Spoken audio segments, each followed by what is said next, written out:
Yo, what's up, everybody? Holy smokes, he's got his camera on. What's up? Hello.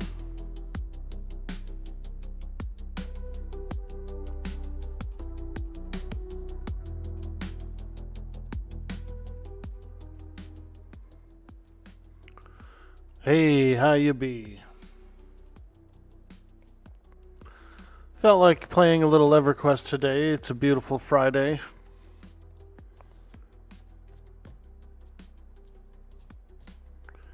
See what's going on the Quarm server.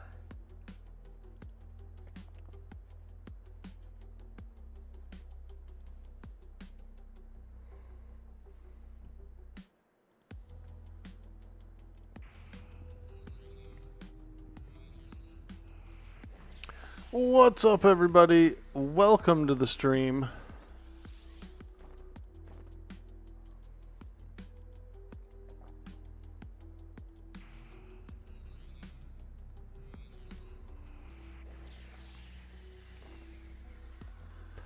Go see if we can get some AAs today.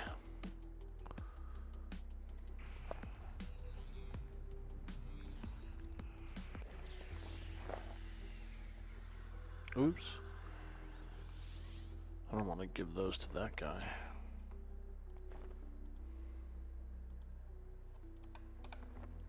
Okay, we got some food and water. Let's go ahead and get our focus items.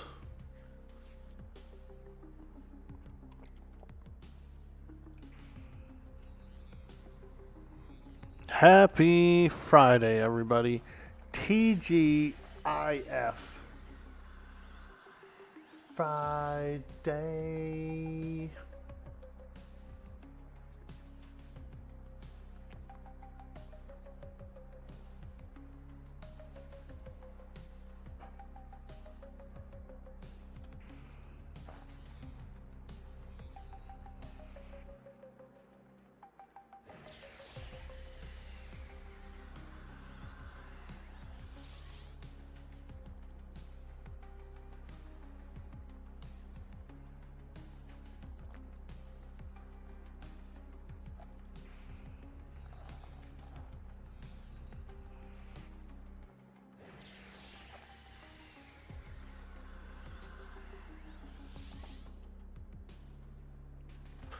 All right, there we go.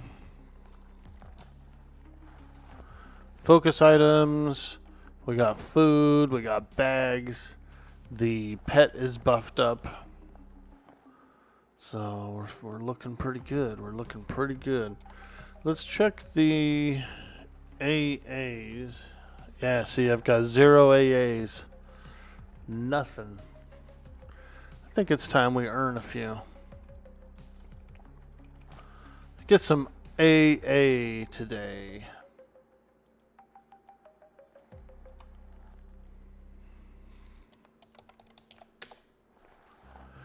Find a nice place to get into a group. Probably Velks, I would think. There's a lot of people doing Velks, I know that. We could swing by and see what's going on over there. Let's do... Which one's the LFG channel? 2?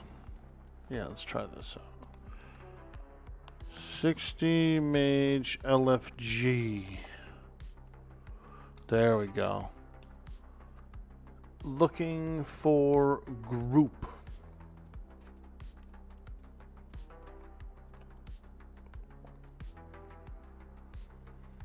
We can go and we can sit down at the Velius portal.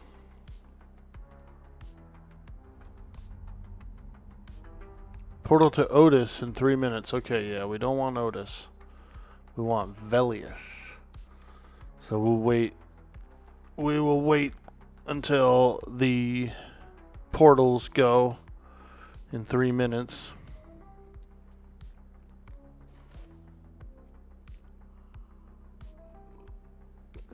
Good morning. Happy Friday. Welcome to the stream. I hope you're having a beautiful day. Just getting started.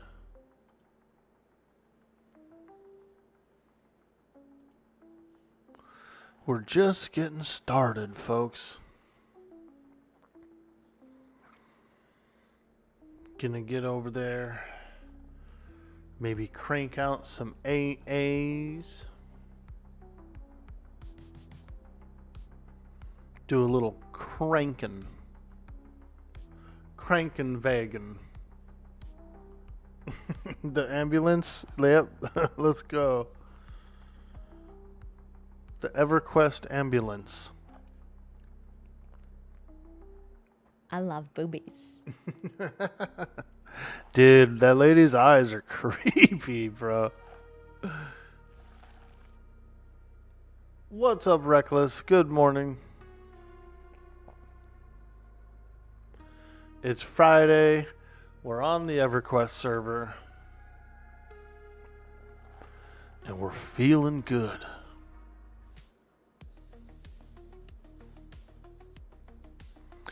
Yeah, for whatever reason, for me, contacts look creepy, dude. You know? They really do.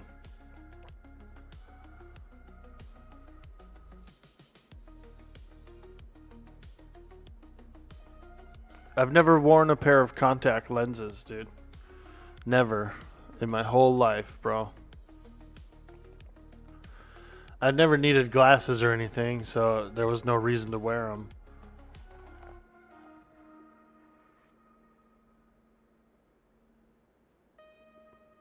Except for sunglasses. I need those. I need my sunglasses so I can feel cool.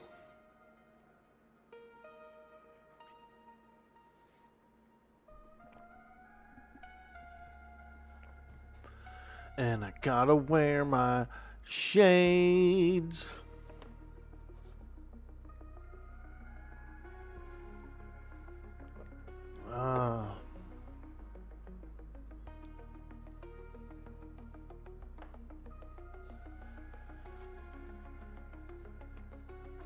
I'm gonna look that girl up, Snoozaya. I've never seen her before.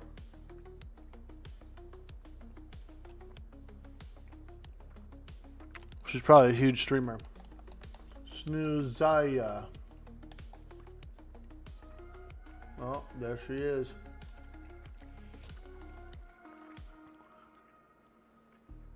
Is this her? Snoozaya? Looks like her. Blue hair, red contacts. That's crazy. I thought she would have been larger than this if she has a clip of herself. Is that the same girl? Man, I would have thought she would have been humongous because of that clip, that blurp.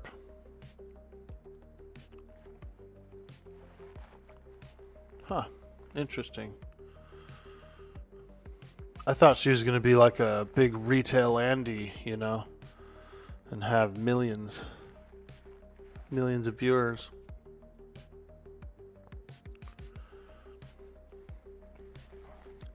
She's a lot prettier than I thought.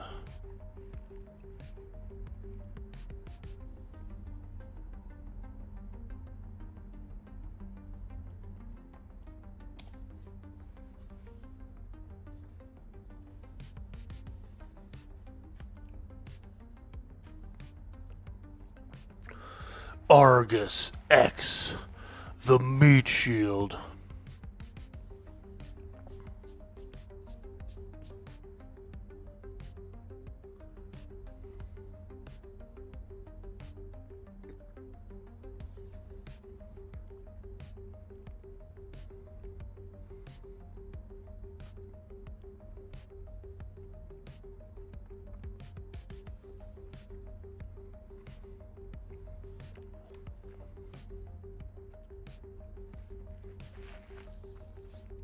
Wow, that's a nice ring.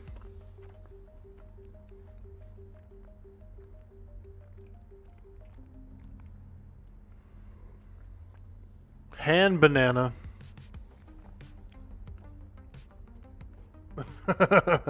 That's a cool name. Hand banana.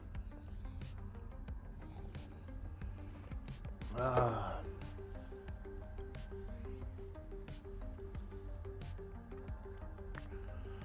Oh yeah, baby. We're gonna try our luck over at Velk's lab. See if I can get into a group and maybe earn some AA experience today. My character has 0 AAs. The last session I got about 50% safety XP, like a half a bar to lock in the level 60. And so we got 0 AAs. We put our AA XP up to 100%. So we're going to try and get a few AAs today. A little bit of alternate advancement.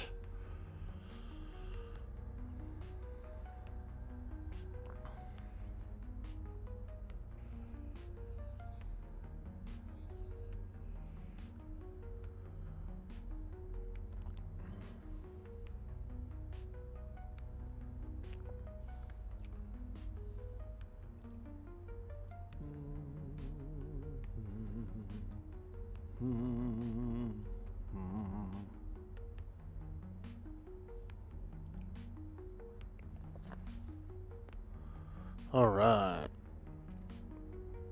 Waiting on the teleportation device. Also, I'm a little tempted to fight some Tizmax and try and get some Velium weapons. I think Velium weapons would be a little better than the swords I'm currently using for my pet. I think we might need to do a little re-summoning. Get a new pet, give him some weapons that do a little higher damage. Velium weapons have like that ice proc or whatever, which is pretty good. So, definitely worth it.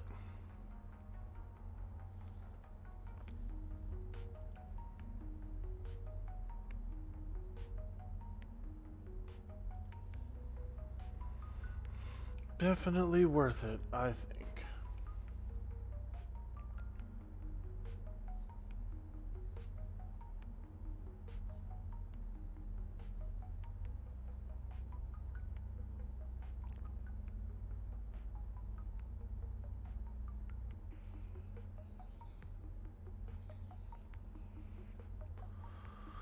All right.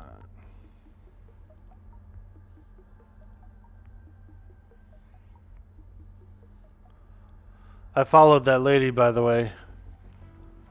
The boobies lady. So we'll have to stop by over there and say hello, see what she's all about.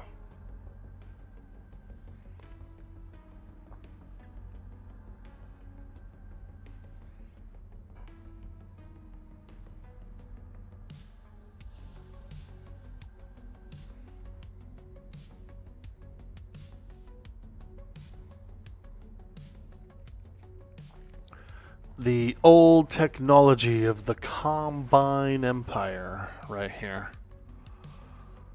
A little mini portal. They don't even have 4 spires. They just have 2. It's a one-way portal. You can only go and not come. It's a tiny portal.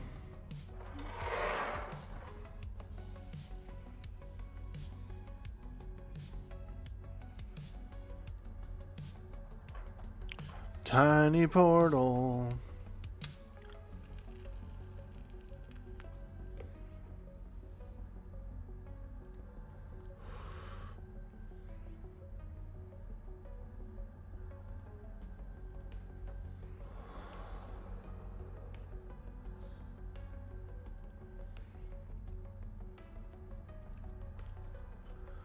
Tiny portal.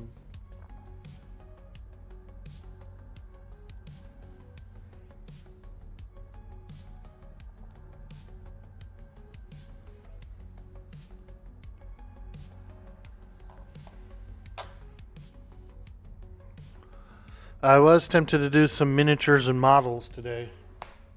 I was pretty close to doing some minis and models. Maybe what I'll do is I'll set it up for Tuesday. Over the weekend, I'll set it up for Tuesday. Get it all ready. Because I have to get another camera. I have another camera, but I have to run another camera. And I also have to run another light for the models. Do a little painting. Do a little art stream. That'd be kind of fun. The Warhammer 40k scene, they do a big thing for orcs in October. They call it Orktober.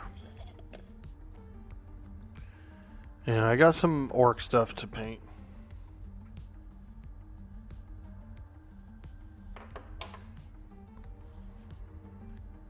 I got some stuff ready to paint.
Hey, there it is. The teleportation device has just gone off. Woo! I'm a mage. I'm a mage. Let's go swing by the Tizmac caves for just a little bit. Maybe we can get some Velius weapons for my pet.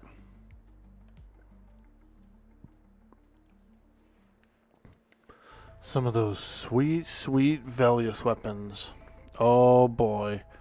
Want to trio slime boot camp with me, 60 Enchanter and 60 Beast Lord? Oh my god, that sounds a little difficult, doesn't it? The slime camp? Whew.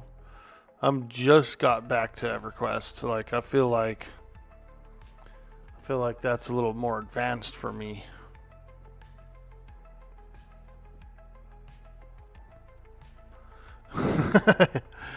That's like one of the harder groups in the game, I think.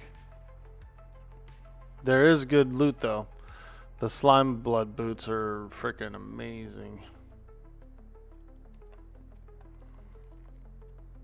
It's a little fast paced, I think, for me right now.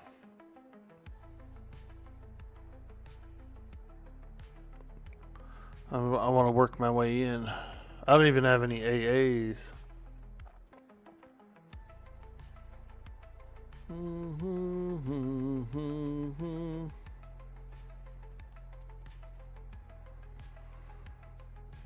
I was looking for like a easy Velks group. Kick back, enjoy it.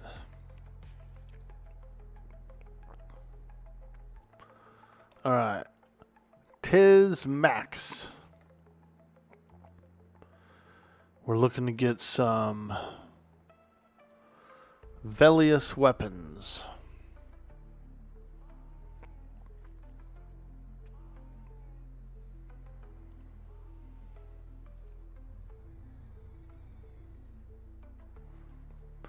Little Velium stuff.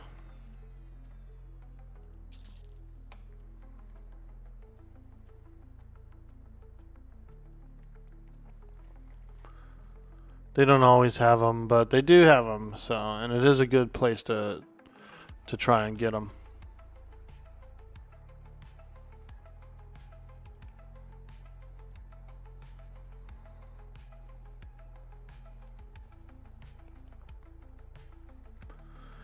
The Tizmac Slayer.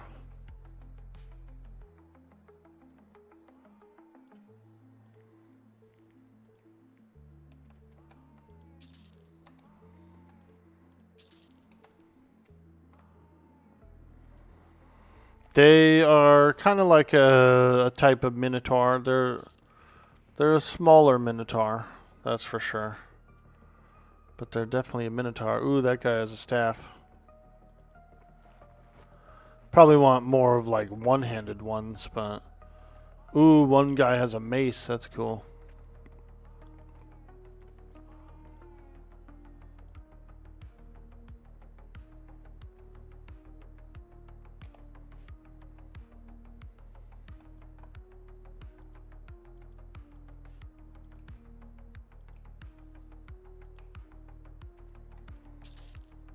Ooh, pearl shard. Let's go. Hell yeah. Little jewelry.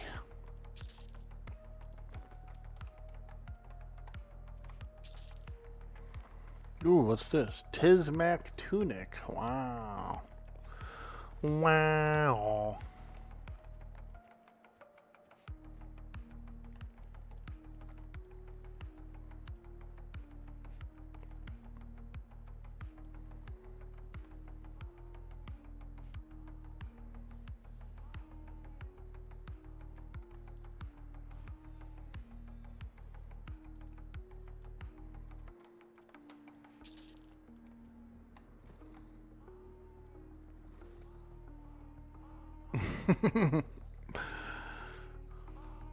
Tiny minotaurs. They're like man-sized minotaurs.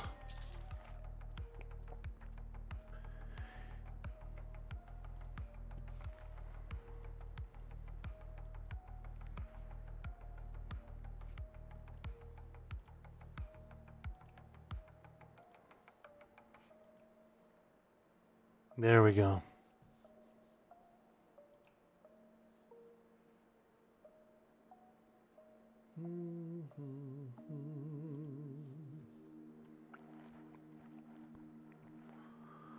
Tiny minnow. He's a tiny minnow. There's an expansion called, I think it's called Secrets of Fey-Dwer. Something like that. Something about Fey-Dwer. And they actually go back behind the big Minotaur cave in Steamfoot Mountains. There's like a whole bunch of more zones back there. It's pretty cool. It's pretty cool.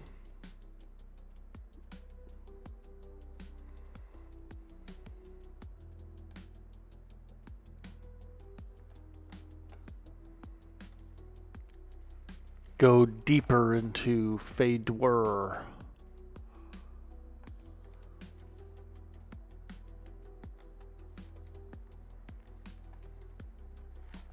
But one of my favorite places in the game is actually there's these like were-orcs, these lycanthropic orcs that live back there. They got a big castle and everything. It's packed full of them too. That castle is thick, dude. The average room has 9 to 12 mobs in it. And they're tough. They're not easy mobs. They are freaking ferocious.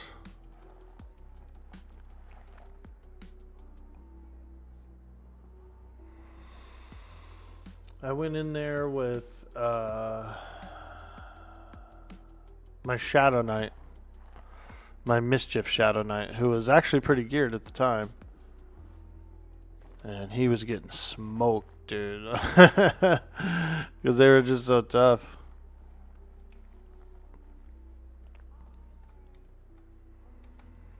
Yo,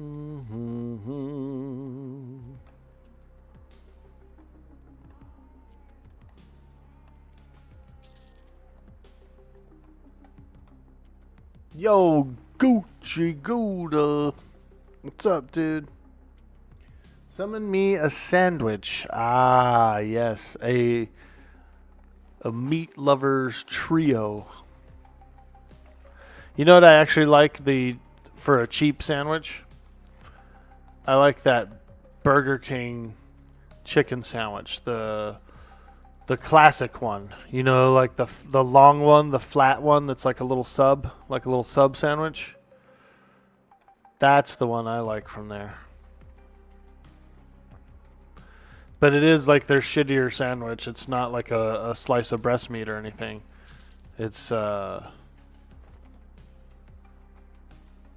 it's good. You lost you at Burger King? You mean the old BK chicken one? That one was good? Yeah, it was like a parm. You're right. It was like a chicken parm. Bomb.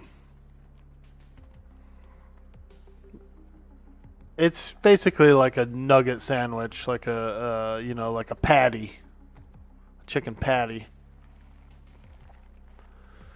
But that was the one I liked. It's been over 30 years for you? Nice, dude. It's been about 2 years for me since haven't had very much fast food. Because I live a little more remote now. It's like a 20-minute drive, 30-minute drive for the closest fast food, and it's not even that great, you know. So I've been pretty much cooking at home the whole time. We got a couple restaurants and stuff around though. We got a pizza joint. We've had a few pizzas since we moved here, but not very much, man. Yeah, I'm way the hell out here. Which isn't bad. It isn't bad. I kind of prefer to cook all my food anyway.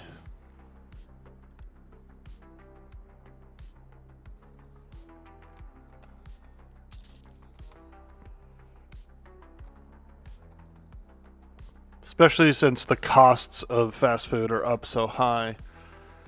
They're just way too high for junk food.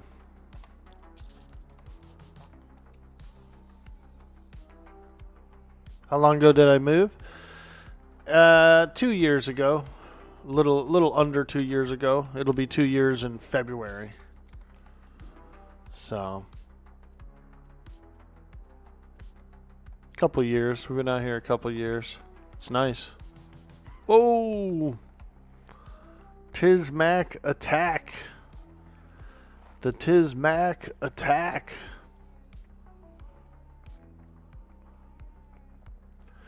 There's a Taco Bell it's like about 30 minutes away, and we've swung through there a couple times. And that's it, dude. That one Taco Bell, we've gone through there a couple times. And that's all. There's a McDonald's, a Jack in the Crack, and a KFC nearby. And we just never even, I've never even stopped at them.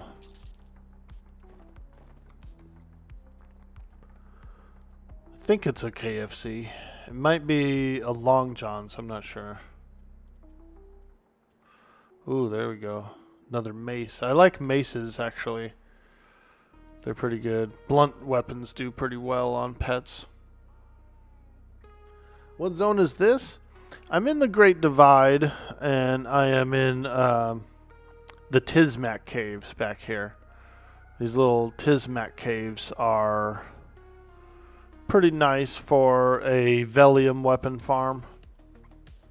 I was going to go over to Velks and look for a group. Go over to Velkators and maybe get some AA. But I wanted to stop here first and get some Velius weapons for my pet. Here's another one. Nice. A lot of blunt weapons in here. A lot of maces and hammers and stuff. But the cool thing about these little weapons, even though I can summon my own weapons, these have Velium shards. Affect Velium shards. It's a minor proc. It's a minor proc, but it can proc a lot. So, you know. Just a little something. I wanted to get a handful of Velius weapons for my pet. So I figured I'd swing by.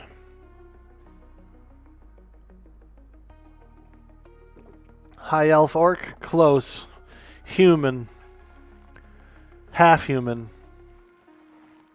Half human, half orc. Hork. She's a hork.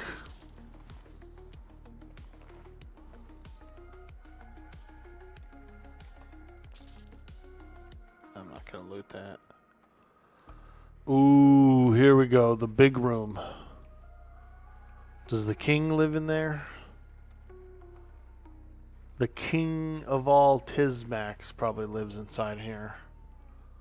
Let's go look. Yaka Razorhoof apparently can spawn in there. Go see if Yaka's home. Oh, Mr. Yaka, where are you? I guess these aren't really minotaurs as in terms of being a bull. These are actually yakmen. They're like yakatars.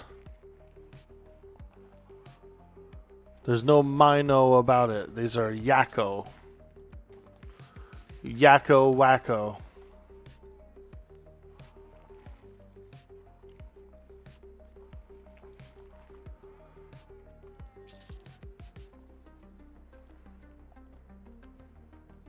Okay, let's look here. See a couple of morning stars. Nice, nice. Ooh, like 3 morning stars. When was the last time you heard of someone beating Everquest? When was the last time you heard of someone playing Everquest? That's fair. That's fair.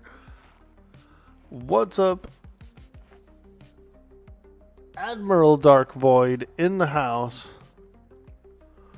Dark Void. That sounds a little mysterious, you know. Like a wormhole. Sounds like a wormhole deep in space. Whoa, whoa, Tismac Champion's going wild. Whoa, whoa. In the void of dark, there is an admiral. There we go. I think that's enough Velium maces and morning stars.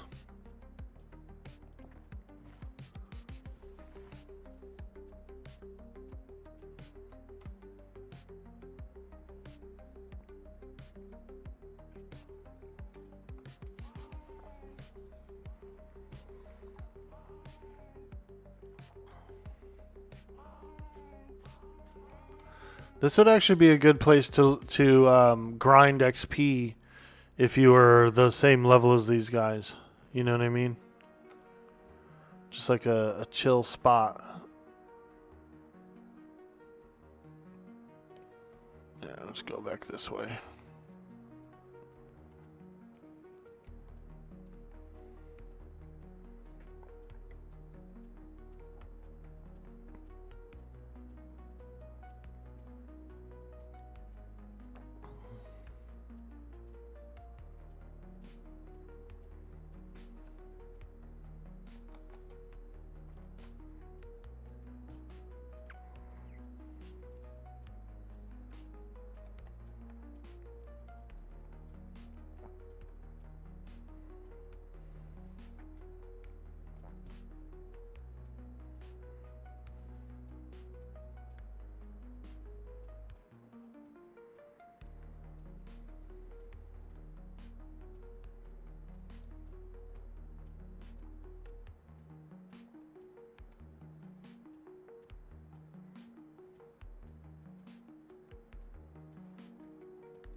Alright, now we're on our way to Velkator's Labyrinth. Oh no, world coming down in 12 minutes.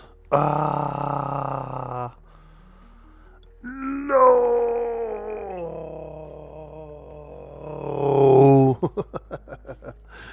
It's probably just a reboot or something.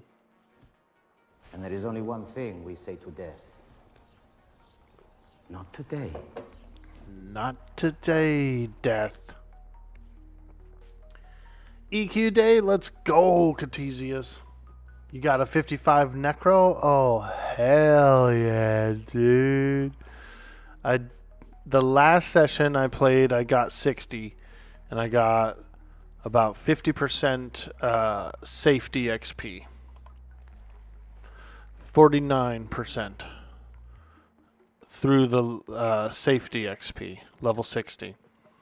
And so then today I thought, well, let's go get some AAs. Let's go. I have 0 AAs, you know. I'm a 0 AA player. Character. So I thought, let's go do it. Let's go get into a grind sesh and get some alternative advancement. A little AA action. So that'll be pretty nice. I know there's some really good abilities, you know, both skills and abilities. How long does one AA take first time to level from 59 to 60? Much faster. You get an AA in like maybe 20 mobs or something like that. I think. I don't know. Honestly, I'm not sure because I don't have any. But I'm pretty sure you can get them at a much quicker rate. A much quicker rate.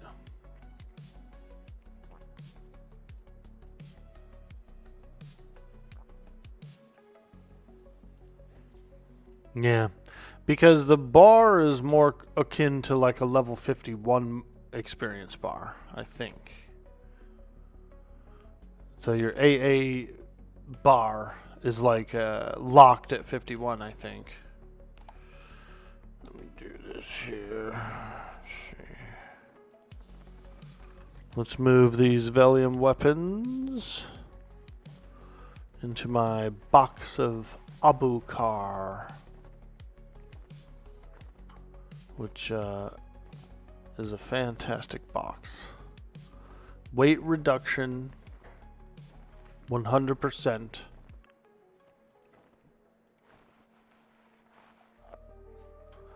100% weight reduct, which is pretty awesome. It's like a freaking dimensional pocket. Dimensional pocket. Holy smokes, everyone's running. What are they running from? Next thing you know, there's gargoyles and spiders on me. Oh. Alright, we'll wait for the reboot. I'm going to do a quick AFK restroom break. So hang out here with the mage while I take a small AFK break. If you're new in the stream, hit the follow button. If you're over on YouTube, like and subscribe. The algorithm really loves it. It helps us out a lot. We're looking to grow. And so we appreciate you so much. We're also over on Kick if you're feeling frisky. I'll be right back. We're going to take a quick AFK.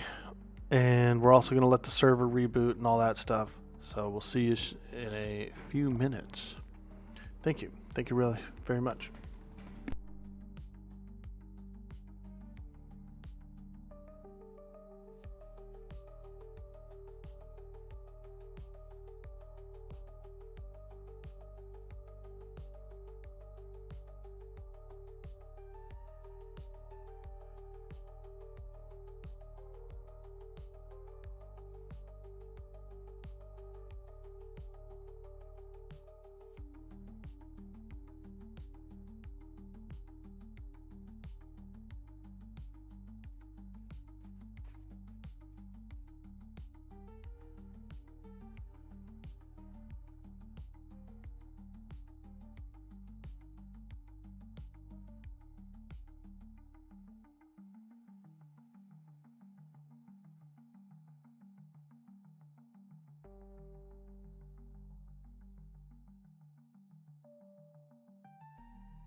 What up, Shogun?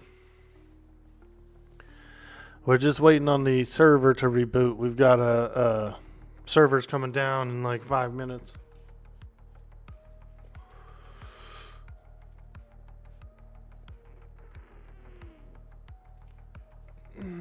Server's coming down. Yo, Makini. That's what it sounds like when I'm nibbling on you.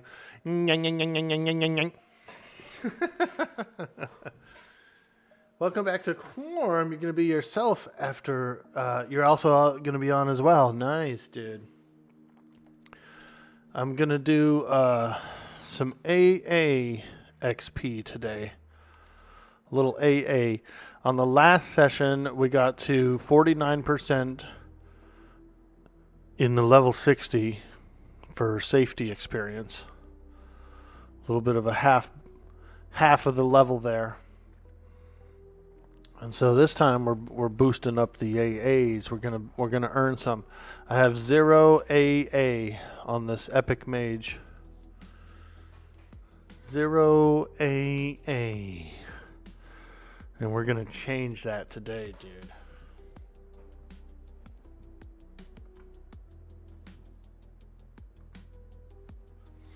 We got to get some AA. But while we wait for the reboot, I'm going to do a little stretch. A little stretch Armstrong. Hey, Sna, how you doing? Do I have some good AAs to get? I think so, dude. Yeah, there's good ones. There are some really good ones. Let's go over to Meatwad's house, you guys. Let's go do a little stretching over at Meatwad's while we wait for the server to reboot.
Just hanging out over at Meatwad's, getting a stretch on.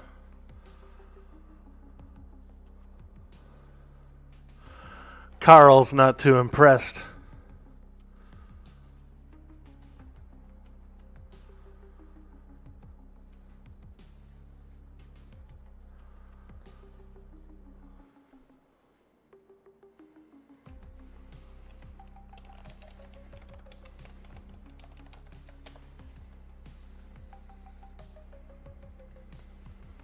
Any Aquatween Hugger Force fans in the group? I like it. I think it's a good show. You almost thought you were playing Paperboy again. Let's go, dude. I do like Paperboy. It's a hard game, dude. Like, honestly, I've never made it very far in Paperboy. The game's designed to be that hard, you know.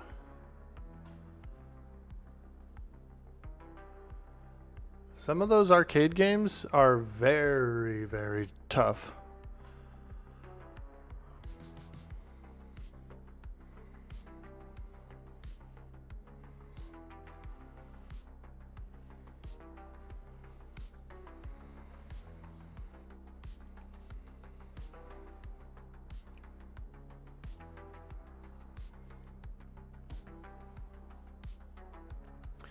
Meatwad, who is that working out in our driveway? I don't know, Frylock. We'll tell him to stop it. Meatwad, motherfuckers.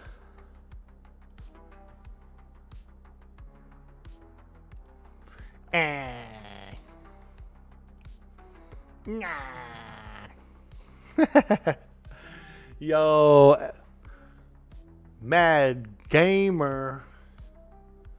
What do you know about this meatball?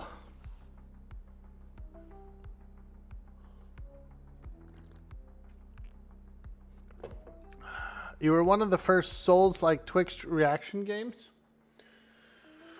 I never played Souls, dude. I know it's really hard. Never played it.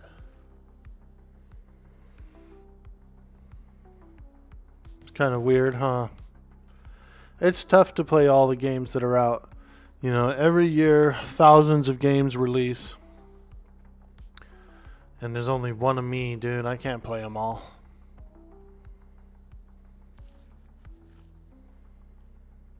And I also have 0 consoles. I don't have any. All I got is some EMUs.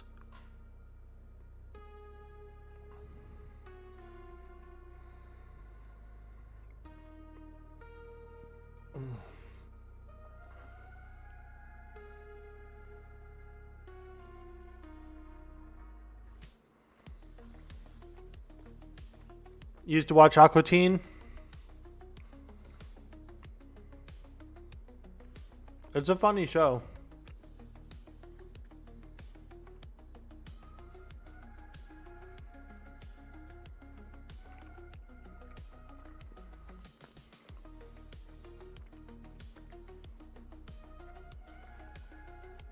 It's a good show.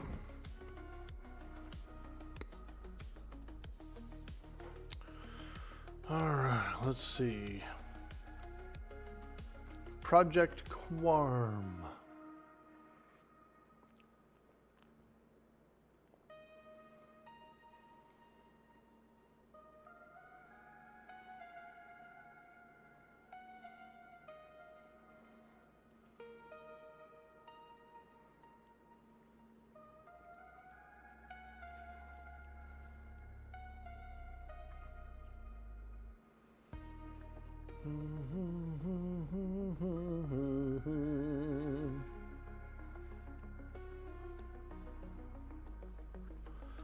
Let's see here.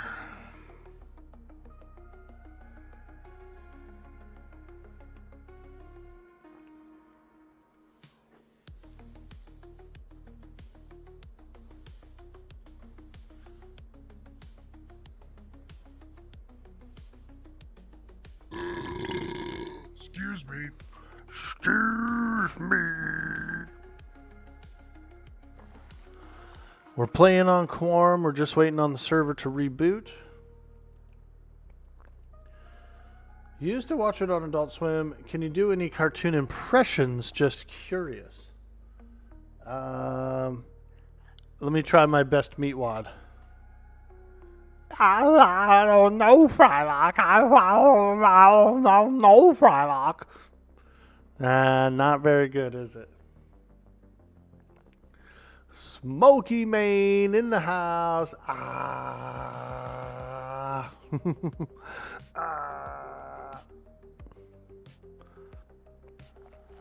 Dude, I'll open my mouth and you shove a bunch of hot dogs in. Go.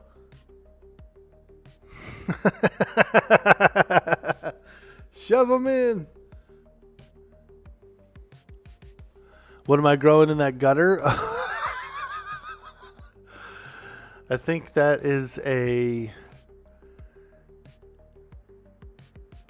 hydroponic system, my friend. That is a hood hydroponic. You just put it in the gutter and hope it rains. The guy here on Twitch that can sound just like Meatwad. Really? Nice, dude.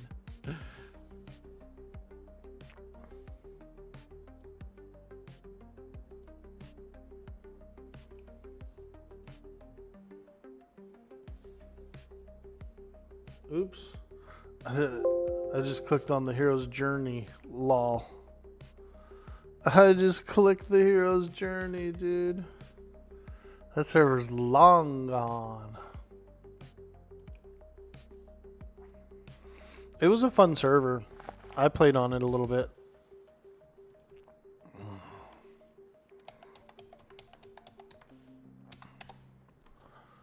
Alright, Project Quarm. We're swarming to the Quarm.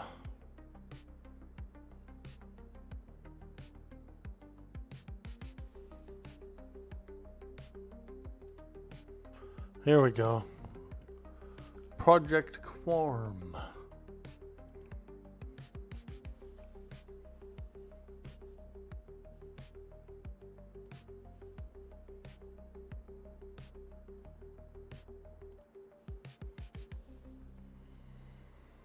Should I do a full Meatwad stream?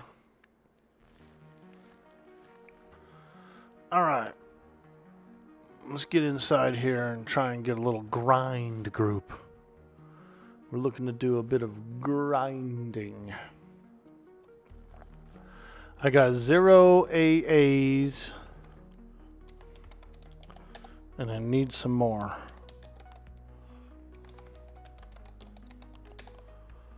$60 mage LFG. Let's go, boys. Damn, it's already full in here. It's getting thick inside here. It's getting thick inside this dungeon.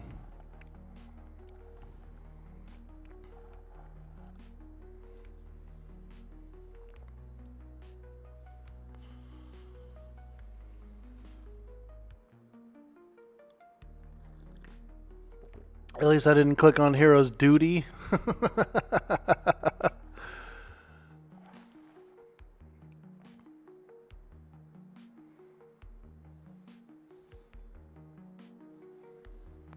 Now, I'm pretty sure I can solo some of these spiders, but I would prefer to be in a group. But I ain't afraid to solo a few of them.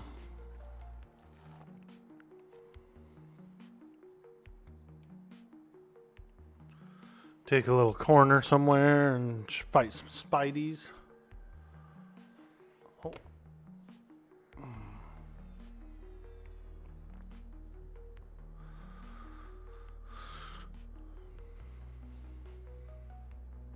Grindage, huh? I guess that means you're a unique weasel. They do grind, don't they? My birds do. They grind. When they chew their seeds, after they eat their seeds, they get a little bit of cuttle bone, like a calcium. And then they grind. They sit there and they got a little neck pouch, like a little gullet or whatever. And they freaking grind up the seed material inside their neck, dude. They got a little grinding chamber.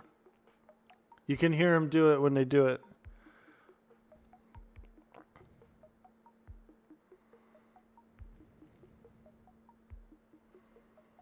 They don't have no teeth. They just have a beak that can crack open the seed. But then they still gotta grind it up internally.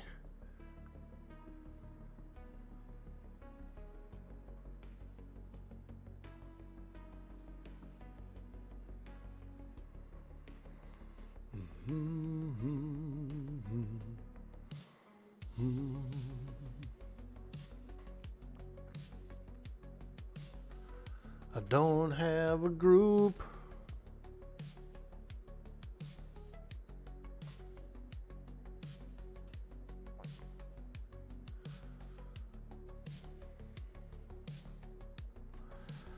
Everyone's seen all the fun we were having and had to come and see for themselves. Yeah, it did.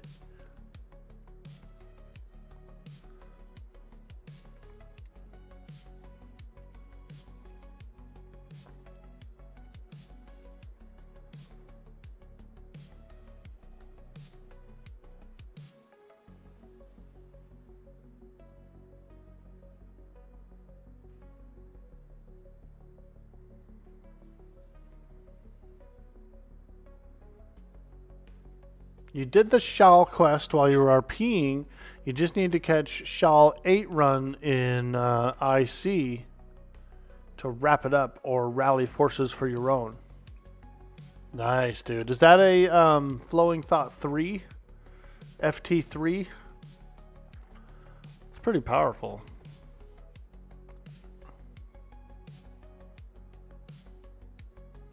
Oh, somebody invited me. All right, let's go. Woo! We're in. We've got a group. Hello.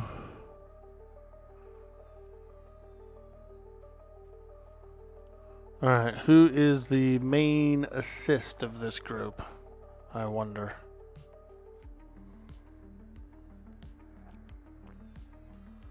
Who's the assister?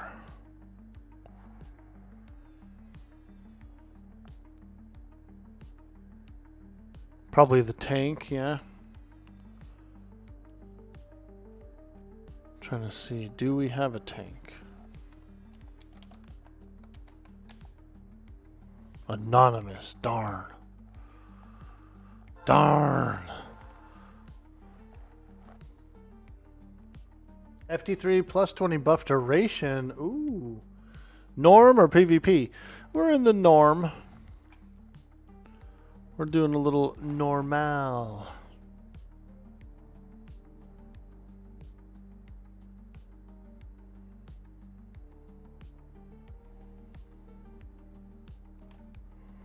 I think we're getting a Shadow Knight.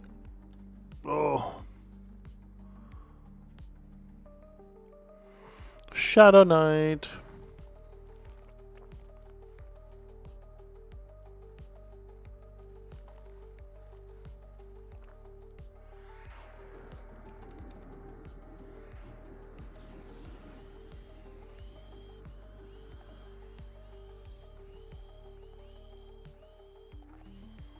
Oh yeah, listen to how squeaky that spider is. Such a squeaker.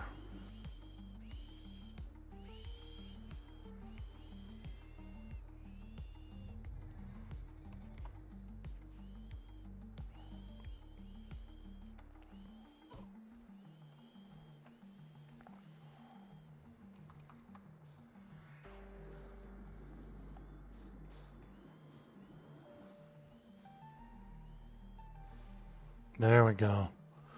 Nuke that spider. My pet, for some reason, is fighting the statue, but whatever. Doomal 60, they're 56, he'll wander over. Ooh. I like Ice Crown. Ice Crown Citadel is really cool. What are you doing down there? You fighting blobs and stuff? Like cubes?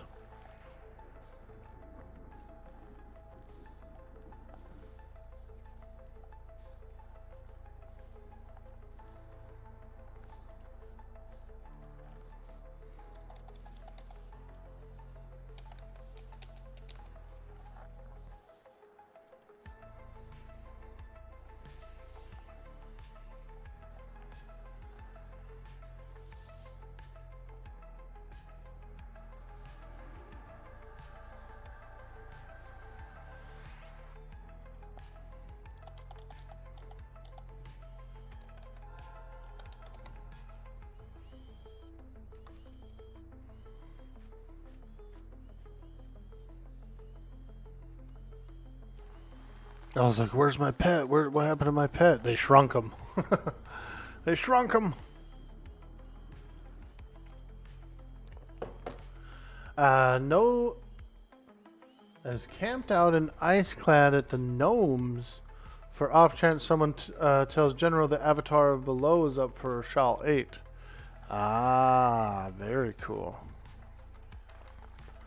Doing that little camp. I got you. I got you.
Alright, we've got ourselves a warrior here.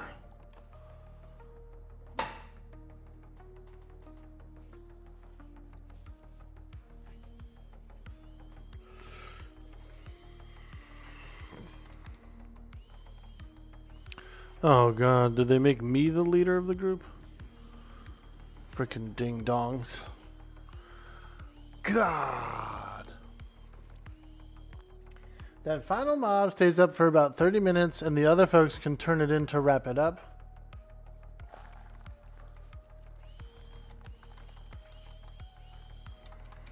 Reminds me of the Shadow Knight epic. There's this one guy named, I think it's Marl Castaigne or something like that. Marl.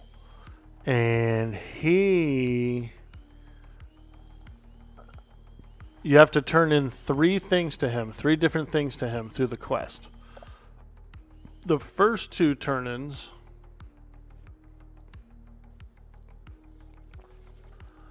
he stays spawned. He stays there. So you do one turn in, he stays. Another turn in, he stays. Third turn into him, he despawns for like 12 hours. And so you would have this like long line of Shadow Knights. And they'd all be like, you know, oh, I only have this one. I'm on the first one. I'm on the first one. I'm on the second one. And some guy would run in and turn in he'd be on the third one that despawns the guy. He'd run up and frickin' turn it in and just despawn him while there's a bunch of Shadow Knights waiting to turn in. It sucked. So why haven't they invited the warrior yet? I don't understand. This group is supposed to invite the warrior.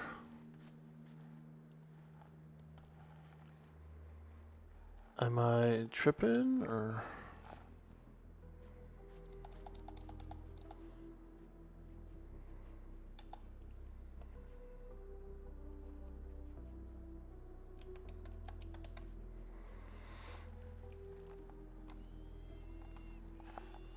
Come on, baby, unless he is in the group and I just can't see him or something.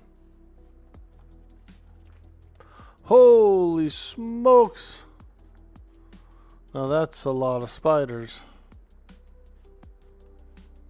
Damn, Vorticai got freaking ding-donged.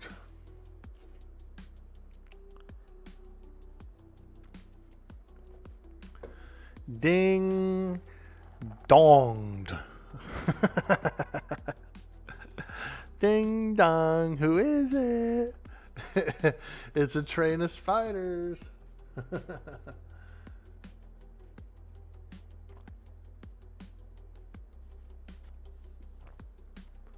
Oh god, they keep getting trained back down.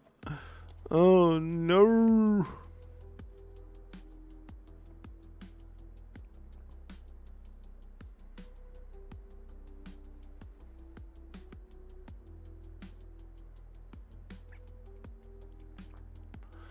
It can be a little dangerous here. All those mobs from upstairs came down and got on us.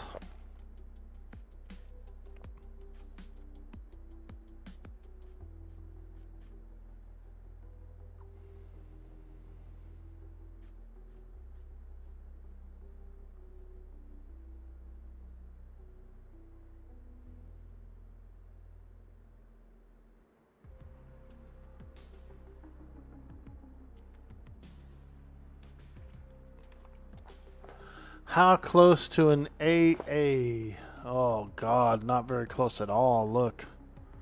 Holy smokes. These AA are going to take a while to get.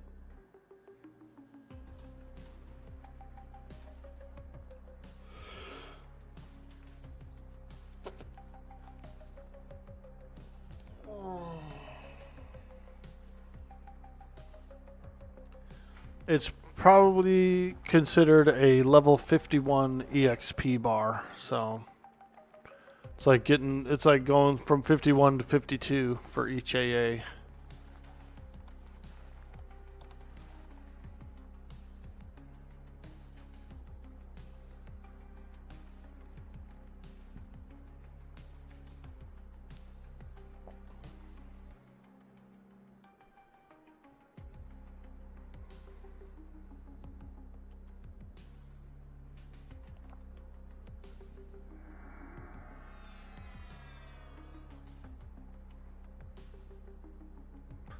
World will be shutting down in 15 minutes.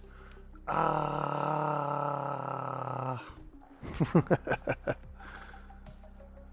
guess we're doing another reboot. Oh. So let me ask you this. On your mob there, does the reboot affect that spawn? That spawn rate? Or is it just like just resets your timer that you're watching? How does the reboot affect the mob you're waiting on? A pet kit?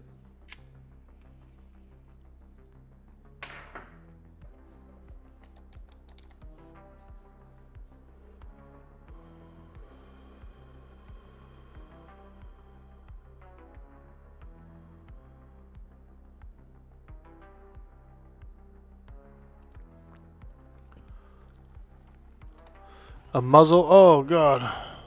Spider attacked me.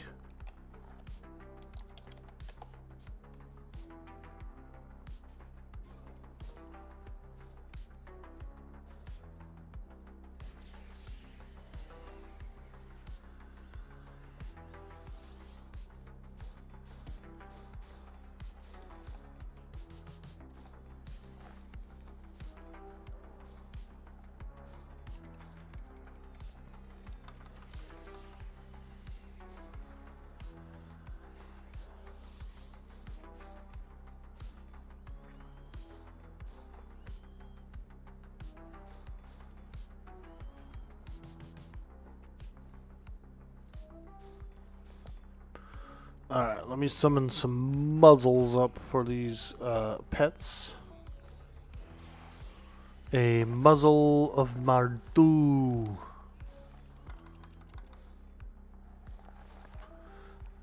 I wonder what the lore behind Mardu is.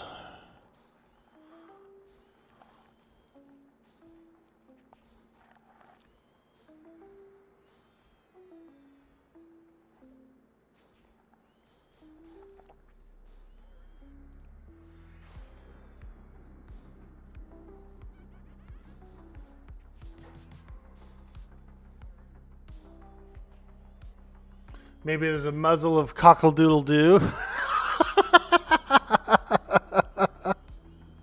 I like it. I like it. Instead of haste, it makes you. It's like wearing a. It's like taking a blue pill, dude, but you're wearing a mask instead.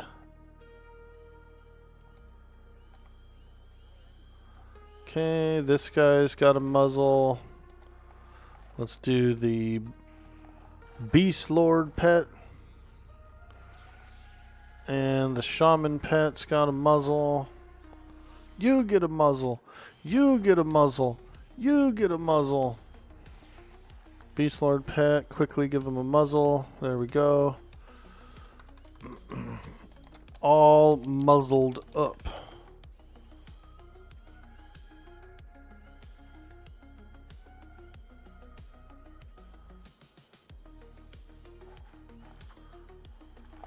I can give this skeleton some swords.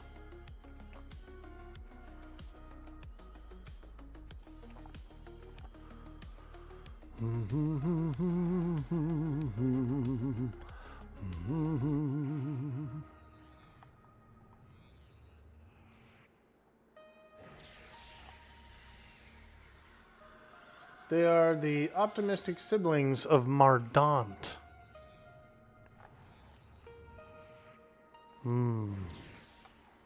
I've never really heard those names before in the lore, so I'm not sure who they are.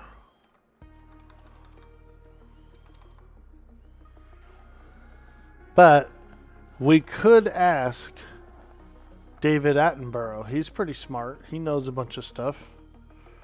What is the lore behind the muzzle of Mardu? Question mark. We'll find out. We'll find out what Attenborough knows. He's a smart guy.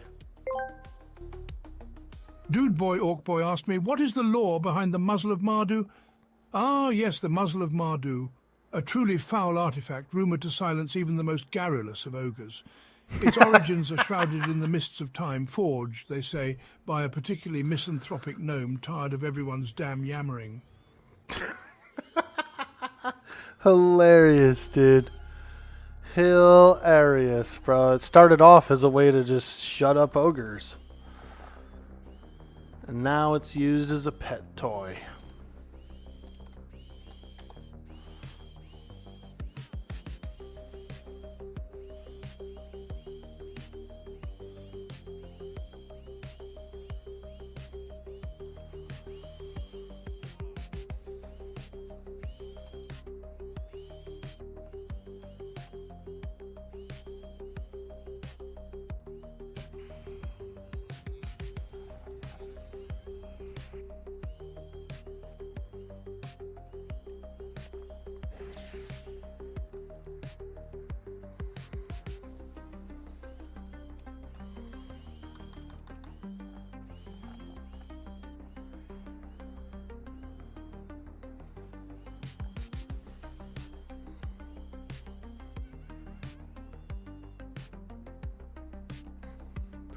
Woo! Let's go! It's Friday. It's Friday. Wake up, get up, wake up. It's the first of the month. Grab your checks and come on. Although I don't think that there's going to be any checks on the first of the month. According to the administration.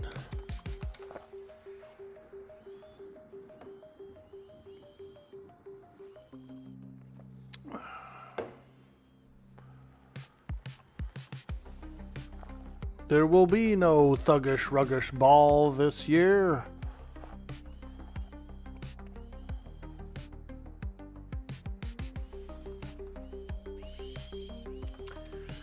With his feet cold in the snow, Orkboy muzzled and muzzled, his muzzler was sore. My nose turned red, and could light the way in the fog.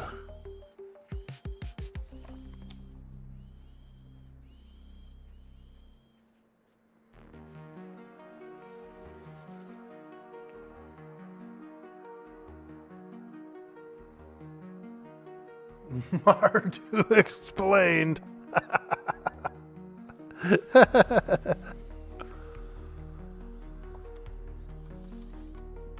Nice, dude. Thank you so much for clipping that. I appreciate that. You know, it really does help out. It's interaction, it's traction, I'm very grateful when people do the cool stuff on the stream, like make clips and stuff like that. So thank you. Thank you. Thank you. Whoa, where's that spider going?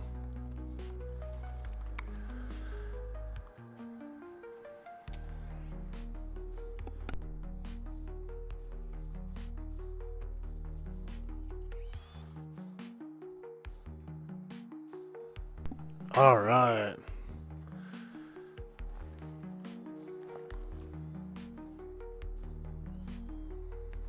We're looking to get some alternative advancement points. AAs.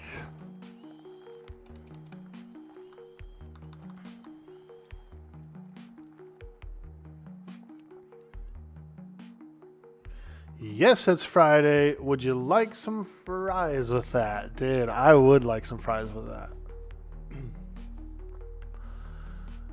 You know what I've never had those poutine fries. I've never had them. I'm sure they're pretty good. It's like, what is it? It's like cheese and gravy all over some fries. That sounds good. Sounds pretty yummy. Cheese and gravy. Let's go.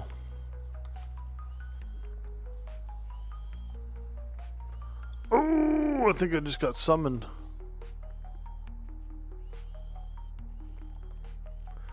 Yep, never had them. Never had poutine. Poutine.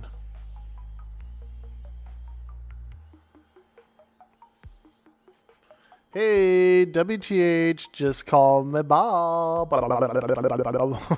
What's up, dude? Cheese curds, not gravy. It can be great or awful. You're right. It's not actually a cheese, huh? It's like the curd part.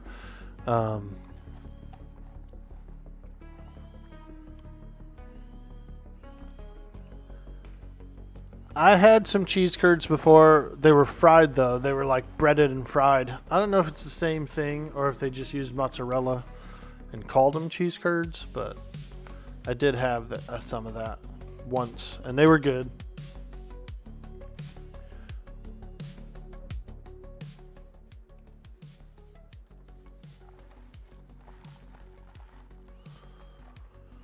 Food is good. Food is good. What do you call fries that are not yours? Ooh, probably potatoes. Bobbing all over the place. Nice, dude. Nacho fries? Yeah, I like chili cheese. Chili fries are pretty good. Making me hungry in the morning. This is bad. Nacho fries? Let's go. Nacho friends? Alright, so the reboot is about to happen again. We'll do another reboot. They probably had to fix a something.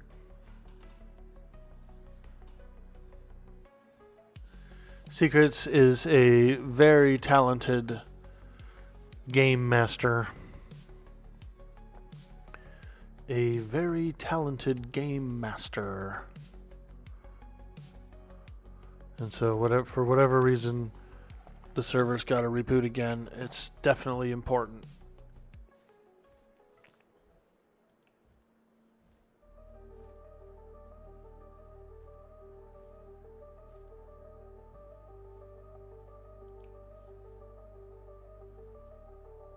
You're going to try some Megabonk? Nice, dude. I never played Megabonk. It looks okay. It looks cool. Definitely looks like a game I would like to play. You know, I've always wanted to play the Vampire Wars game. I watched some Asmongold clips play it. Yo, Just Butler. Hello. I watched Asmongold play some Vampire Wars, and it looked fun. And that's essentially kind of what Megabonk is, but a little more of a 3D instead of a top view. You're actually like have a 3D view, which is pretty cool. And it reminds me a lot of the old Castlevania games in a way. Like I feel like the main character is kind of like a Simon Belmont or something. You bought Necessity yesterday. Game is super fun so far. Yeah, I was watching a friend. I was watching a friend play some Necessity recently, and yeah, it looked good.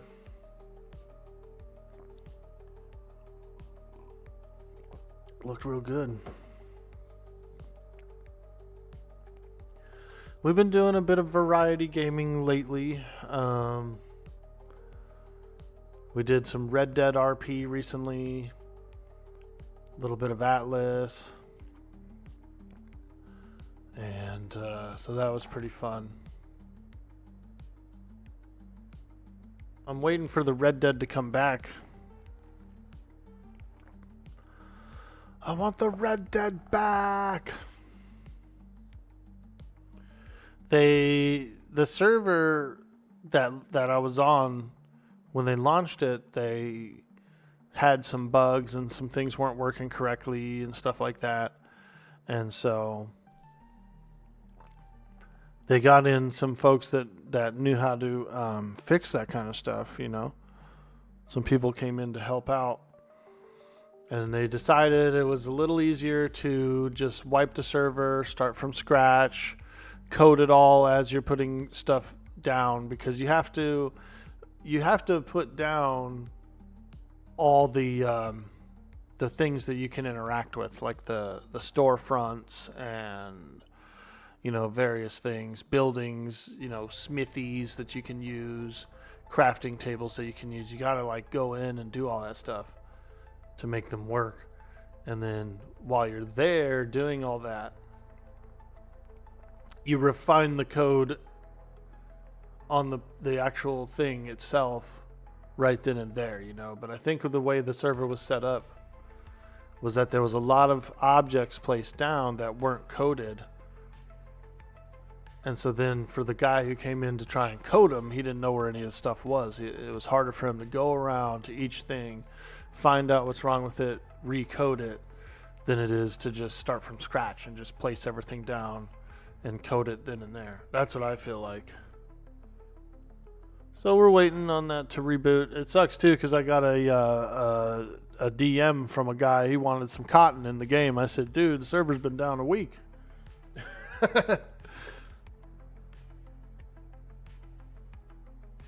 Is Necessity like a Stardew? Hey, Baby Socks. Good to see you. Hello. Happy Friday. Follower goal equals 69. You see that? Where's that from? I know what that's from. That is actually from Kick. I put that up on Kick.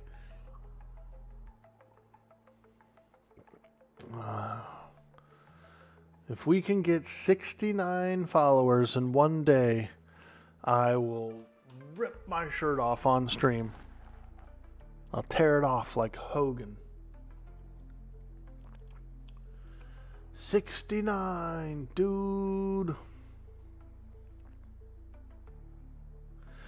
Have I played any of the Ori games? Yeah, actually. I've played Ori the Blind Forest. A pretty cool game. I liked it a lot, but it got a little too complicated for me. Towards the end of the game, it's nothing but like big long jumps, dude. Like doing, doing, doing, doing, pew, pew, pew, pew. You have to jump and then use that dash thing, and it got a little too acrobatic for me toward the end. It was getting wild. It was getting a little much for the old Orkboy. It has some intense sequences. Yeah.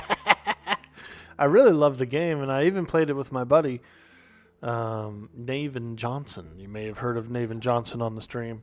Cool guy. I played Ori, and then he came to my house, and we played some Ori together for a little bit, and we got pretty far in, and then it just became like so acrobatic. It was nothing but jumping and trying to land on tiny objects and platforms, and we're old stoner dudes, so we couldn't keep up. But it does hit you in the right places because it's all like cool with like will-o-wisps and frickin' mysteries, and yeah, it was fun. I liked it. I did. There's one game I really like. It was called Shadowgate, and it was on a Nintendo. Shadowgate. It was about a castle. You had to go through and solve the mystery of the castle.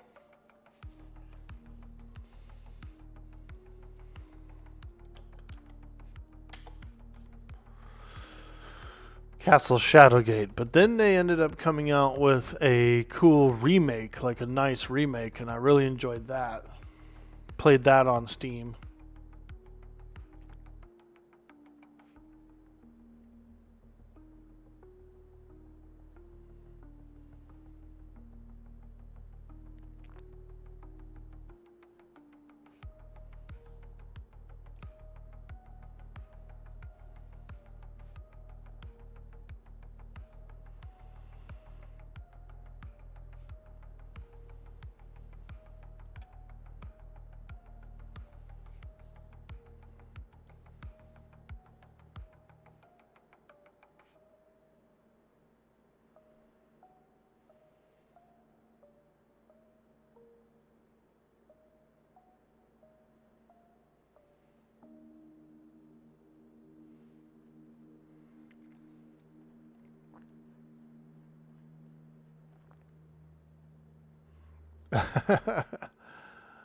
Let's see here. It's Friday.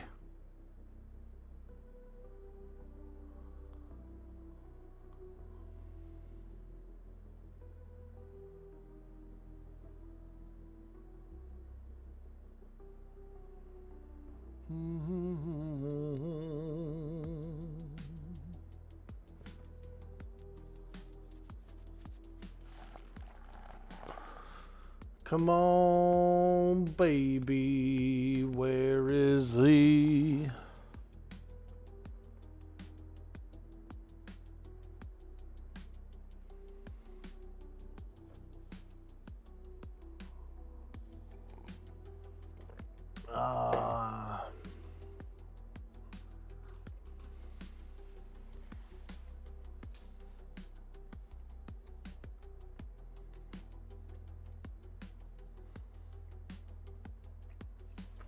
We could do another stretch break.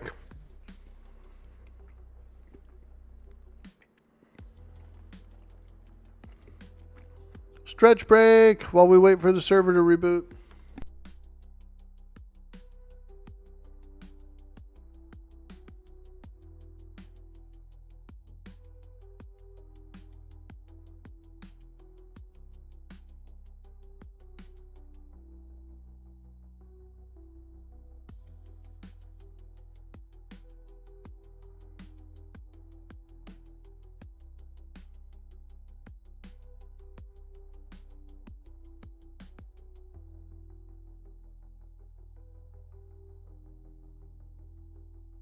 Dude, what if I could do like be a helicopter and fly in the air?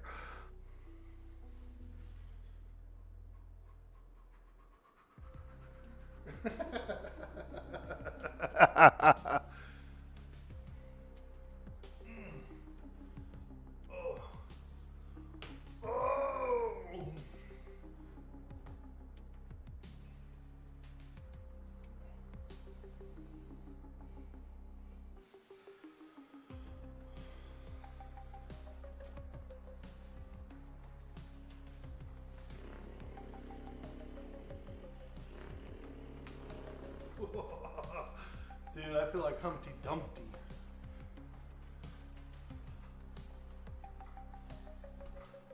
I feel like that's how Humpty Dumpty walks when he walks around.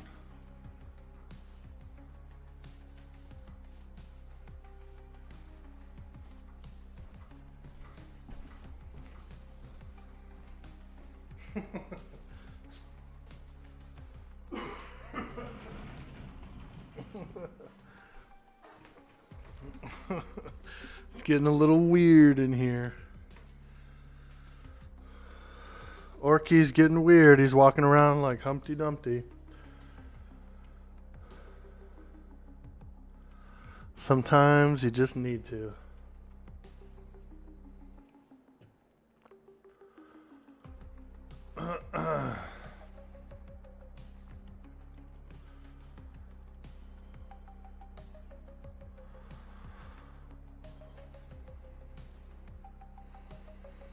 The Humpty dance is your chance.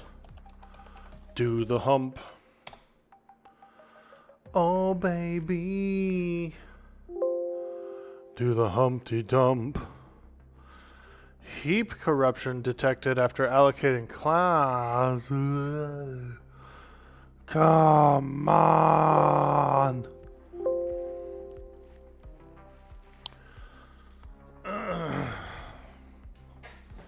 My man walking like a plus-sized influencer walking on a plane. Yeah, there we go. Just doing the waddle, huh? Doing that waddle. Orkboy the Waddler.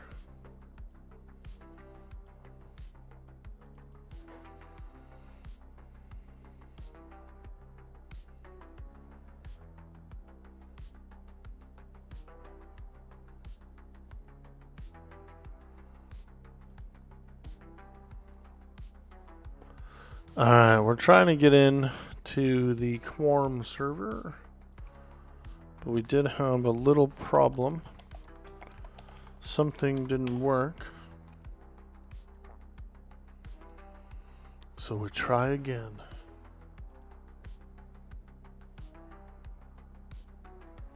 Hey, there we go. It worked! Like a plus-size toddler, huh? Just like a giant one. Goo goo gaga! Goo goo gaga!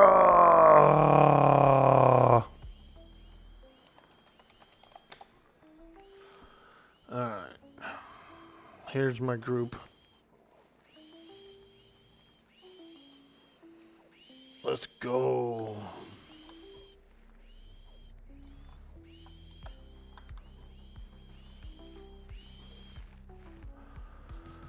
Level 60 mage. We're working on our AA points. We're working on our first AA point.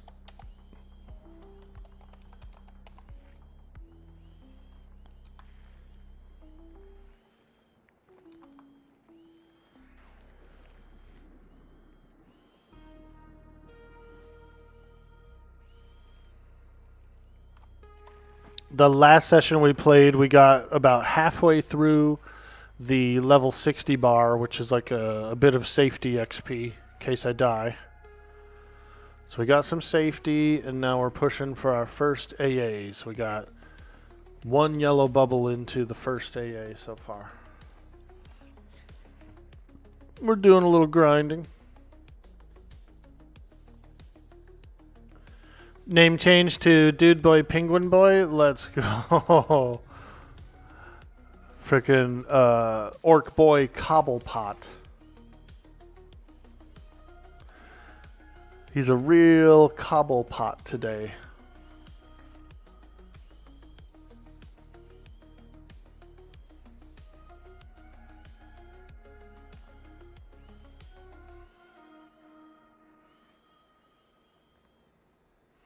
Oh yeah. Get some of those sweet, sweet EXP. Farming some AAs? Yeah. Paladassin, yep. Palazdan, I should say. Palazdan. Doing a little AA grindage. It's been a little while since I played some EQ. I've been craving it. So I thought I'd come in today, boot up the camera, get on in, grind some AAs, or at least AAA. I'm not sure how quickly I'll get them. It does seem to take a little while to get one or two. How much is it per kill? Probably like a half of a blue bubble. I don't know. Probably about 4 or 5 kills for one blue. It's pretty much equivalent to a level 51 EXP bar, I think. Maybe a little faster.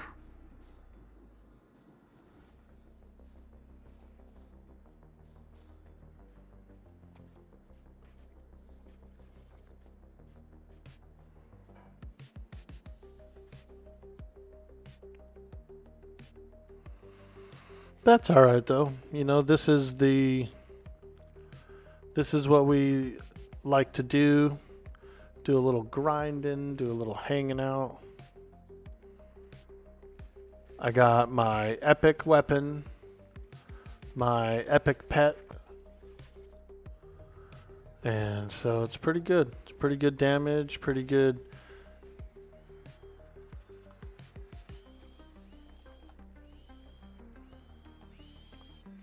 It's a cool server too. Quarm is a nice server. We've got a little bit of floating combat text.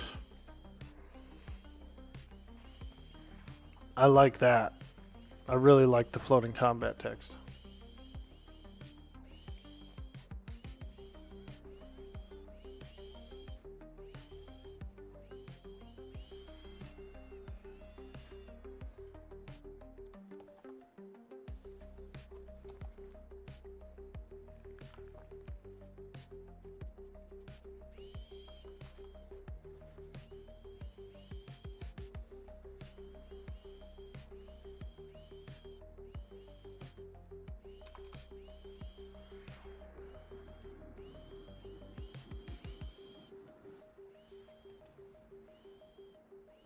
There we go.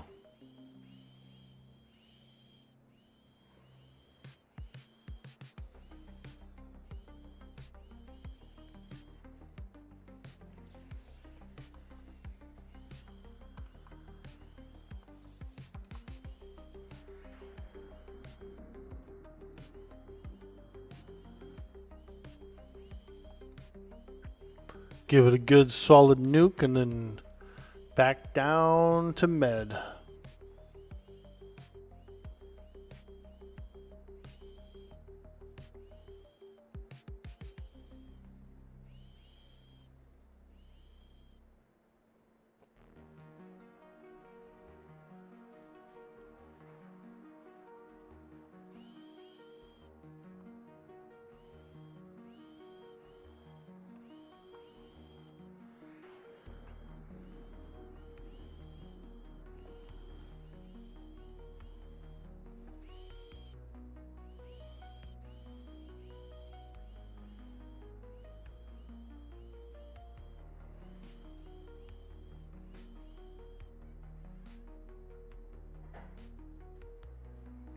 We got 2 players that didn't quite make it back from the reboot yet.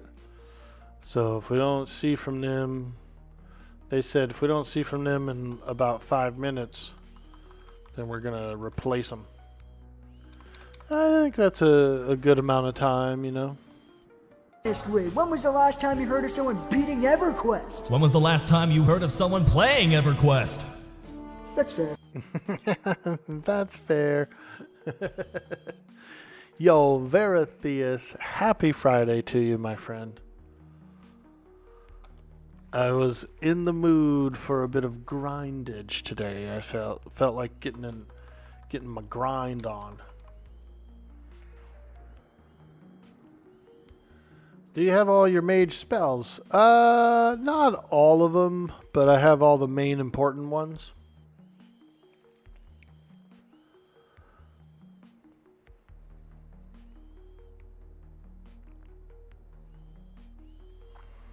Most of them. Train Orkboy. Oh boy. Oh, he's saying watch out, there's a train. Gotcha. I thought he was telling the party to actually train me. Oh God, why is my pet going back there? Who the hell targeted There it? is only one thing we say to death. Not today. Somebody targeted one of the mobs that was in the train, and I assisted, and my pet went after it.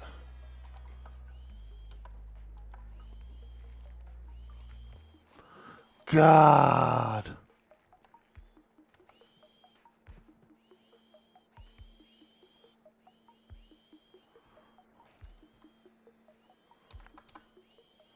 Mages need more spells than COTH? Question mark.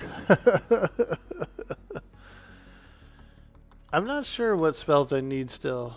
I mean, I know there's like some ancient copies and some various stuff, but I feel like I've got everything I need. My main arsenal. I've got all my main summonses, my conjurations. Yeah. Got all my conjures. I've got my pets. I've got my nuke. I've got my debuff, like my Mala and everything.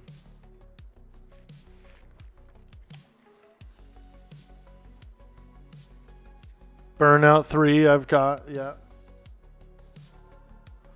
I've got Transon's Elemental Infusion. That's the highest level heal pet heal, I think. Oh God, why is that statue hitting me?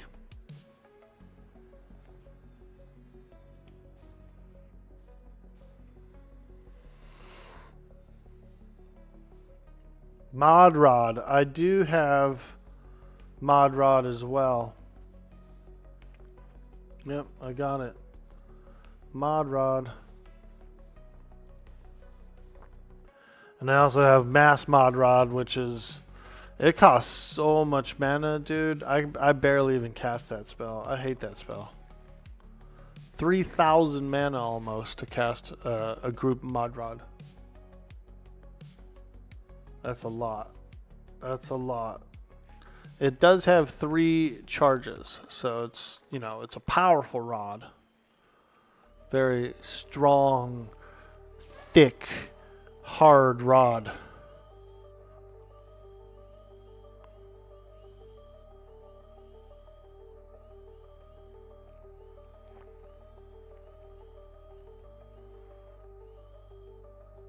Burnout 4? No, I did not have Burnout 4. Loot Hunter, yo, you talking about me again?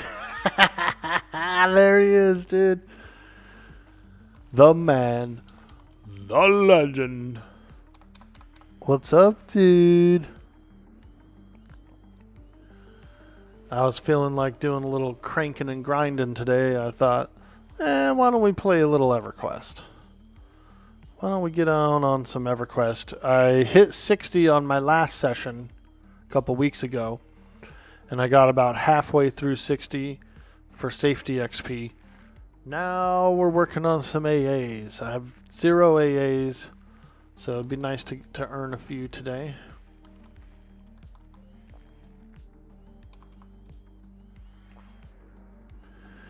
Dangleberry. Hell yeah, dude. We got a guy named Dangleberry. You just got here. Good stuff. Let's go. Yeah. Felt like playing a little Everquest today, doing a little grinding. So, here we are.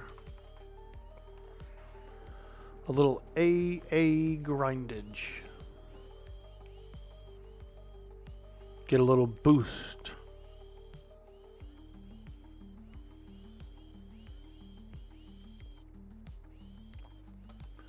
It's a beautiful Friday. I'm waiting for the Red Dead server to come back up. They had to take the server down to fix a bunch of stuff. So right now the Red Dead server's been down for about a week.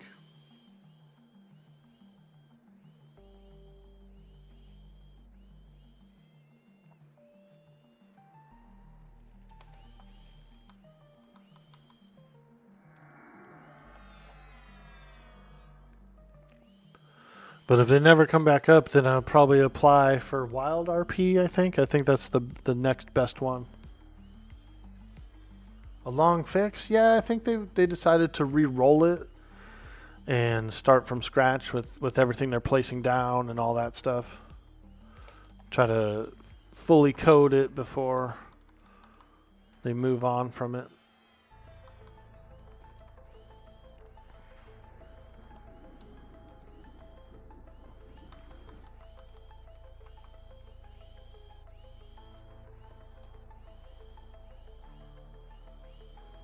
I see Guardians in this zone drop Burnout 4. You could actually get lucky. Ooh. How much bigger is that ship of the line compared to the regular galleon?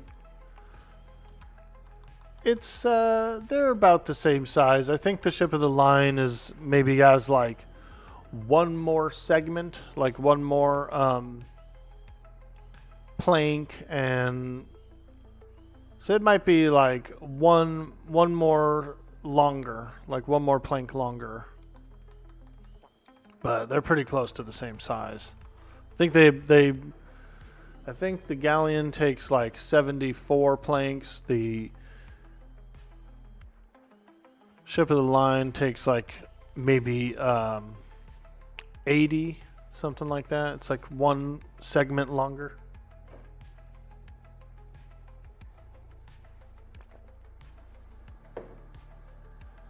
With my RP experience, you don't think I'd have any problem getting in wild?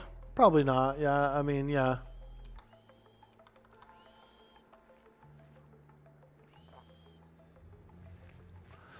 I kind of looked at a bunch of the other servers, the other larger servers, and there's a lot of trolls that go in on those servers.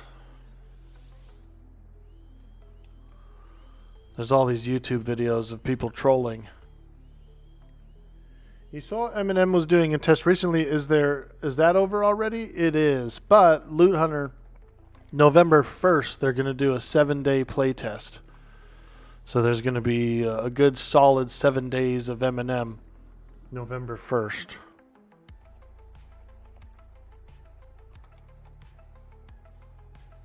Yo, Brexa, what's up, dude? Happy Friday. Thank you so much. Happy Friday to you as well. I hope you're doing good. You felt like you were cheating yesterday evening in Atlas. You would respec, get what you want to do, and then different items on the respec, then switch to another. Right. I know what you mean. Well, it's a PvE server, so it's a little more lenient.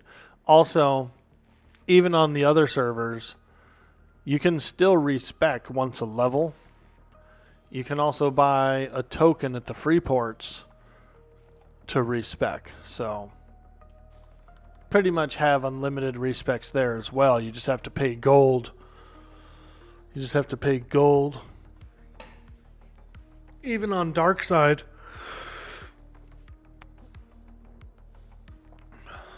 Even on Dark Side RP, you can respec as many times as you want. They'll shame you for respecing too much. They'll say, hey, dude, how many times are you going to bonk your head, How many times can you bonk your head?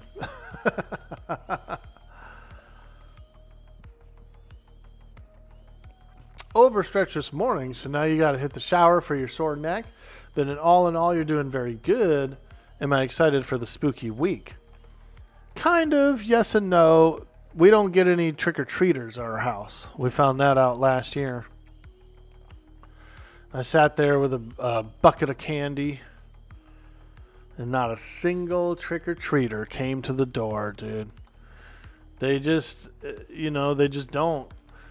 We have, I live in the hills, and a lot of these driveways are very steep, like a lot of hills up and down, up and down.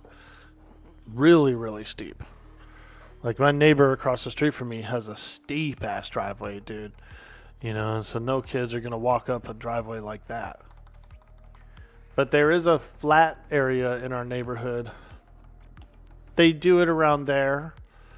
And they also do trunk or treat at the local grocery store. They fill up the parking lot with cars and stuff, and kids go from car to car trick-or-treating from the trunk. That's pretty cool. I mean, I guess it's different. There's more supervision, there's more monitoring than when we were kids. And that's cool. I don't mind it. But yeah, they don't come to our door because we're up in the hills a ways, and all the driveways are a little too steep to be going door to door up here.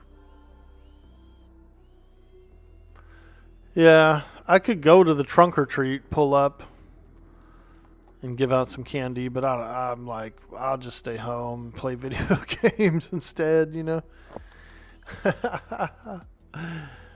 If I had kids, it'd be different. I would go to it. But I don't have any kids, so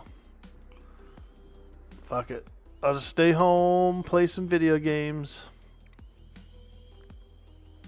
Besides, the costumes these days aren't anything like what they used to be. Back in the day, you'd have your vampire, your ghost, your whatever else. Nowadays, kids are dressing up as characters you don't even know.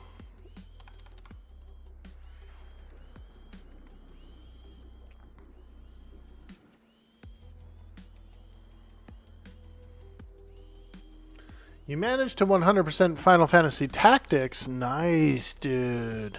I've never played FF Tactics. Would I dress up as an orc? I would. I usually dress up as a Jedi because I have the lightsaber and I have one of the dark robes, like a Sith robe. I usually dress up as one of those. Need a new game? Skibbity toilet, the poopy emoji, weird outfits. Yeah. They're yeah. It's just characters we don't know because it's from cartoons that we never watched. You know what I mean? All the new stuff. So these new generation of costumes are all pretty much stuff we don't know. But there is one that's still been around for quite some time, and it's that Scream mask. That ghost-looking mask. It's got the wavy shape to it. For whatever reason, dude, that Scream mask has stuck around.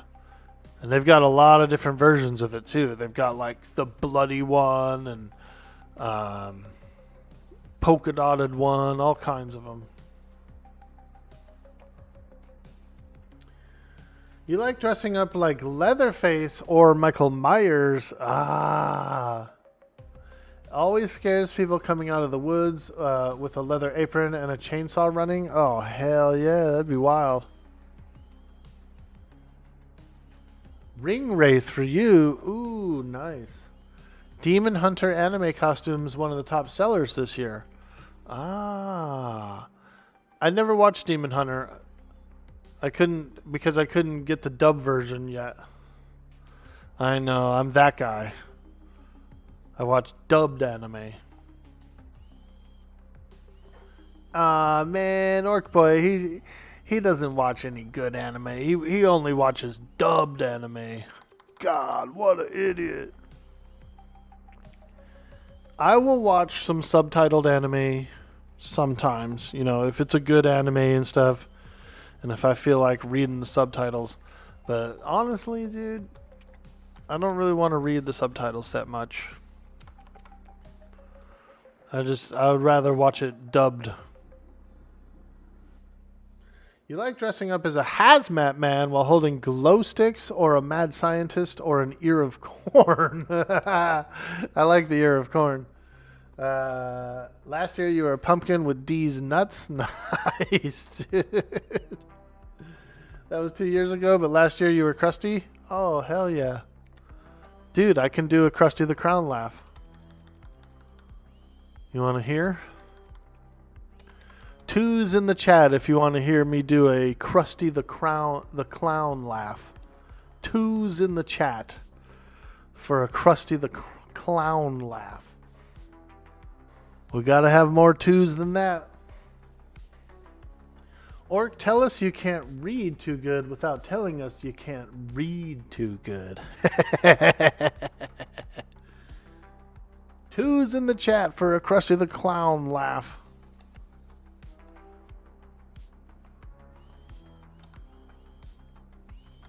You guys are going to be like, oh, dude, he really did it. Veritheus says, wait till these kids watch anime after smoking a dab. All right, well, we didn't get as many twos as we wanted in the chat, but we're still going to do the Krusty the Clown laugh. Ready? Here we go. Here we go. Wait, I gotta get ready. Krusty the Clown laugh.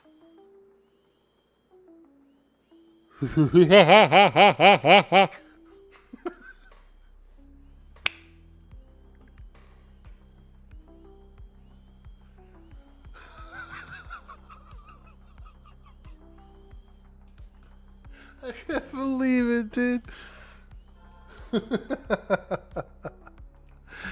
Oh, man. Sometimes I get a little autistic when it's comes to like doing shit like Krusty the Clown laughs or making a lot of noise. I like to make a lot of noise like that, like voices and vocals. I'm a very vocalizer when it comes to doing weird shit like Krusty the Clown laughs and stuff. Thanks, dude. Got you laughing. I can't do it like I used to be able to do it spot on, for real. But I haven't practiced in many years.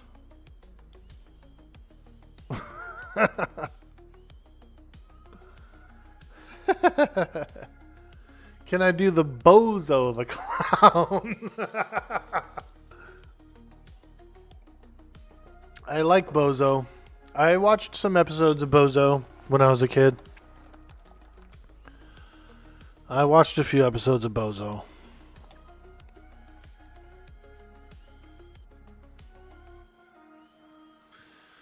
Who wants to drink from the fire hose? Let's go. I used to drink from the water hose outside, and it tasted rubbery as hell. I've had a few drinks of rubber water from a hose.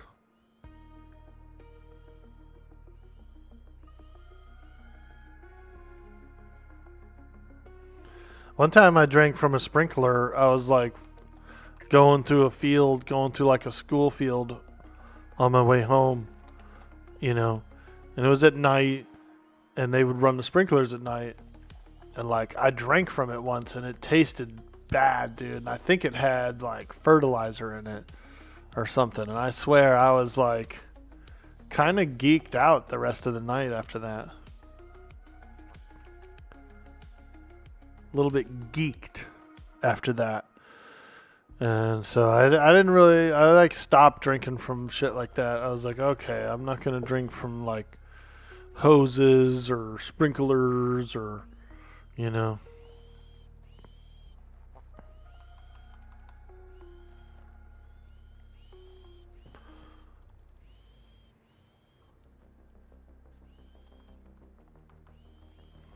Dude, which spider are we supposed to attack?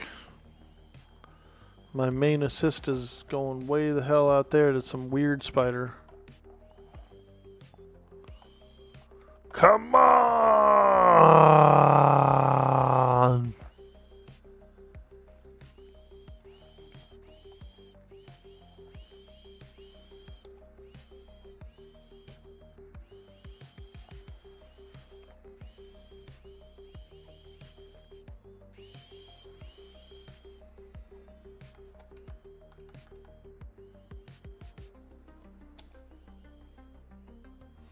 You just don't hear anyone say that the water tastes like it came out of a garden hose. People just can't relate to the flavor anymore. Old boy out here drinking down that poo water. Yeah, dude. It was like sulfury. It was like salt, like ammonia-y, you know. I think they had a little bit of fertilizer in it, dude. Which is weird because you wouldn't think they would, but you wouldn't think they would run it through the sprinkler system or whatever, but I think they did.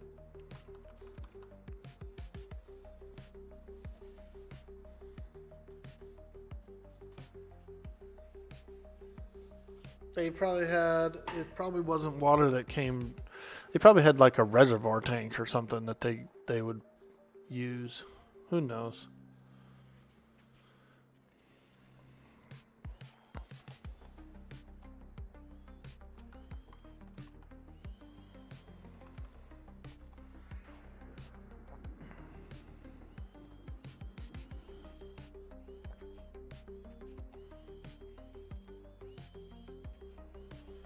You never see anyone playing flashlight tag at night anymore either. That was a fun game. Probably go to jail if you play it now. Ah, yes.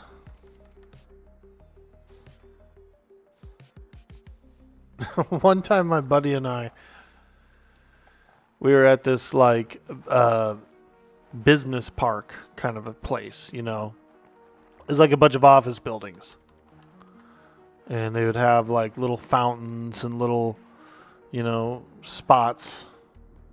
But what we did was we went out to it and we brought our lightsabers out there and we were fucking around pretending we were on like Coruscant or something, you know, just fucking around. And there was a security guard. He was an old man. And he was just kind of walking around or whatever. We seen him coming a mile away. We were like, oh boy, here comes this dude. Here comes the security dude. Old guy. You know, I'm sure he's going to tell us to leave or whatever. And so we were like, whatever, let's just keep playing around and we'll see what he comes up and says. And so we're still fucking around. We light up our lightsabers. We're fucking around with them and shit. And he like looks up and sees it. Finally like sees us. And then the dude like turned around and like ran back to his car or something. I don't know what he thought. He like turned around and ran back to his car and like drove off. And we were like, that's kind of weird. Like, I feel like he's calling the cops or something. Like, I guess we should just get out of here anyway. Because it's probably a trespassing thing, you know. Even though it's just it's just a bunch of buildings. It's like office ones. So they're going to be like, oh, you can't be here after hours or, you know, some bullshit. End up with a frickin' trespassing charge playing lightsabers at an office park. So we took off. But either it freaked him out or he didn't know what to think or he just decided to like dip out and go call. Who knows what he thought, dude, but he literally was just kind of, he got out of his car and it was like he was going to patrol around the office park or whatever. And so we started playing with our lightsabers again and he was just like, and like ran back to his car and jumped in and took off. I said, what the hell? I said, we better go, dude. This guy's calling the cops on us.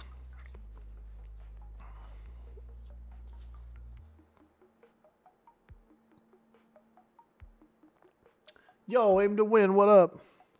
Come here, I'm gonna eat you. Get in my belly. That's right. I'm bigger than you. I'm gonna eat ya. He's all saying that to a baby, dude. Or no, he said it to Mini-Me, didn't he? He said it to Mini-Me. I'm bigger than you. I'm gonna eat you. Oh, man.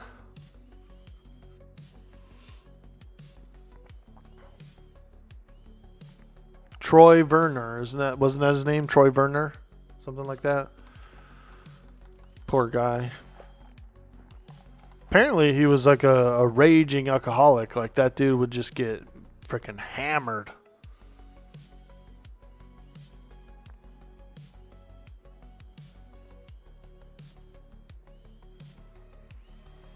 Mini-Me. Mini-Me was getting faded on the reel.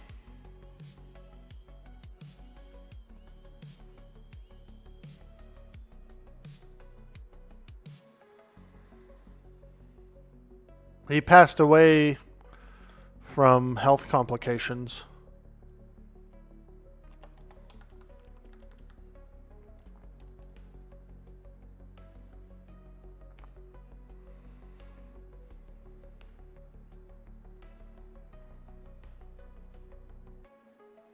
You still wonder how did we go from cartoons like Thundercats, G.I. Joe, and He-Man to Adventure Time, Adventures of Gumball, and Bluey.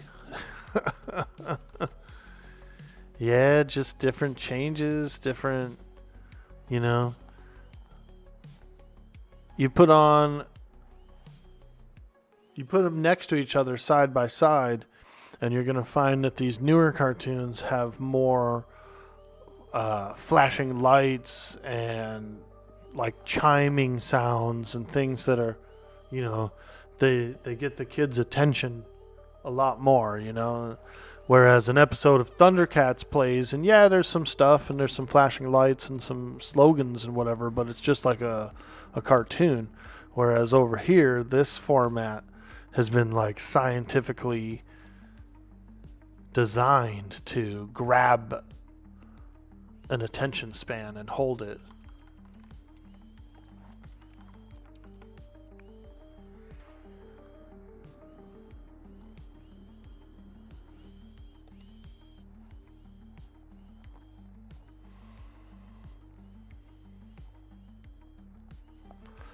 And it's art style too, you know. I did a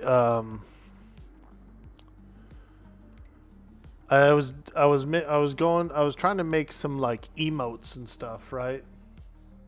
And I was using ChatGPT. And I did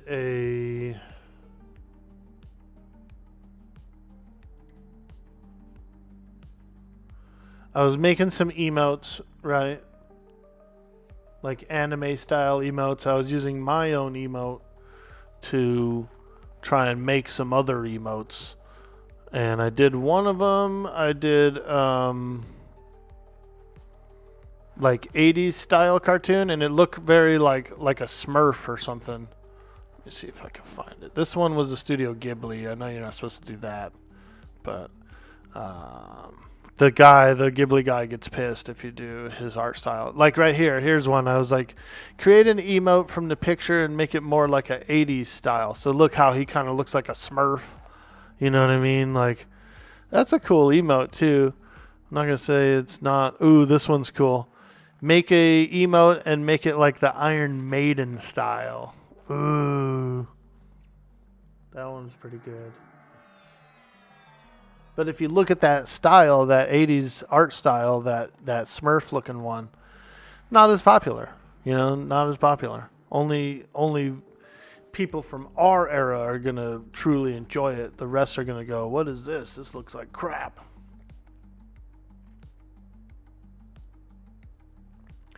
Did I ever read about the Thundercats? It was made by a child psychiatrist? No, I didn't know the behind the stuff.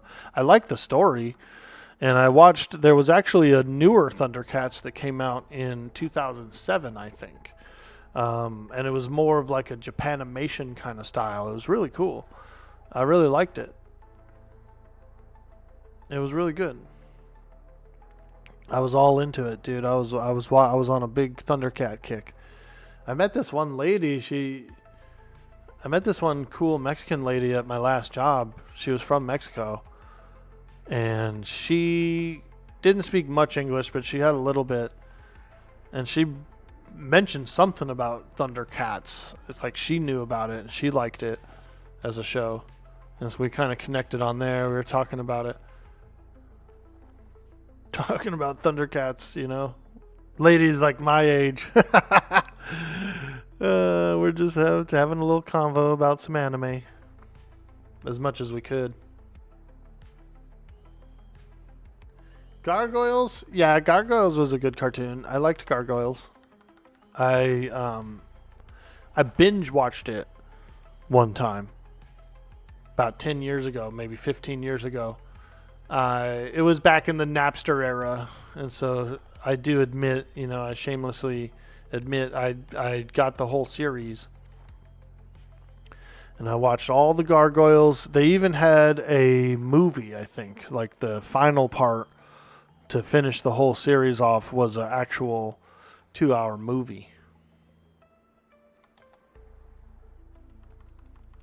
Pretty cool. Pretty good. It still held up. It was still really good.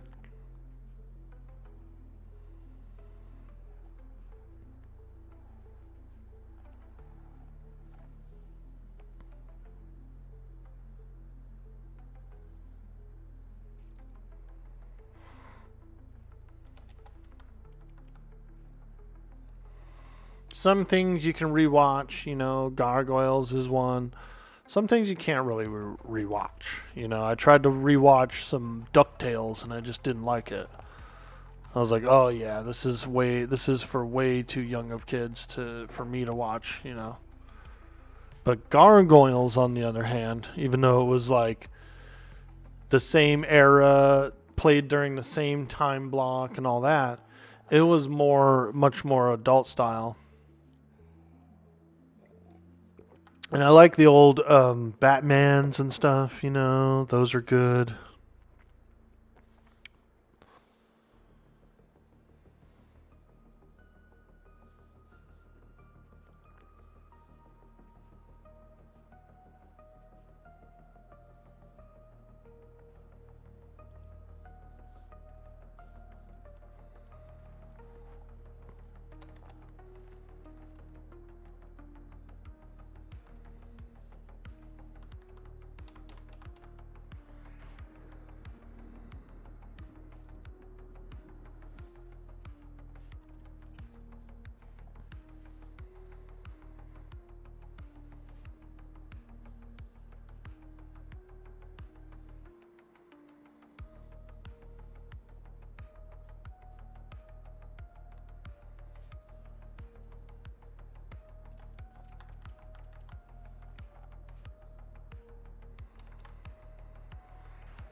There's one game I kind of want to play. I was kind of in the mood to do some Metroid today, but what I want to do is I want to do the 90-degree Metroid, the ROM crack. There's a ROM crack of Super Metroid that turns the whole game 90 degrees, right? So it's the same game. It's got all the bosses and all that stuff. But they've turned the game 90. And so you got to do like, you pretty much have to like wall jump everywhere, and you know, it's the same game, but it's just turned and the gravity's changed. So I think it'll be kind of fun. I've always wanted to try it out. I played some other ROM cracks. I played one called, it was like a Metroid Fusion. It was like a Super Metroid Fusion or something ROM crack, and it was pretty cool. It had some custom levels and all that stuff on it, but I ended up getting stuck. Like I went down some one-way tube or something, and I didn't have a required item to continue to get farther, but the door behind me was closed, and I couldn't get back to the previous area, so I ended up getting like trapped on that ROM crack. And that one had like custom areas and stuff, so it was a completely custom game. But I think the 90 degrees one would be pretty fun.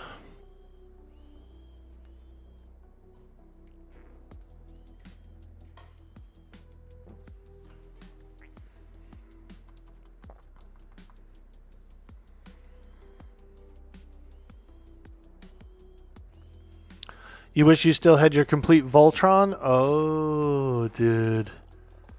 Like the toy or what? The figure? With the lions, dude? Is that the one you have? The lions? I remember that one. The toy, yeah. The lions were really cool. Voltron was really badass.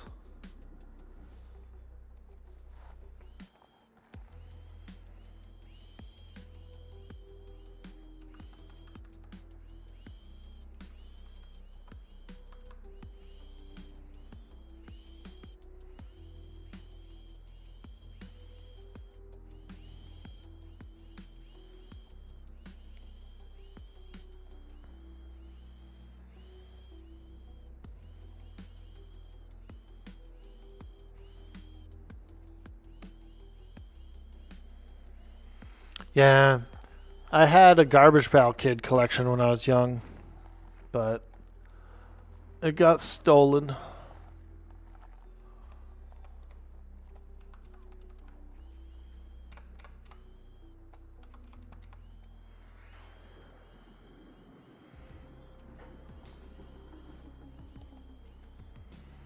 Didn't have like a big toy collection. I had, the toys I played with and stuff. I had some He-Man stuff when I was young, and then I had some Transformers stuff, and then I had G.I. Joe. I was real into G.I. Joe that was pretty much the last line of toys I was into. I had some buddies do some collecting, and I had a few collecting figures too, like some Spawn figures and a few things, but I didn't collect too much. And I'd always get tired of the collection and like trade it out for something else. Once I hit the video game age, 1986, once I was playing frickin' Nintendo and shit, I gave up on toys altogether.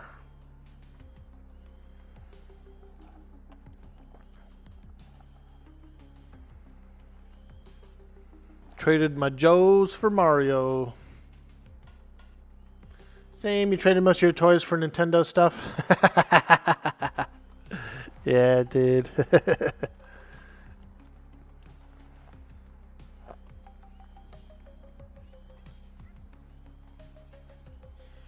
I had some friends that were toy collectors when I was a teenager and in my early 20s and stuff, and so I would still go to stores and like browse through toys and stuff. I didn't buy very much, but I would go with them to some stuff, and I would go with them.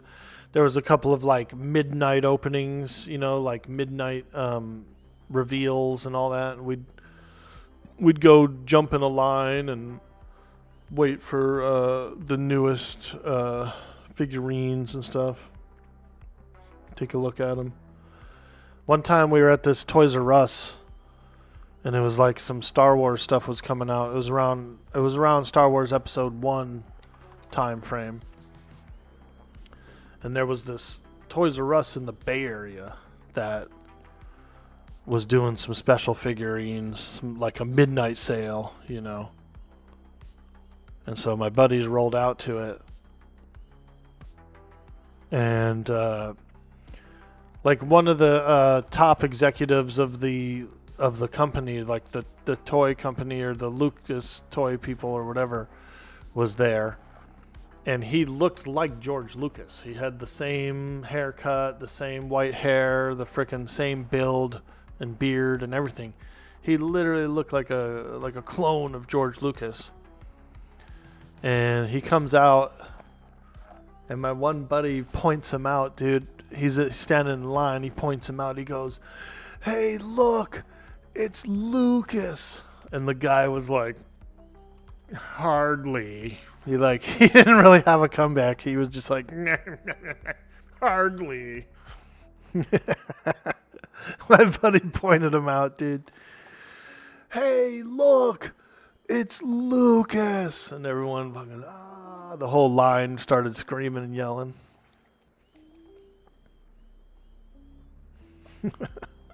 I bet you that guy got a haircut the very next day, dude. He probably changed his whole style.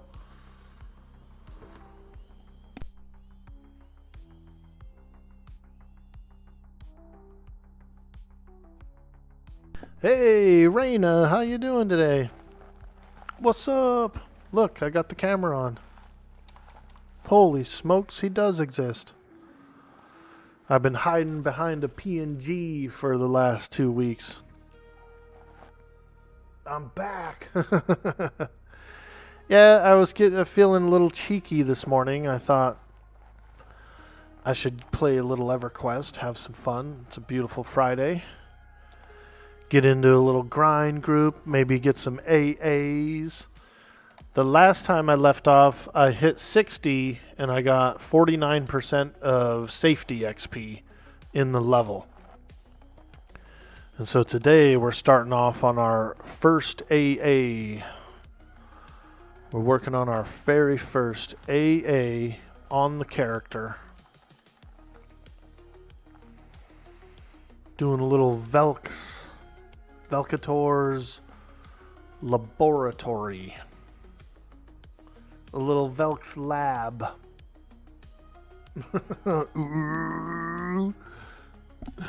Yeah. I really want that Red Dead server to come back online. Because I was having a lot of freaking fun over there, dude.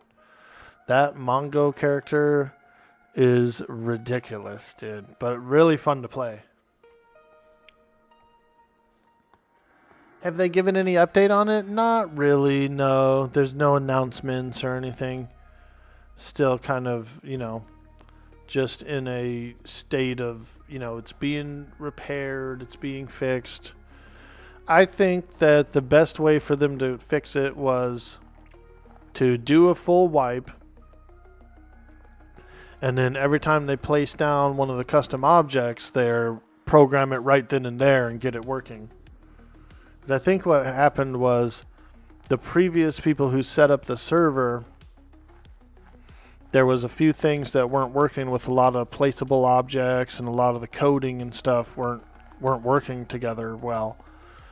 And so I think what they did was they asked for help from someone else who was really experienced at it, but that person couldn't go around to all the existing things that were screwed up and fix them all.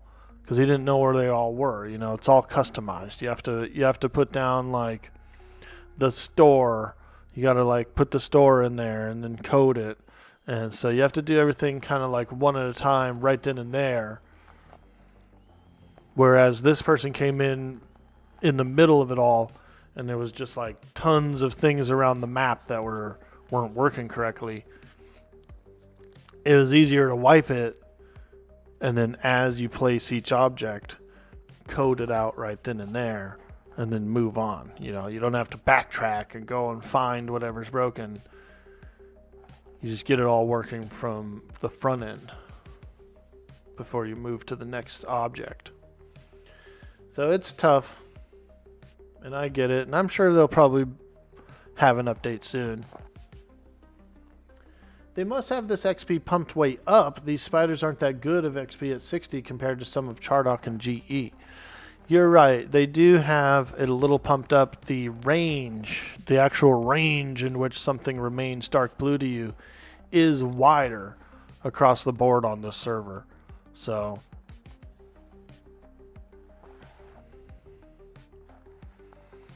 that's why they're not light blue. These are still dark blue to us. At 60. They should normally be like very light blue at this point. So you do get a little bit cranked up. It's not necessarily the best place to go for XP. Yes, there are better places for me, but it's also easy, and there's always groups. You know what I mean? You can always come here and almost immediately get into a group. Whereas other zones, you got to kind of wait in line or form your own group or just get lucky. This place is always packed full of freaking grinders.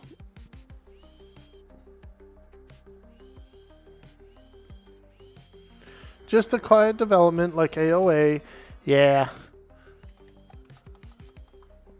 Oh, I'm sure they'll be up and running soon. But I was having a lot of fun. That character Mongo is just a lot of fun. Some are even green at the entrance. Exactly. And everything's dark blue to me at 60 here. So it's adjusted. Slightly adjusted.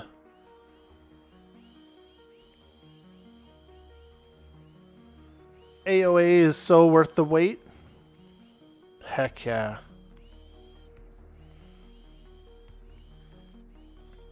What do you got planned for tonight, Mrs. Reyna? You gonna do any streaming today? Hello. Yo, Cyber Jarl. Hello. Hello. It sounds like I'm purring. That's like an orc purr. Ooh, ooh, ooh, ooh, ooh. An orc cat. Did I check out that RV there yet? Wouldn't it be fun to get 4 of us in an RV group? I saw someone playing it yesterday, yeah. I watched a streamer play it for a little bit. Looks cool. Just getting it all set up. You were running late as Shadow had an impromptu play date. Ooh, very cool. Little play date for the doggo. Hell yeah. Got to keep them stimulated. Their mind. They are a pack animal, so I feel like they should have some friends. A pack animal.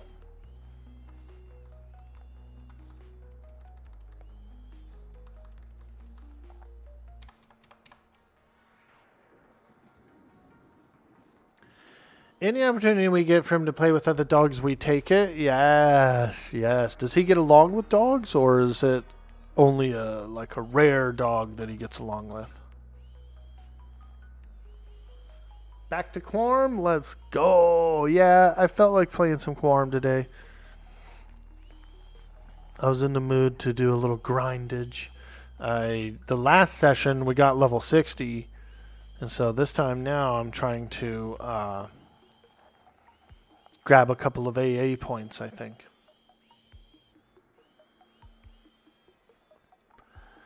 Yeah, I was jonesing for a little EQ sesh.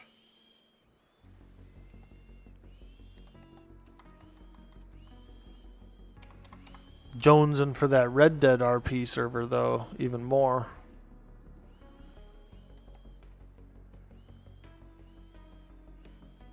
He loves other dogs. We've not met a dog that he doesn't like, but there are plenty of dogs that don't like him.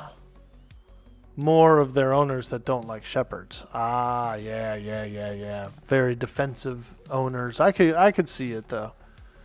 Like if I had a little pug dog or something, or you know, and a large shepherd was coming my way, you know, I might hold the reins a minute and say, yo, keep that dog away.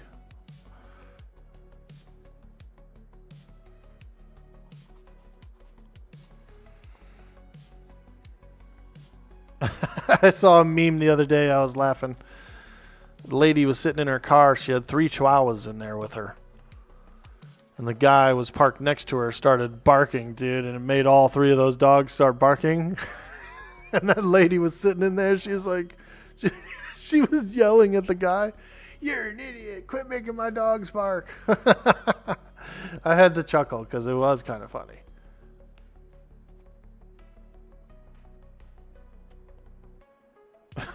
She's sitting in a car, dude, with 3 chihuahuas. And the guy parked next to her just starts barking at him, dude. Getting him riled up. I'm not a huge troll, but, you know, sometimes I chuckle at a little bit of trolling online. Especially a good reel, a good short.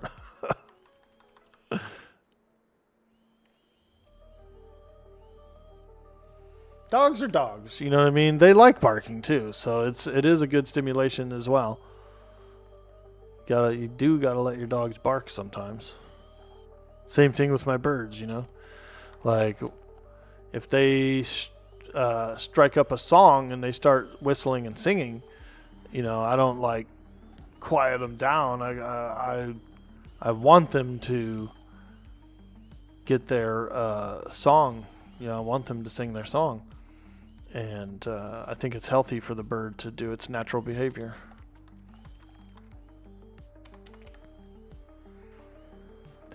Healthy for the animals to do their natural behavior. And so if you can embrace it, like if you take your dog to the park and then you get him to, like, you know, something he starts barking at it and you allow him to get those barks in for a little bit, I think it's kind of healthy.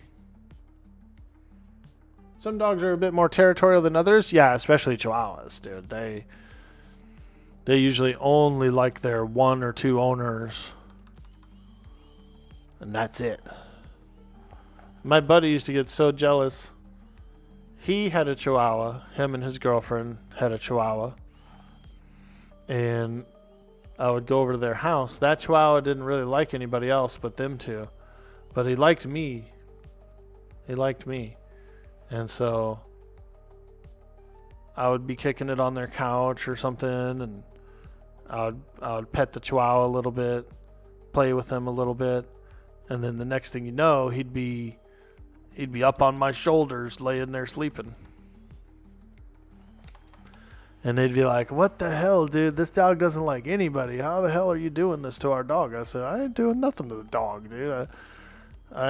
When I first meet the dog, I introduce myself to it the way that dogs like. You know, you put your hand down there, you let them smell it.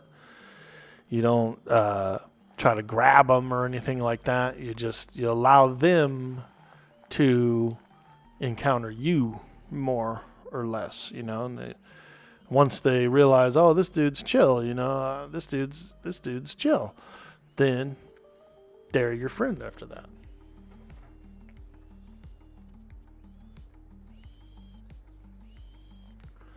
It can be the tone of the voice too. I feel like I have kind of a low tone, and I don't yell or anything a lot. You know, my voice isn't like loud and booming. It's very soft and chill. So I think that has a lot to do with it too.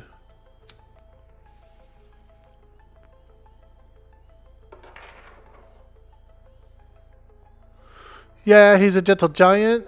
With the small dogs, he just lies on the floor and lets them pin him. Nice.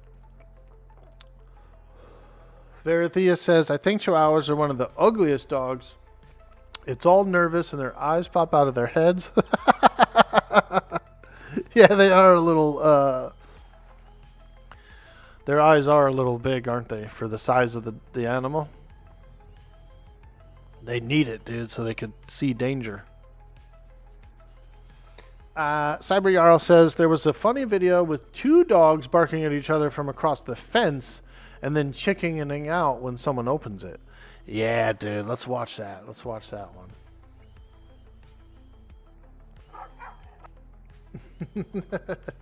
Yeah, let's see.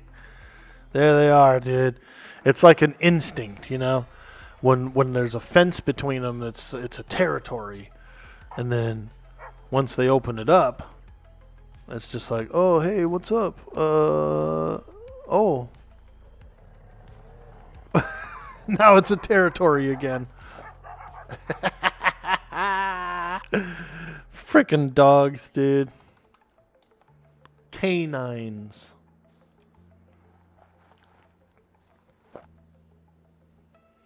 The only dog that has ever bitten you was a Chihuahua. Not a German Shepherd, Rottweiler, Cane Corso, but a Chihuahua. I was bitten by a Shar-Pei. I was a dumbass. I was about 9 years old. And I like tried to like ride a Shar-Pei or something. I tried to like straddle one. And he reached over and bit my leg. I definitely deserved that one. But I was a pretty rough kid anyway. It didn't like bother me or hurt. And I used to play with some other dogs too. And get them all riled up, you know. And in their excitement, they might bite you a little. And I would just laugh, dude. I'd be outside playing with a dog, rile him up, and then he'd give me a little bite or something, and I'd laugh, dude.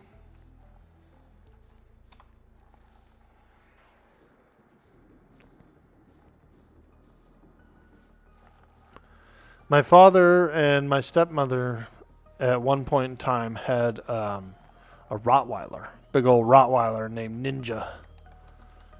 And so I used to, you know, play with him, play a little rough, you know, he'd get a little nippy. And we'd play and stuff and wrestle around and shit.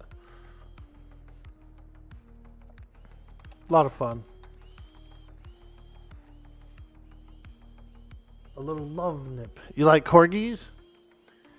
You don't have that problem with corgis. It's my fault. I was a rough kid. Like I played rough. I was always dirty. I was always had holes in my shoes and pants, and you know what I mean, scrapes and stuff. And so some of the more sensitive parents would ban their kids from playing with me because I was too rough. You know, their kids would come home dirty, scraped up. Oh, you can't play with that kid. He's wild. I was a wild kid. I was a wild spirit.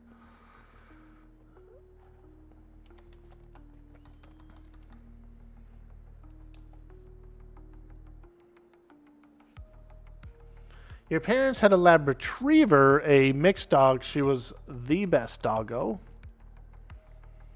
Nice. Was he golden or was he black? Most labs, I think, can go a few directions, you know.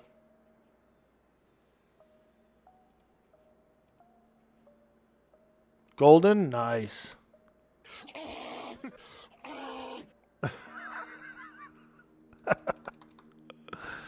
Oh! Ooh. Joe Rogan would be a good orc, I think.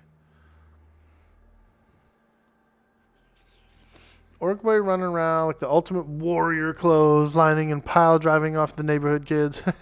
Yeah. Yeah, we would just get real dirty, you know. I played in the dirt.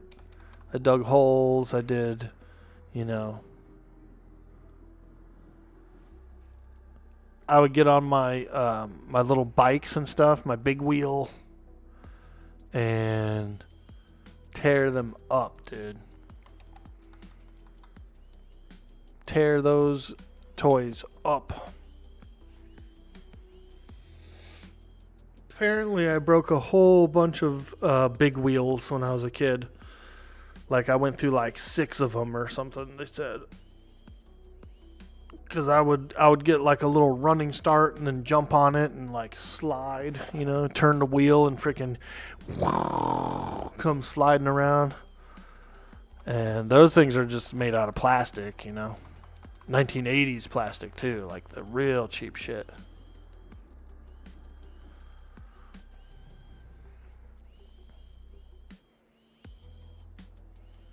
Yo, Jack, welcome to the stream. He's already had the int score too much.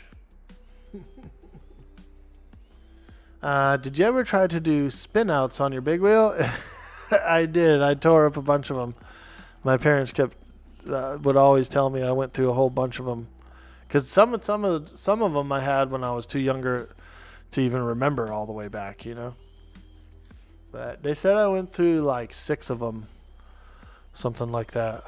Like I was tearing them things up.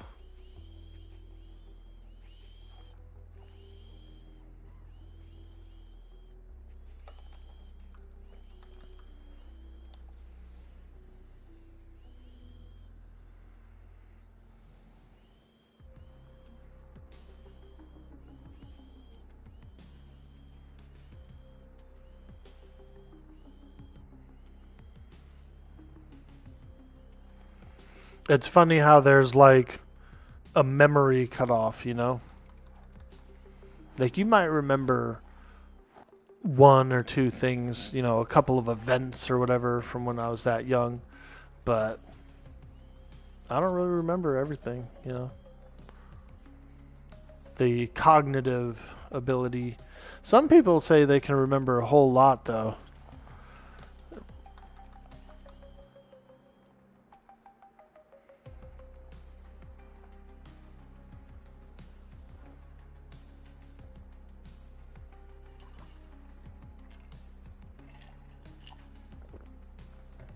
Ah.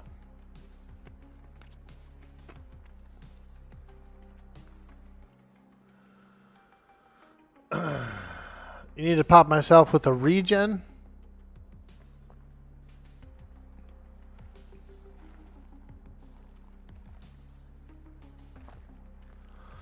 I got Phantom Plate.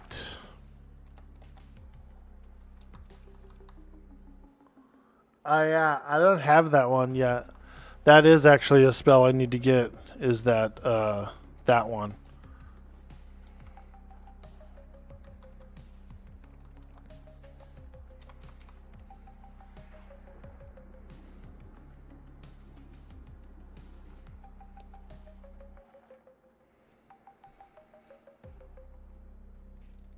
Usually I pick up a KEI before I come down here. I forgot to do it today. I didn't remember. I just jumped straight in. Came to GD.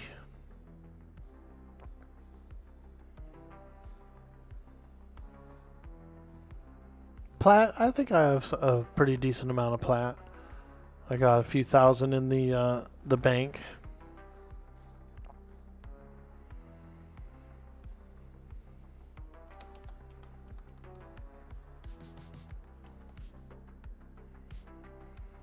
Yeah, I was feeling like playing some EQ today. I said, dude, I want to play some EQ.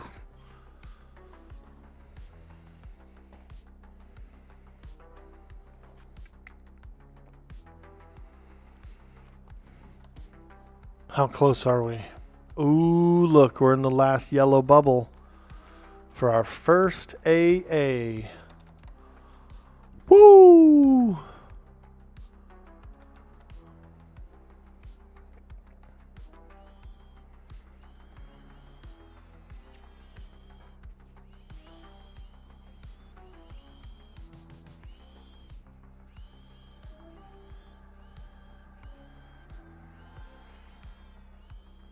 Oh, shit. Phantom Plate doesn't work because I got egoism on. Womp, womp, womp, womp, womp.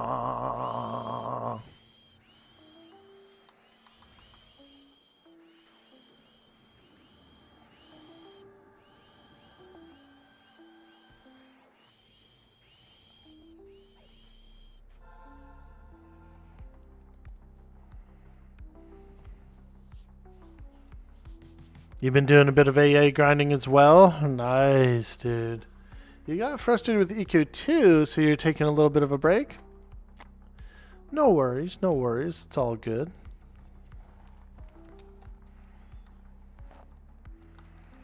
It's always good to have a break here and there, play some different games,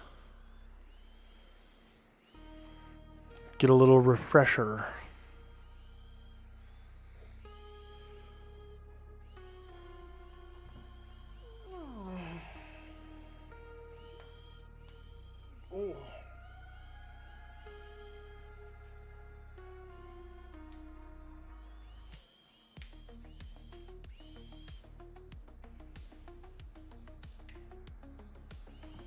You on the TLP, Cyber Jarl? I think he is. I think he's on TLP.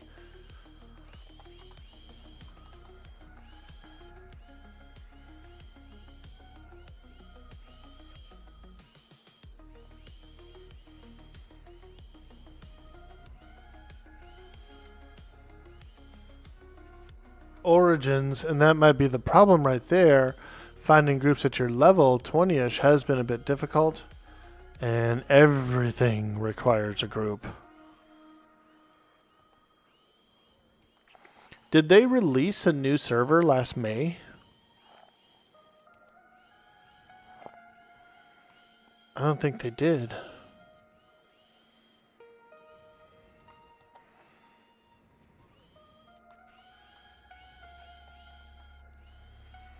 Dangleberry. I like that. Dangleberry. It's even better than a dingle.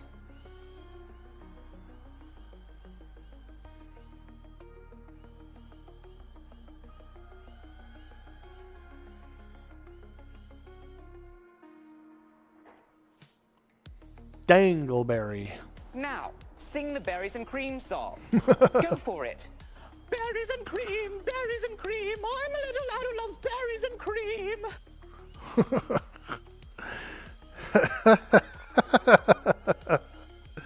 That dude's insane, bro. That guy is absolutely insane in the membrane.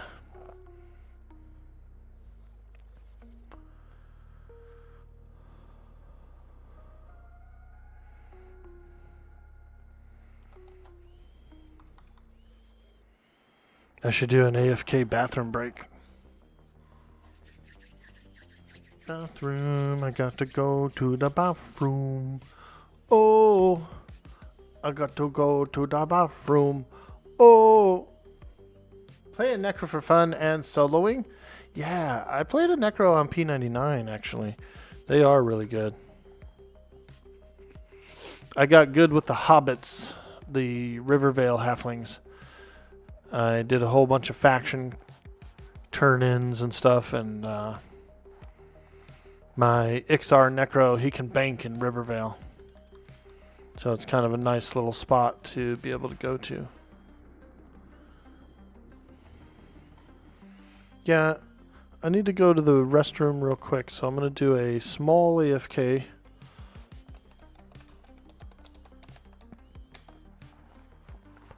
Do a quick little AFK break while those guys keep fighting down there. So I'll be right back, you guys. We'll take a quick AFK break for a small health break. BRB.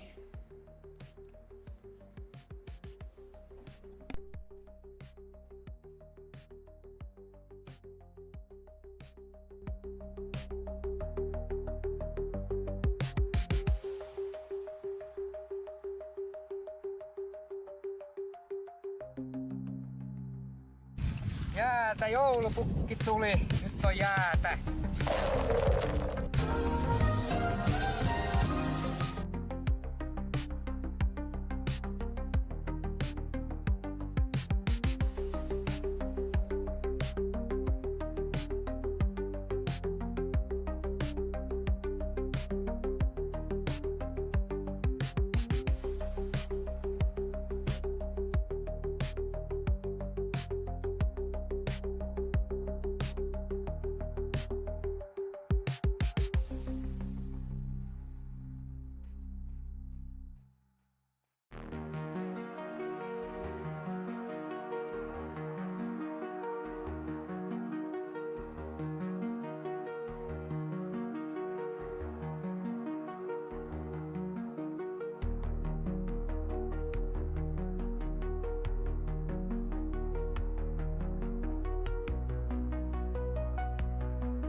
Meat's back on the menu, boys.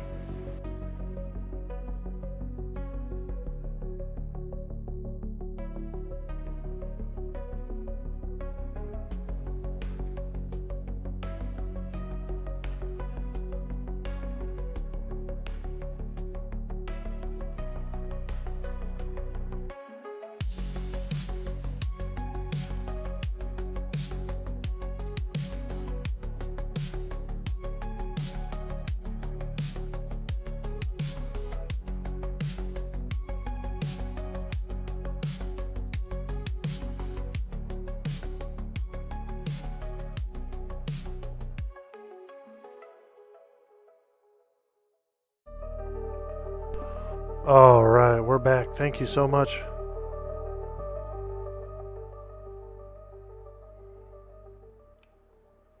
I'm back. Hey, Keezy Bun Gaming, thank you so much for the sub. Oh my gosh. 2 months. Wow. That's awesome. Thank you. Thank you. Thank you. Hope you're having a absolutely fantastic day. Playing a little Everquest today. I'm on my Magician. It's a level 60 Magician. And we're doing a little AA grinding. A little alternative advancements. And so we're just fighting some spiders. We're over at Velks. You know, it's a nice, easy grind. It's a beautiful Friday.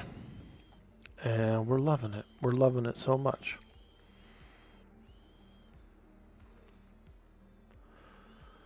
You're actually in the guild Erudite Crossing Guard. It's a super great group of people. You see me playing with one of them?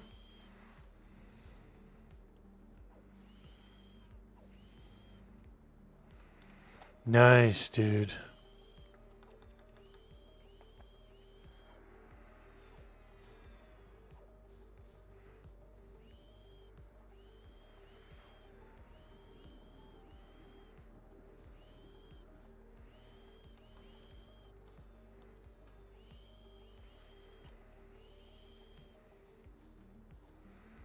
Hell yeah.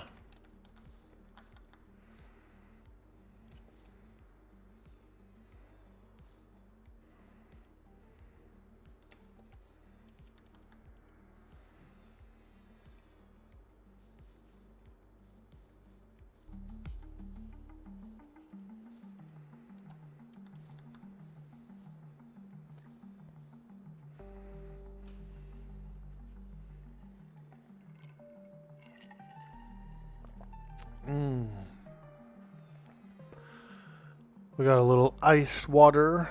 We've had some coffee. We've had a few Fig Newtons. Now we're drinking water.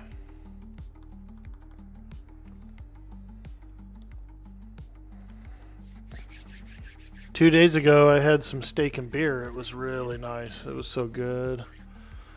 Some steak and beer. And then I finished off the steak yesterday. I made a couple of sandwiches.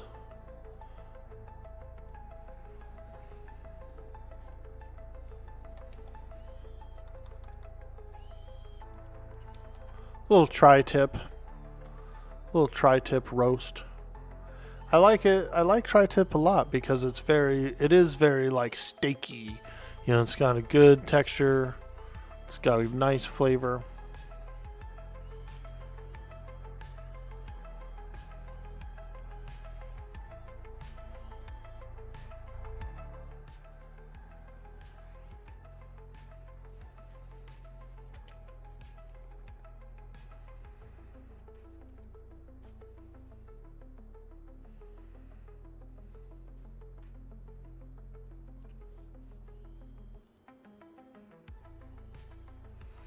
Yo, we did a Krusty the Clown laugh earlier on stream.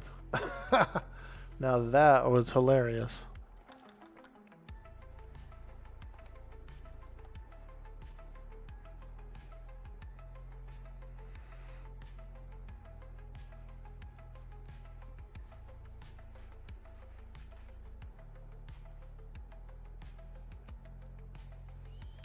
Did someone clip it? I don't think they did. Maybe. I think someone might have. We did get a clip today, which I'm very appreciative for. Very appreciative.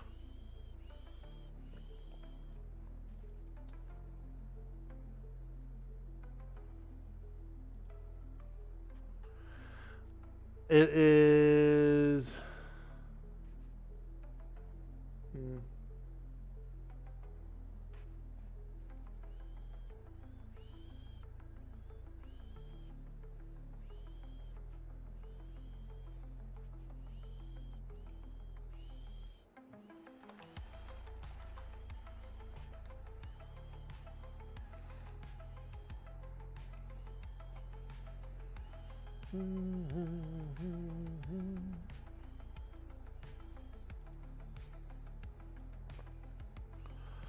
Let me take a quick look.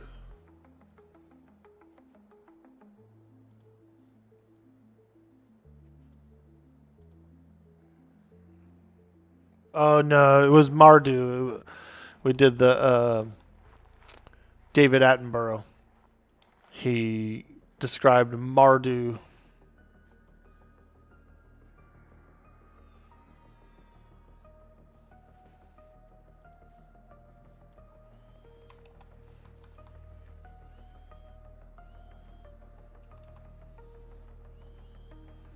Mardu.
That ranger's having fun shooting spiders.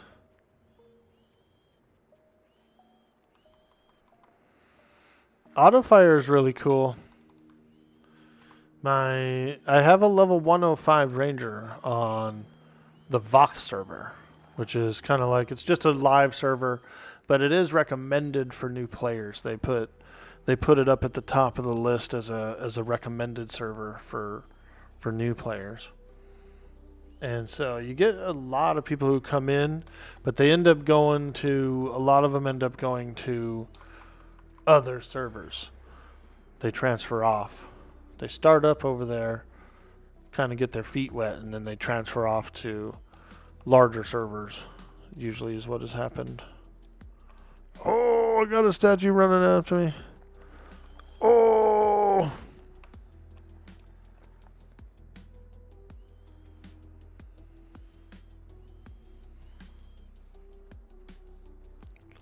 But I did the House of Thule expansion, the Veil of Alaris, Reign of Fear, did a whole bunch of expansions there on that character. It was a lot of fun.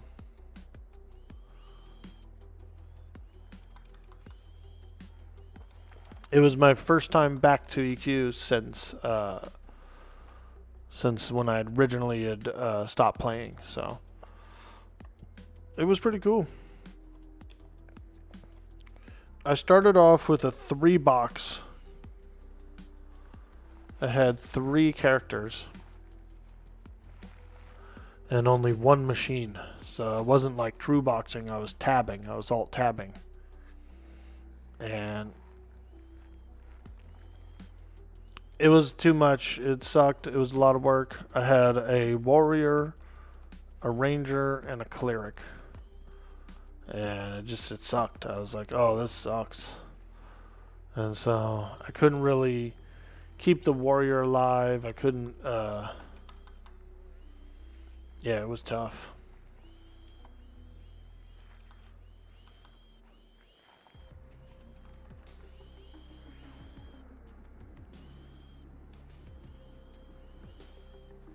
So then I decided, okay, well, let's just push the ranger as like just a main character. You know, I'll play the ranger, I'll go high level, and I'll see what it's like. And I ended up playing that character for about a year or 2.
But I did really like those expansions. I thought they were really interesting. House of Thule was pretty cool. So Kazakh Thule has been put asleep by his kids, like Terrace Thule and whatever other Thules there are. I forget how many there are, but there's like 2 or 3 of his kids. They put him asleep somehow. And then because he's asleep, his nightmare starts to become a reality. Like he's asleep, he's having a nightmare. That specific nightmare is like starting to like become real, you know? And so you start off in Firot, the swamp. It's called Firot the Dreams. And then you work your way to the actual House of Thule itself. It's like this crazy big mansion. You got a front yard, you got an inside, you have a backyard. You know, it's pretty creepy.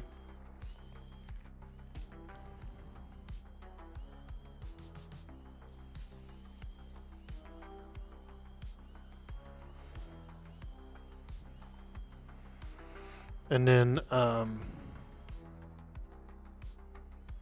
the Veil of Alaris came out after that. And it just kind of like didn't really continue the storyline of the Sleeping Kazakh until the expansion after it, which was Reign of Fear. And then it was like Kazakh's dreams, like Kazakh's nightmares like shatter or something. And it's these gems, these pieces of his dream land all over the world, all over Norath. And then, so you had all these cool like revamped dungeons like, you had like an entire Temple of Ishan that was like level 90 something plus. All the bosses had mechanics. You know, it was really cool. Yeah, it was good.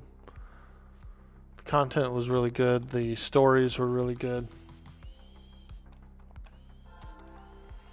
Retail EQ is pretty cool still. The company definitely puts more effort into their expansions than anything else right now.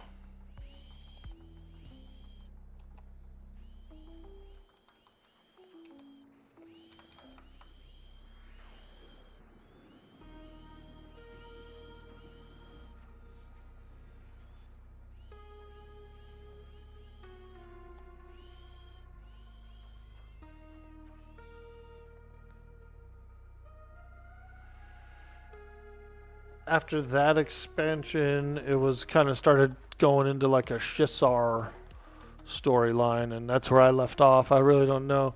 I think there's been about 4 or 5 more expansions since then, since I played then. So I don't even know at all what's going on with the current storyline.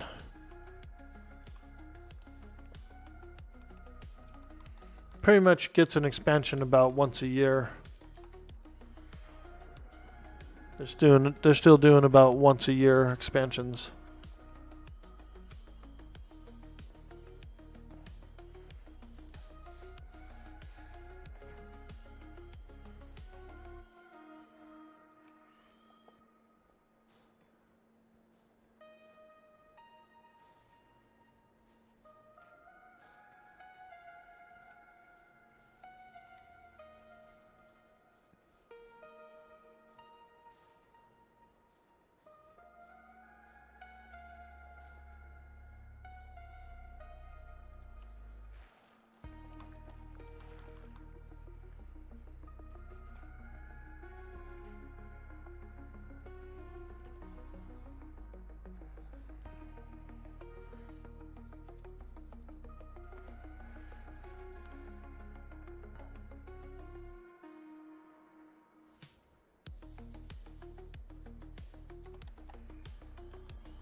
Let's see. Who do I assist now?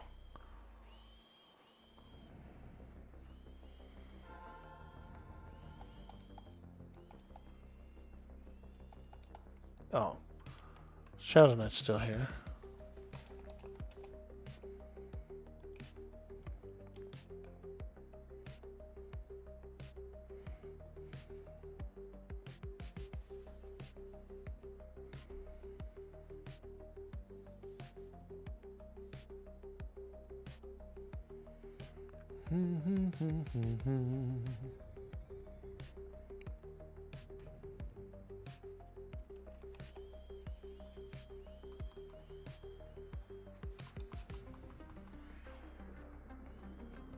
Big nuke, big nuke.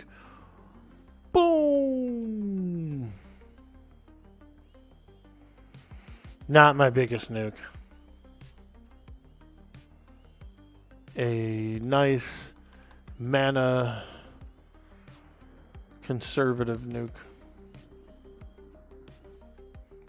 I only really get 1 nuke in per mob. Mob is usually dead by the time I would get a second nuke off. So, can't really use my most powerful nukes. They actually take too long to cast. And they drain your mana a lot. So this is kind of a mid-tier. It's like a level 40 nuke or something. Yo, Jonah! What's up, dude? Happy Friday. You've had so many problems with Irud, especially the guy in your group. He is the co-leader. Oh, really? What's he do? What's he do? I want to hear the skinny.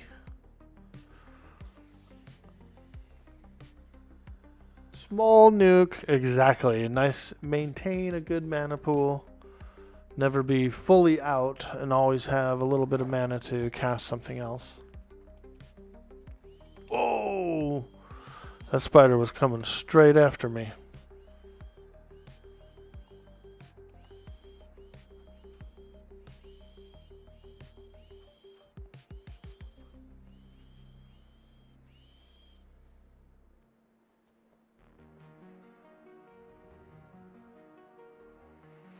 I'm working on my first AA. I already got it, actually.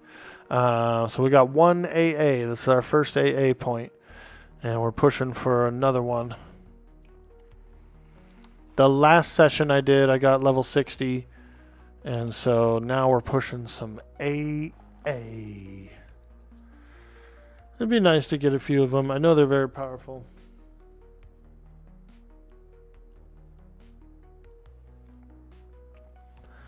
This is pretty much my main EverQuest character right now. You know what I mean? So, I would like to get some AAs.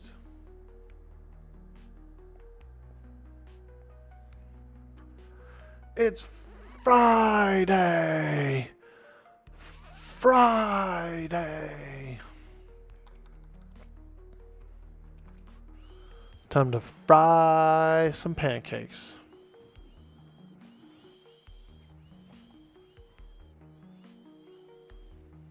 Pancakes would actually be pretty good.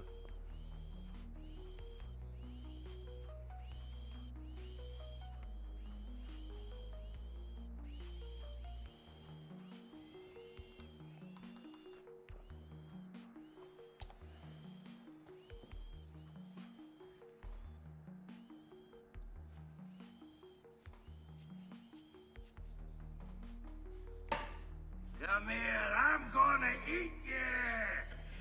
Get in my belly!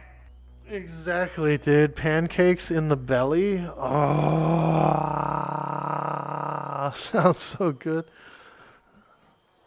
What's up, Cleaver? Good to see you. Welcome in. We're hanging out. We're playing a little EverQuest today.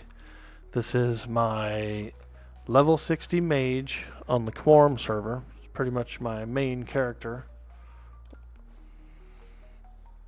We're on the main.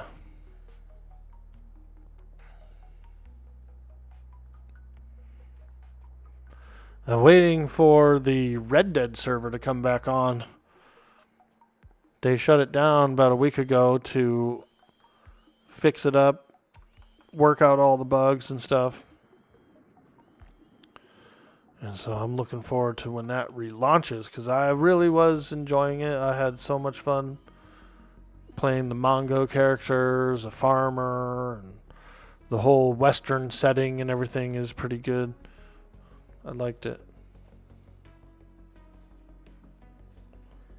I paid $15. I bought the single player version of Red Dead. I could do a little bit of that too.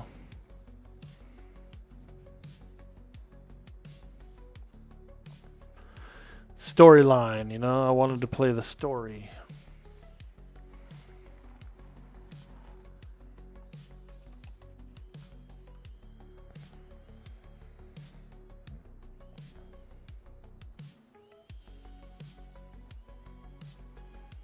Hope you're doing well, Cleaver.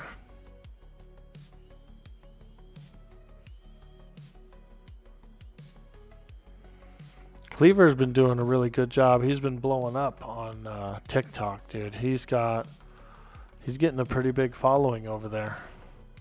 Proud of you, dude. Do I have any experience with the app Mumble?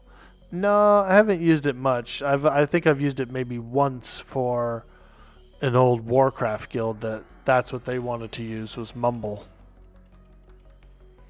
My last that last Red Dead server I was on, they used TeamSpeak. I was actually using TeamSpeak recently. But I mostly use Discord. They were using TeamSpeak because you can hook it up with the server and use it as the voice. You can use it as your voice chat for the Red Dead roleplay, and it's pretty good. It's super clear, high quality sound. Mumble is old school. You think TeamSpeak has updated to almost Discord looking UI now? They have, yeah, but we're using TeamSpeak 3 for that server. We are actually using an older one. It has a program called Salty Talk or something like that. And it links up to the Red Dead server. And so it works as a proximity chat. So if I'm standing in front of you, you can hear me loud and clear. If I'm a block down the road, It's like you can barely hear me. You know, it works really well. The proximity works so good with it, and it's so clear, high quality. So it's been really nice. It's a good voice option for that server. It's a proximity VoIP solution for Valheim that calls for a mod and mumble. Yeah, that would work because they do that with some of the other stuff too. The last server I was on did that with TeamSpeak. They were using it in the game as their VoIPs. Pretty good quality. Mumble probably the same. It's probably the same.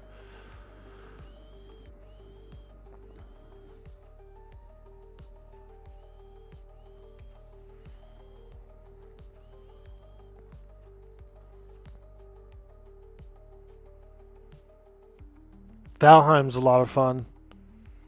I'm waiting for the Frozen North update. That's what I'm waiting for before I do another Valheim run. The last Valheim run we did, we completed it. I actually did all the biomes, got all the way up to the Ashlands, and we beat the Ashlands. It's pretty cool. Pretty darn cool. I've got a little side project that I want to do in Valheim. I want to make a dungeon. Just free build an entire dungeon and then populate it with monsters and treasure and maybe traps, you know, various things. Love you some Valheim? Yes, dude. It was a pretty kick-ass server, the last server we had. It was the most kick-ass server I'd ever ran. So yeah, it's really good. It was really good. You're kind of going through it for the first time vanilla, but you've been looking at a VoIP and mods. Ah, very nice, very nice. I've played Valheim Plus before, where it's a mod, and I've also used some Valheim mods that increased the enemies, gave them like elemental powers and stuff. You know, I did a few different modified versions, and it was pretty good. Realistically, though, you can't really get more than 10 players on the server because the server just lags so much. There's mods that can allow you to go up to 20, 30 players, but they just don't really hold. They like cap off at 10 players. Once you get more than 10 players on there, and even when you have 10 players on there, the server just really tanks in performance. Hey, Roland, good morning. It was very good. You wish you had been able to play some more? It's all right. We had some fun, you know. We had a lot of people come and go, and it just feels good. You know, it feels good to play with friends. What's up, Roland? How you doing today? I was feeling a little cheeky this morning. I thought I'd boot up a bit of Everquest and do a little grind sesh here. Working on some AAs. My last session, I got 60, got some safety, and then now we're pushing AAs. I just got my first one. Second one is coming up soon. Doing a little grindage, a little grind fest.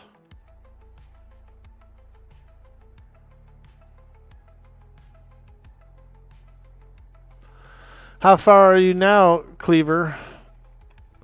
I think the last time I saw you were doing some Iron Age stuff. You're working on getting iron and steel production.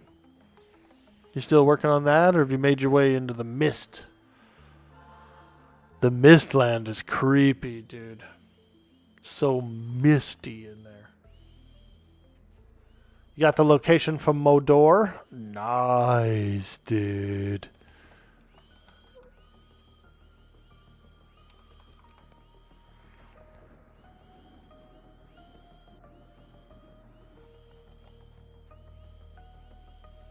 Full wolf and Fenris armor? Hey, there you go.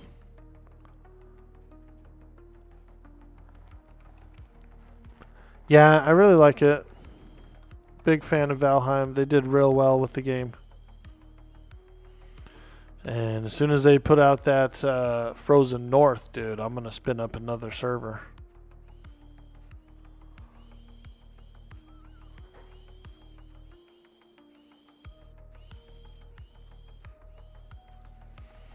I know they came out with a change recently. They added some bears and a few other creatures, some more placeables.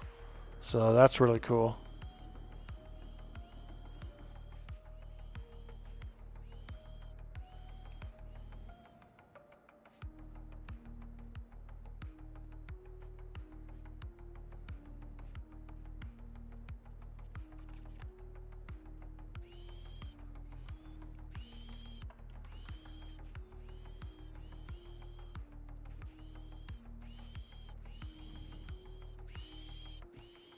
Ow!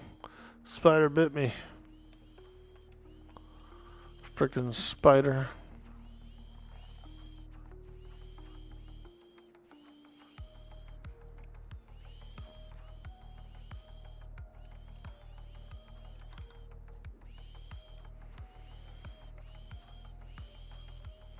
You'd like to try and run a little community server, but you hate how it forces players to manage comms by not having an in-game VoIP.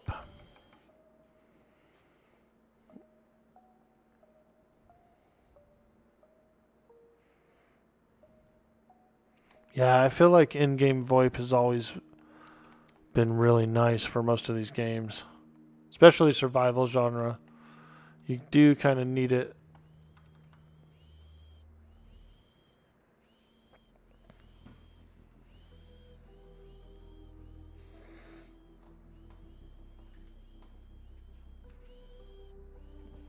Can't do 4+ people in a voice channel? Yeah,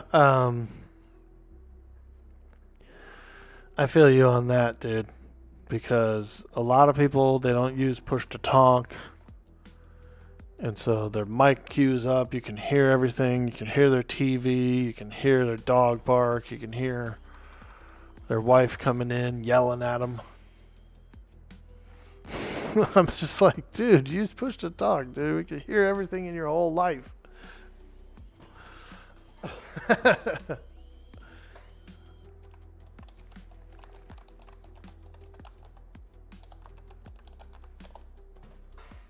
Heavy breathing, yeah, farting, yeah. I've heard a few rippers on voice. You go, what was that? Nothing. Dude, you ripped one, dude. You soiled your trousers.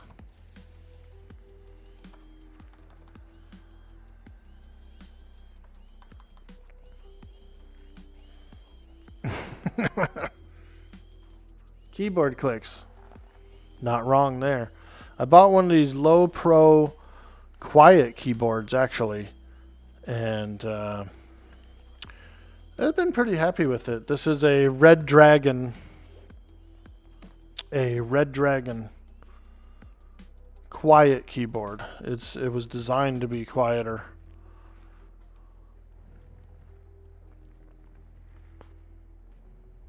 It's pretty nice.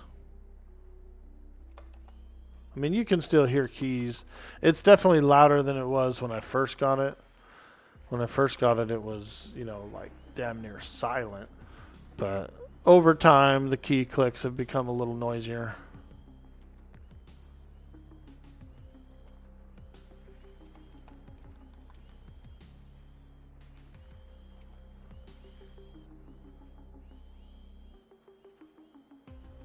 Those mechanical keyboards are nice, but they're noisy. Yeah, dude. I have one on my other machine. My other computer has a frickin' clanker.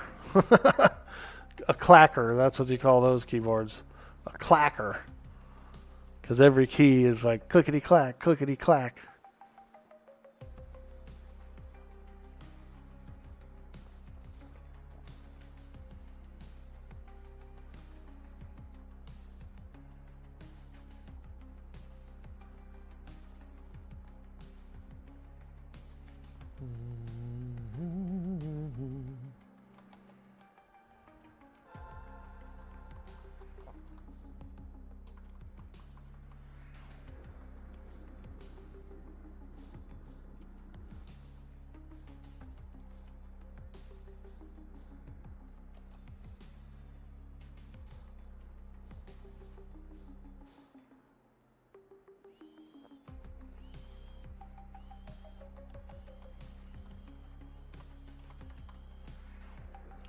There's nothing quite like spending days on setting up your mic and dialing in the stream audio only to have your friends hot micing you.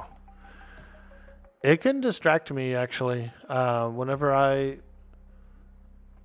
boot up a voice chat or something during the stream, it's like my attention goes away from the audience and it goes more towards everything in the voice chat, you know what I mean? And so in a way it can kind of like take over the stream a little bit. And so I've never liked it. I'll do it, you know what I mean? Like there'll be certain scenarios where you need to communicate or you'll do it, you know. But the stream itself, the audience, you guys, you know, suffer a little bit because now I'm giving like 20% to you and 80% to the Discord or the voice chat, you know.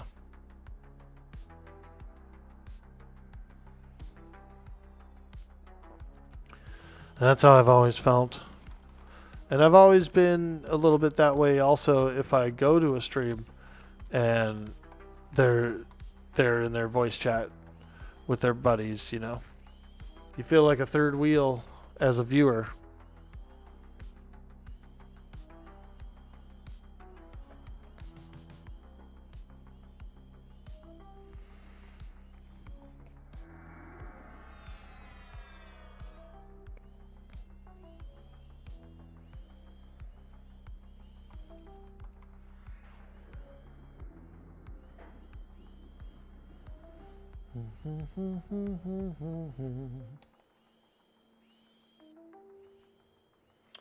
Valheim specifically, you'll want to build on your port, and folks will be pinging you to bring in a boat on a rescue mission. Dude, I have been stranded a few times. It's always when you're sailing past the plains and a cheeky mosquito comes out and gets you while you're on your boat. You're sailing by. Oh. Then you gotta go on the rescue mission and oh yeah, I've been there.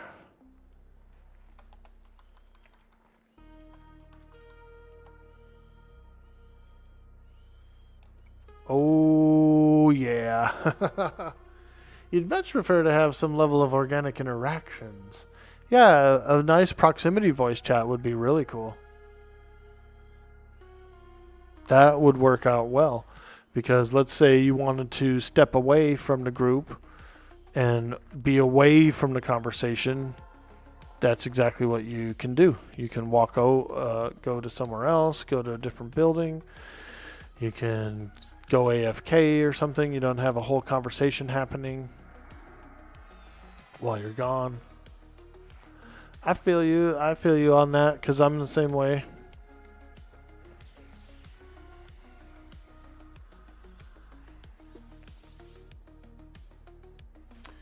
On your first couple of runs, you had to remake your entire gear at least once. Oh yeah, absolutely you do.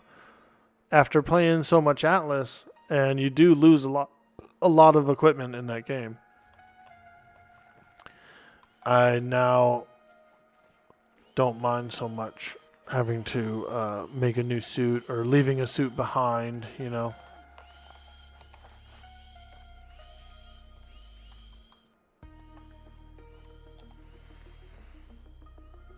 I've played enough games now where you lose your suit of armor and stuff that it doesn't bug me too much anymore. Easy come, easy go. Exactly. You learn to cut your losses for sure. Yeah, you do. Especially Atlas. Atlas, you will go through so many suits of equipment.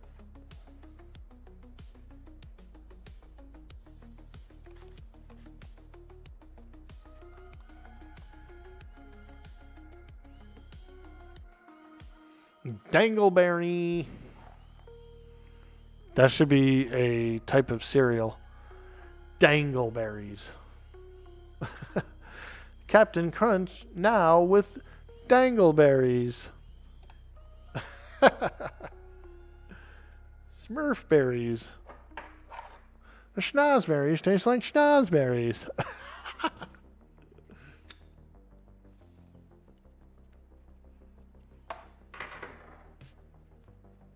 Now, sing the berries and cream song. Go for it. Berries and cream, berries and cream. I'm a little lad who loves berries and cream. I'm a little lad who loves berries and cream. Yeah. Strawberries and cream is really good. I like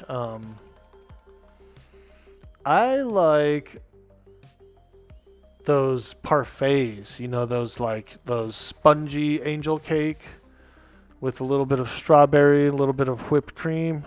Ooh, now that's a good dessert. Oh yeah.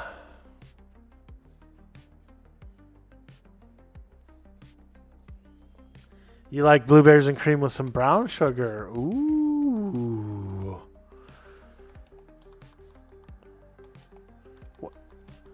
I bought some blueberries in the last few months. I had bought a few packs of blueberries and they were good, dude. They were real good.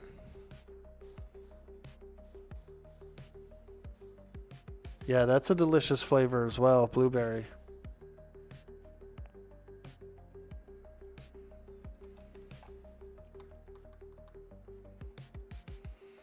I've been craving cinnamon rolls for some reason lately.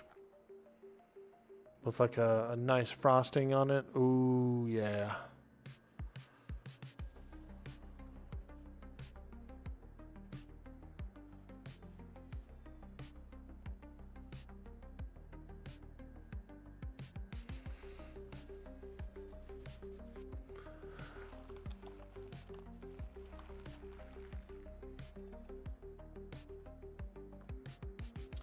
We have an entire region in Quebec that's known for producing the best blueberries. Ah. Let me see here.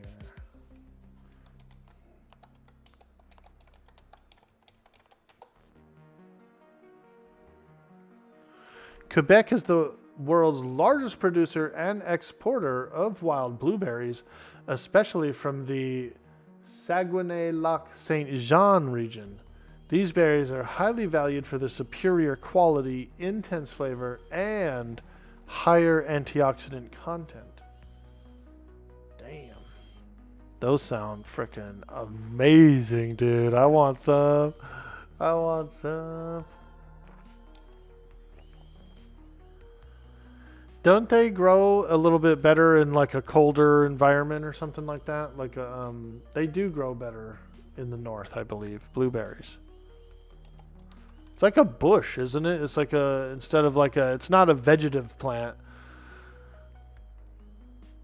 It's more like a woody tree bush, I think, like a scrub brush. Yeah, it's a small bush. Yeah. A lot of berries in my region. We get a lot of blackberry, boysenberry, stuff like that. Blackberry is native to my area. And it's like a vine. It's more akin to like a vegetative vine, and it has thorns. It's a very thorny plant. Those berries are really good though. You used to pick them at your parents' country house? Nice, dude.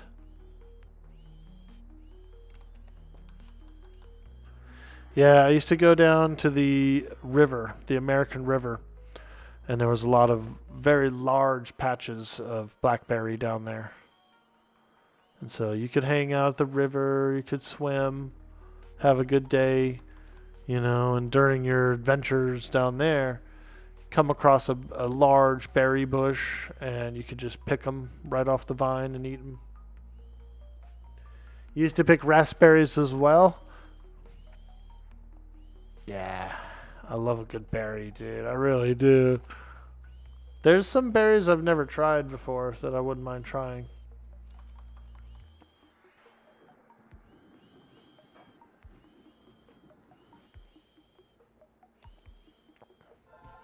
Dang, spider resisted my nuke. Don't resist. Resistance is futile.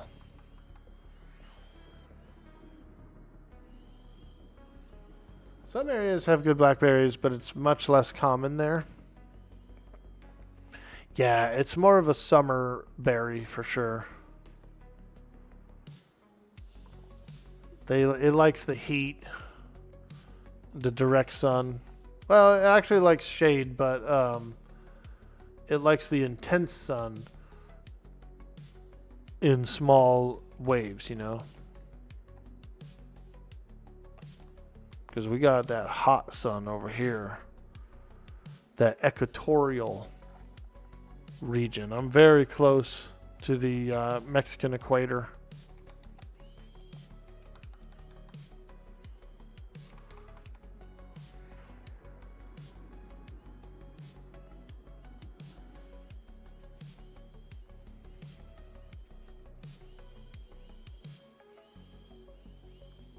Fun fact, tomatoes are botanically a type of berry.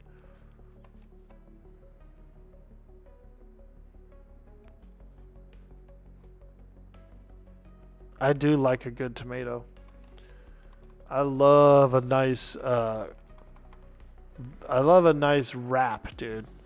Like a little bit of meat, a little cheese, a little tomato, a little lettuce, a little onion.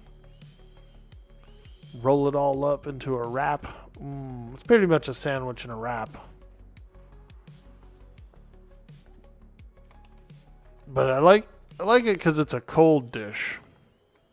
It's more of a cold dish, so you eat it when it's hot out, you know. It's like real refreshing when it's hot out. They are fruits. You found a group? Yeah, I did. Got a little groupie group. I'm almost on my second AA. We're working on AA number 2.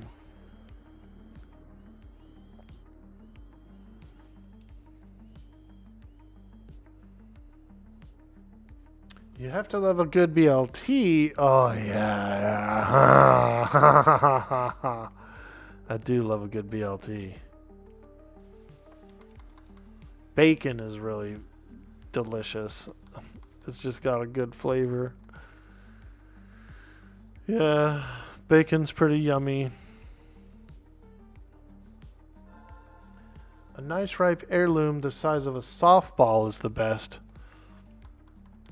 And I've always loved like tomato sauces and, you know, that kind of thing.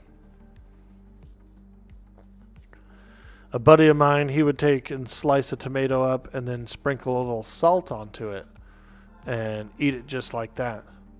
Tomato and salt.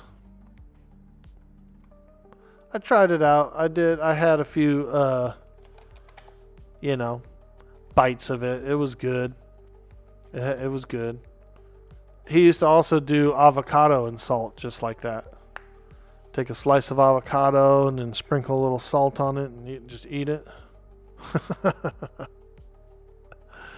I knew a dude in high school that would put salt in his ketchup. He would dump out a blob of ketchup for his french fries and then get a salt shaker and frickin' like salt it up even more.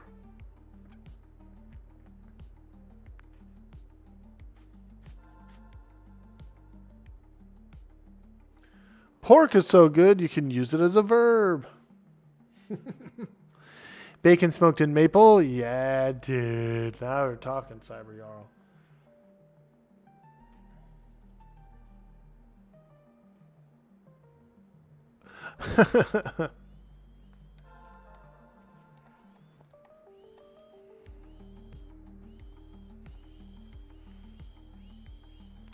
I gotta see what my mom's in the mood for. She just had some implants put in. She got some teeth implants. So I'm not sure what she'll want to chew on, but I'm thinking maybe some scrambled. Do a little scramby. little scramby. Oh, teeth? Yeah, she had some, not those other kind of implants. Jesus Christ.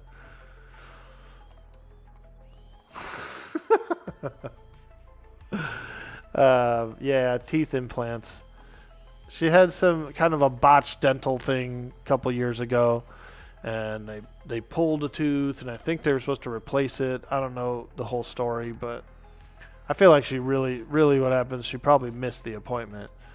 But she had a tooth pulled, and then everything else moved around and shifted around, and so her teeth got all crooked, and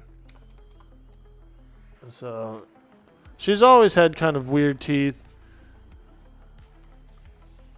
She's had these like caps on her teeth since she was young, and they weren't really that good. So she finally was like, okay. It was costing her like $1,200 each time she had to get a cap replaced. But the total cost of some implants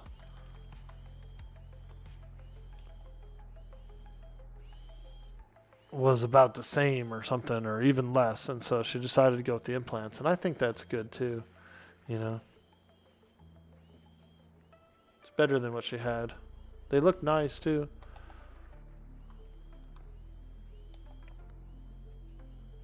Swift recovery? Yeah, I think she will. You've opted to cut out red meat after the gout flare-up, but you do miss it? Ah, do you get a little gout flare-up from it? That uric acid buildup? Yeah, I had some steak yesterday and the day before.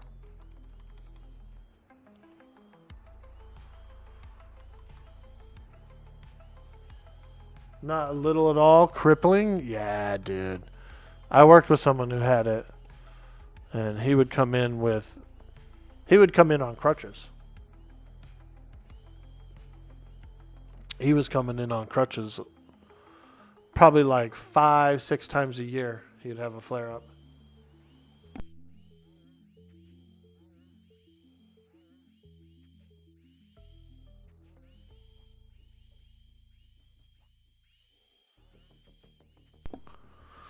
And so I know that was miserable. He had he actually had, I think he had like 2 pairs of crutches.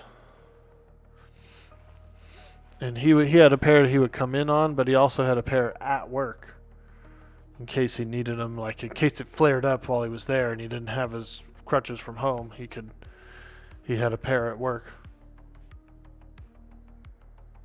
You blame the pound of bacon you ate over 2 days and the PBR? Yeah, that'll do it. The beer. The beer and the bacon.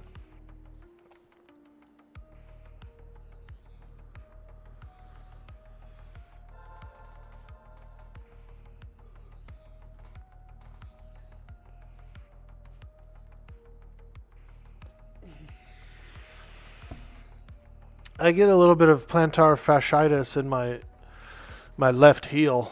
It gets a little funky, you know, after I've been on it for a while. It gets like real sore. And I try to like massage it and stuff. It doesn't really help.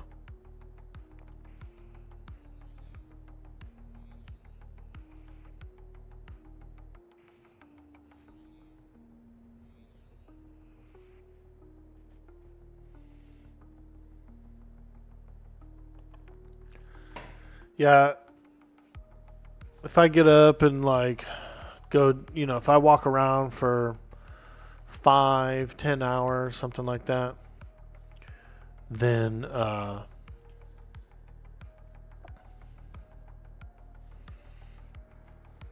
my heel will get a little tender, a little sore. And so it's no fun, man. It's no fun because not being able to walk, you know, is annoying.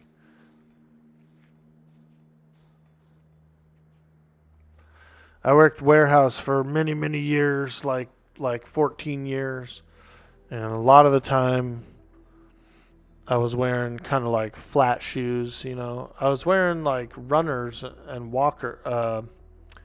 running shoes for a lot of it, and it didn't really work good. I actually find that a hiking boot is a little better for me for working and being on my feet and stuff. So I wear hiking shoes at work, and they work pretty well. Forklift certified, yeah, dude.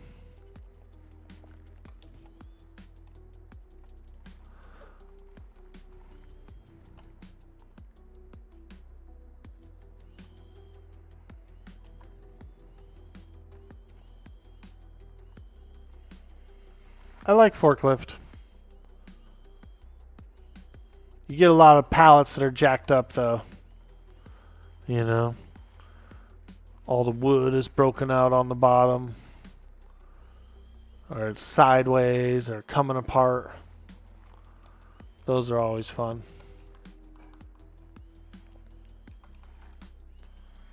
Orkboy, can I invite the enchanter? Sure.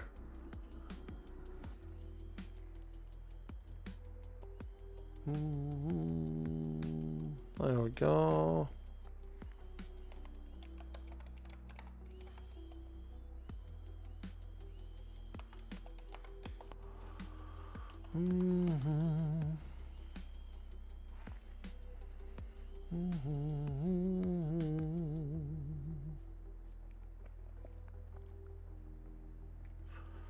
Oh god, this guy is doing parses. I'm at the bottom of the parse, dude. Fuck. Orkboy's at the bottom of the parse, man. He's not doing his fair share. I'm nuking. I'm putting my pet in there, and then I'm nuking. That's my part.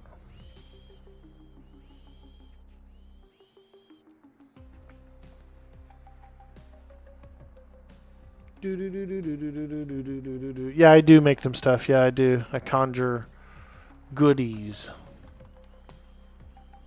I'm a goodie bag conjurer.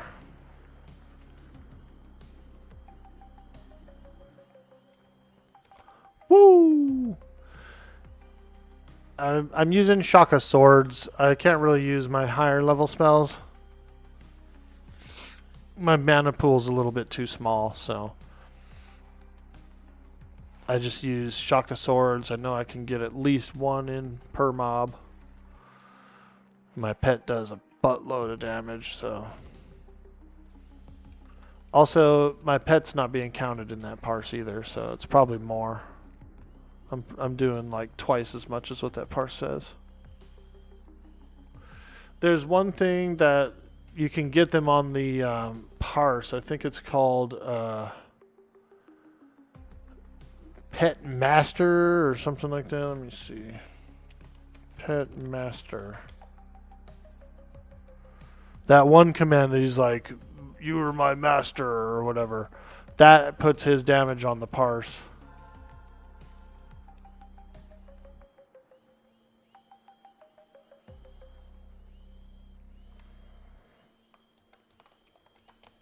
Come here, I'm gonna eat you! I'm gonna Get in my belly!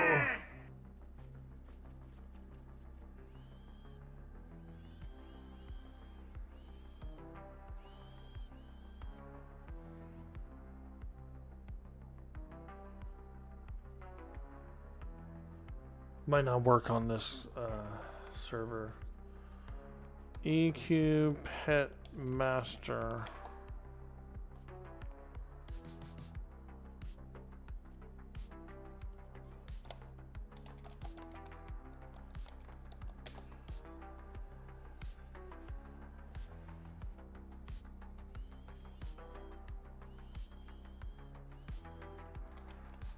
I don't know.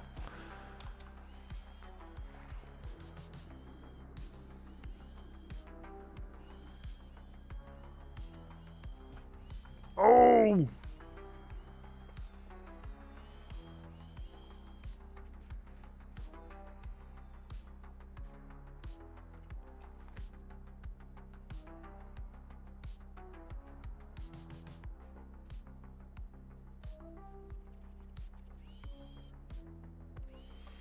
Yo, it's Friday. We're enjoying a beautiful day. We're playing some EQ, grinding out some AAs, having some fun. Hanging out with some fellow EQ folks.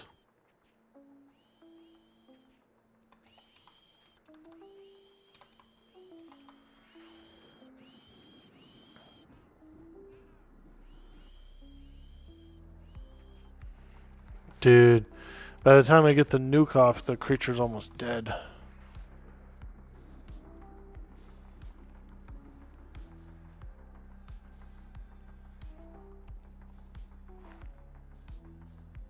You know you have spent too much time in Valks when you still hear the music, even if there's no music playing. Do do do do do do do do do do do. Do do do do do do do do do. What the hell song is that? I don't know. The doo-doo song. He's singing the doo-doo song.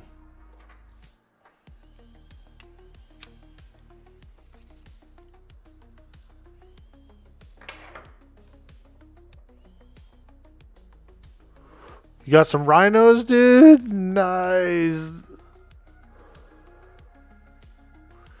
Yeah, there should be some turnips, I think, in the crew silo.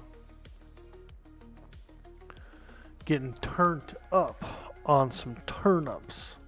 I gotta cook some more food on the server. Fill up our refrigerator with some more fish and chips and meat pie.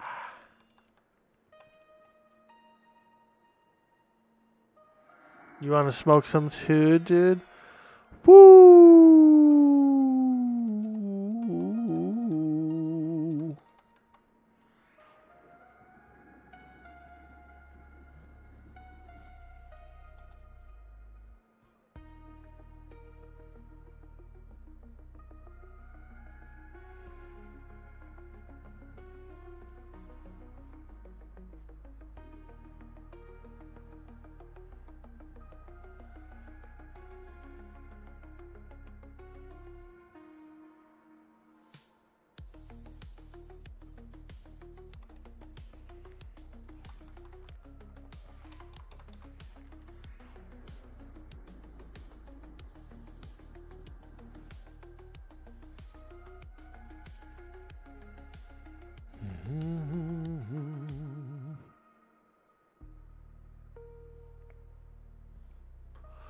Smoke on the water.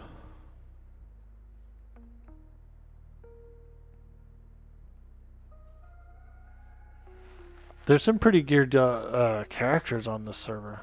A lot of the monks I've noticed are very geared, very geared.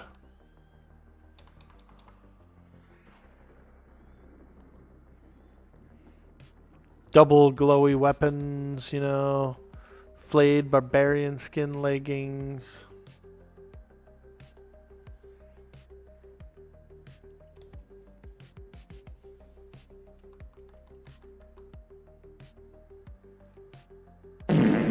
Ooh, there it is. Brymook is in an echo chamber. Gassing it up. Gassing it up.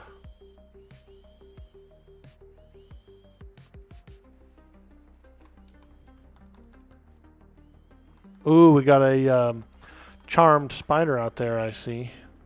Very cool, very cool.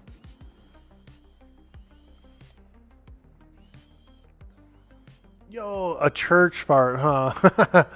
gets that reverb off of the pew. Smells like a pew.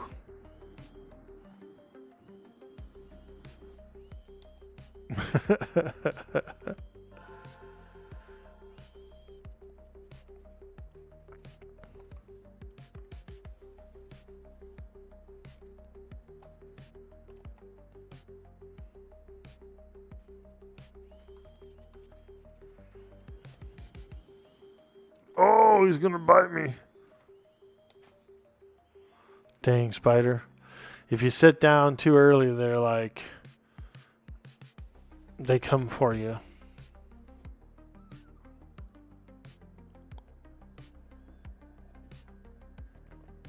Ah.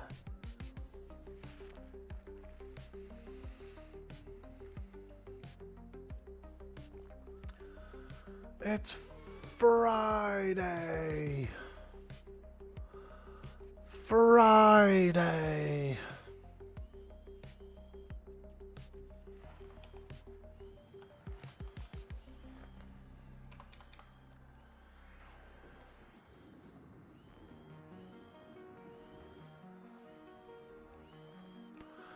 November 1st, everybody. 7-day long Monsters and Memories playtest. If you haven't tried the game out yet, I think you should register and try it out. 7 days long, starting November 1st. Monsters and Memories. Big playtest. Big playtest. I have a monk. I've got I don't even know what level. Like maybe 18 or something monk. And then I actually started up a Shadow Knight as well, which was pretty fun. I think it's like level 5 or something.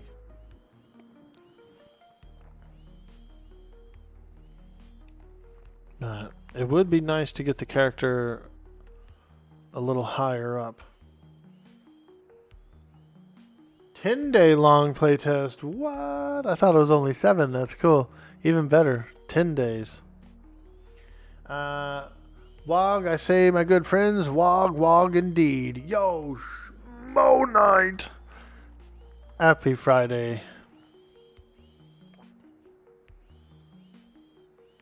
Yeah, you want to try it out, Cyber Jarl? Little Monsters and Memories. It's pretty cool. It's a pretty fun game. So much stuff to do on Quarm, you're not sure you'll have to try that playtest. Word. You know, I urge anyone who hasn't tried it yet to at least try it. You know, register an account, get your feet wet, roll a character, try out the combat basics, learn about vendoring, because different vendors don't accept certain things. You know, if you go to the cook guy, he's not going to buy ore or leather scraps or anything like that. All he wants is like meat and bone and cooking ingredients. You go over to the tanner and he'll buy all your leather and stuff, but he's not going to buy meat. You go over to the blacksmith, he'll buy all your ore and everything like that, but he doesn't want to buy, again, he doesn't want to buy meat, you know. He's not a chef. Why would Leatherworker buy a bone chip? Exactly, did.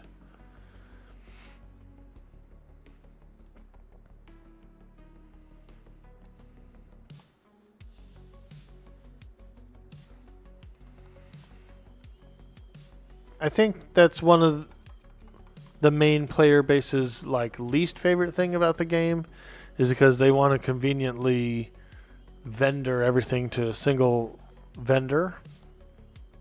But here's what they've done. They do have a guy like that. They have a shady dealer who will buy anything and everything, but for a lot less than what the person who really wants it will buy it for. So you do have the option of vendoring to a single vendor. He just doesn't buy it for as much coin.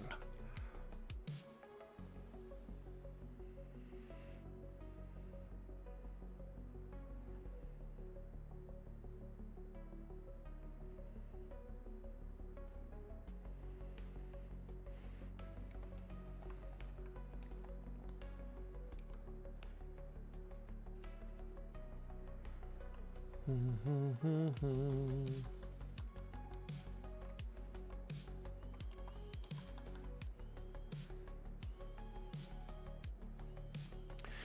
miss being able to have your own shop and vendors like in Star Wars Galaxies. Yeah, that was cool too. Final Fantasy 14 was like that too, where you could like become a vendor when you were offline or when you were AFK or whatever. That was pretty cool. I do like that. I do like that. I think one of the only problems with it is the amount of assets that it takes up, you know? I think.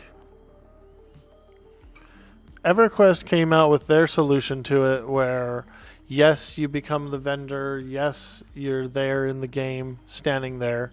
But they gave us an offline mode which kept the vendor character there in the game, but your client was offline and you were logged out. That was pretty nice. People were complaining their computers were like it was like too much, you know, keeping their computers on all the time and stuff.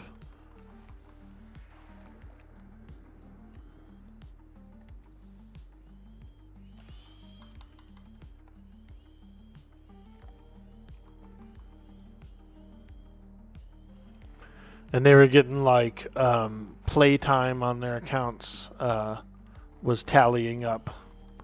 Like my main druid that I played from 99 to 2005 had over 365 days played, but half of it was offline trader, you know? Big chunk of it was like offline trader.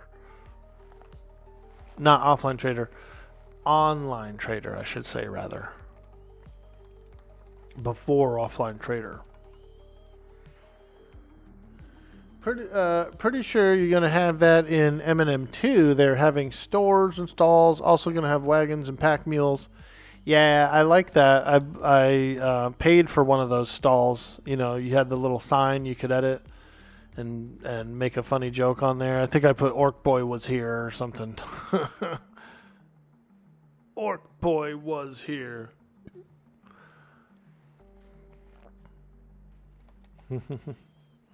But yeah, it'll be cool when you get like some sort of trader satchel that you can load it up with the stuff you want to sell, give it a price, shut it down, you know, and then your guy is there selling the stuff.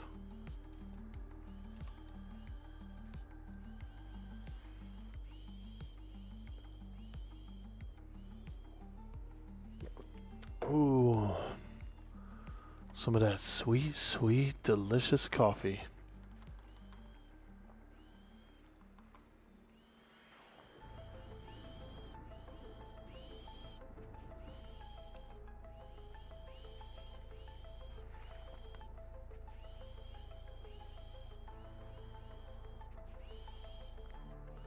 You still miss Schmo's drugstore on Star Wars Galaxies? Nice, dude. I want to play Star Wars Galaxies. I want to be a Twi'lek dancer. I want to be a Twi'lek dancer, dude. We do need to do at least a good week or two long of Star Wars Galaxies, though. I feel like. Because it's such a good classic retro game, and I used to play it and stuff. I want to get a little nostalgia from it.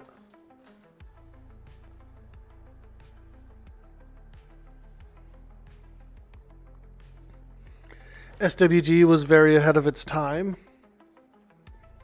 Yeah, I think it's time for us to do an SWG. I know I've been tossing the idea around for years, but now that I can make really good thumbnails and stuff, I feel like I should do at least a week-long series.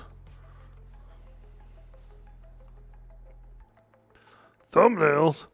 We don't need no stinking thumbnails. They help. They're important. They work. People watch the video with a good thumbnail. And I think Star Wars Galaxies would get some interest. Some people would want to check it out.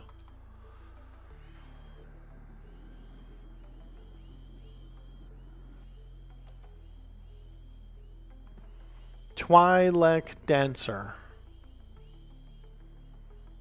Whoa. Fucking couple of spiders. Couple of extra spiders there.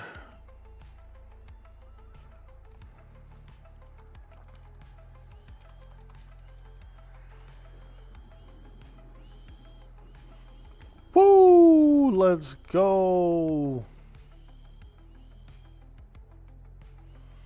Magician is a fun class to play. Like it's pretty chill, you know. You assist, you send your pet in, you nuke, you summon a bunch of toys for everyone, and goodies and food and stuff. Oh!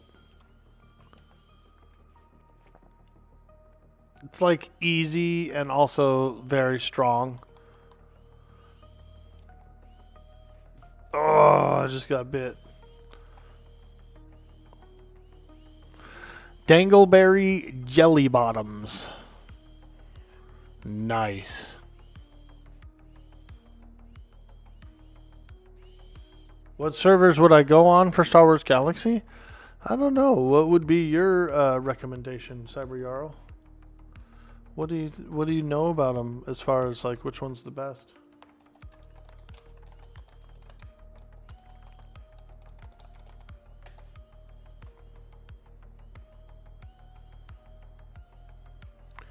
I guess there's Legends, SWG Legends.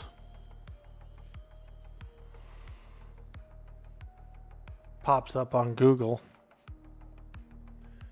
You only played on the old SWG EMU and on Empires and Flames. EIF was fun, but it was an RP server. Legends you've heard good things about. Let's look at the Twitch streamers and see who's streaming it and what server they're on. Star Wars Galaxies.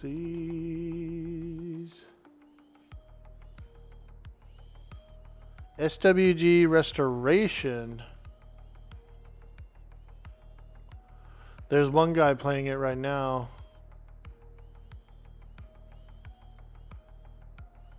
Restoration, maybe?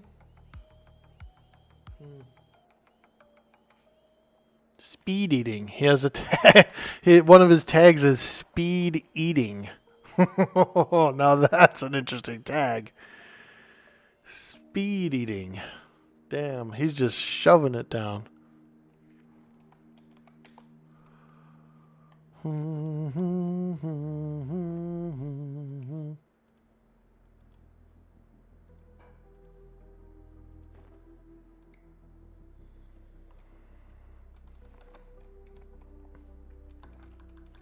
Speed eating. That's the most interesting tag I've ever seen on Twitch. You've heard good things about Legends? SWG Legends. Let's take a look here.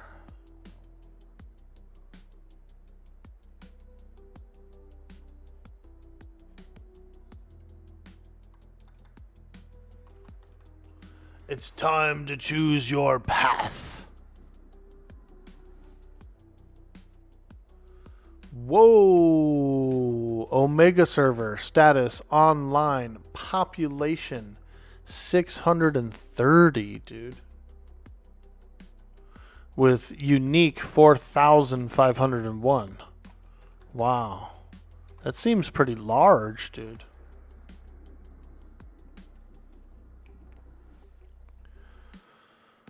Population 630 currently.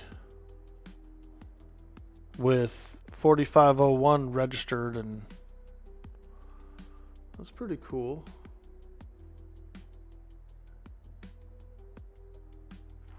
SWG Legends, huh?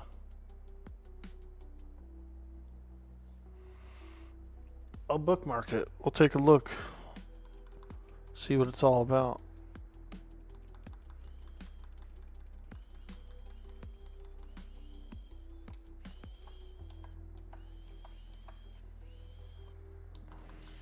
Trying to mallow the pet. I think I got it.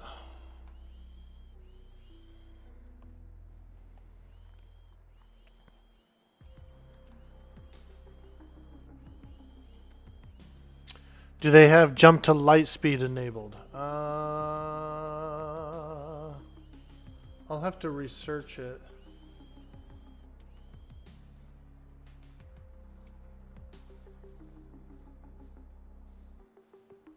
I'll have to research it.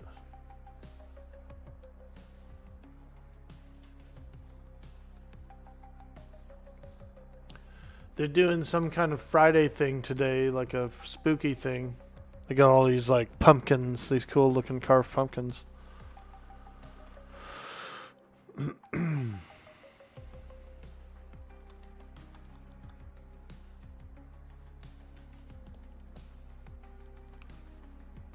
You're checking the page? Nice, dude.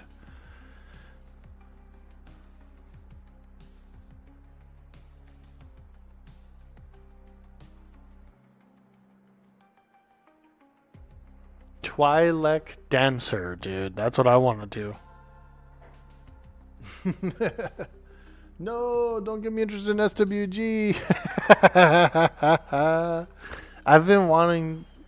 I have been wanting to do a small series of it for like the last 2-3 years. I've been talking about it on the stream, dude. I want to do Star Wars Galaxies. I want to do it. I always say that. I want to do it. And I never did yet.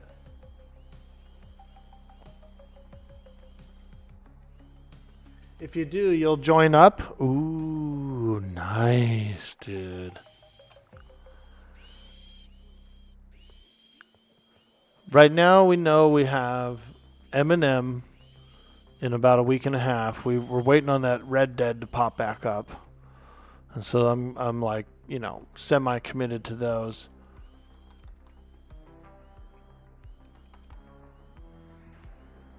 And as long as I don't plan anything else, we could probably get a Star Wars Galaxies in there maybe in January or something. So I'm not sure what I want to do for the holidays. You know, the holidays I usually get a bit more people watching and stuff like that, and I want to do a partner push sometime soon because it's easier to get it right now. And so I'm not sure what I want to do, but I might go evenings and try and do a push through the holidays.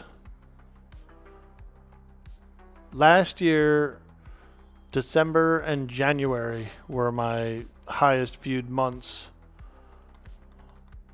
and they were it was Pantheon. It was that big Pantheon hype.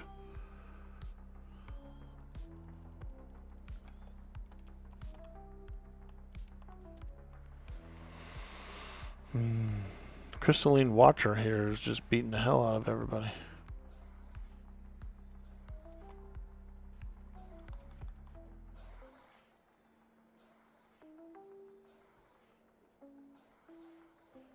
Yay, NutDB, how you doing, dude? Welcome in. You remember the Pantheon hype? It was fun, huh? That was a big deal. I almost had partner then, dude. I was really close. I got really close to getting it.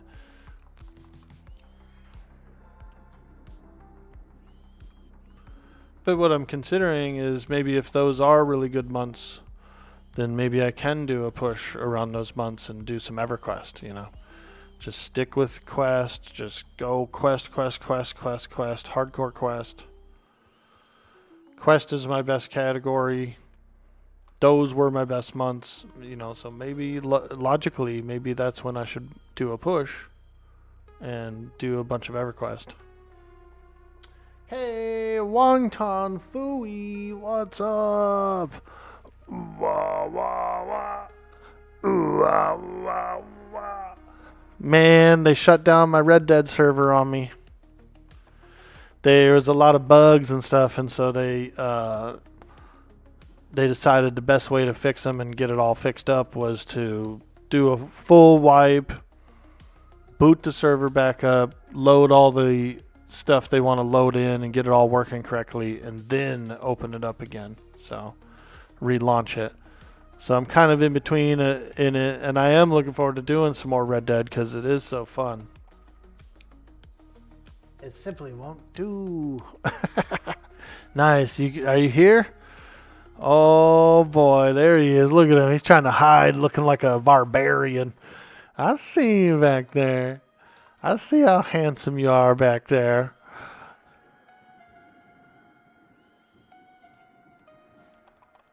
Thank you. Thank you so much. He looks like the Avatar of War. The Avatar of Horror. Got him. Thank you. Thank you so much. I was feeling a little cheeky today. I was kind of craving a bit of Everquest.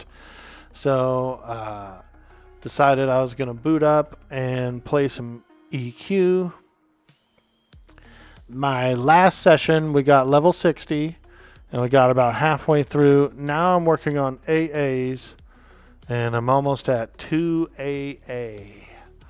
We're doing it, dude. We're continuing where we left off. We're pushing some AA. We've almost got 2. You would say EQ and Atlas are the top categories for sure. Yeah, they are. They're definitely my 2 top categories. And Atlas really only when it's a big RP season. You know what I mean? So that's the only time it's really, really big for me, is during a real big RP season. Everquest is probably my highest statistical chance of doing it, of getting it. And so I would probably have to do a push during a nice Everquest hype. When the Teak server launched, it was a lot of hype. It was a lot of fun.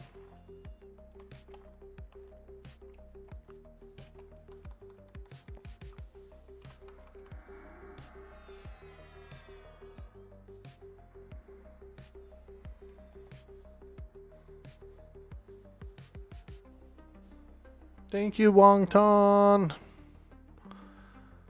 I hope you're having a beautiful day. I'm enjoying a nice Friday in the land of Norath.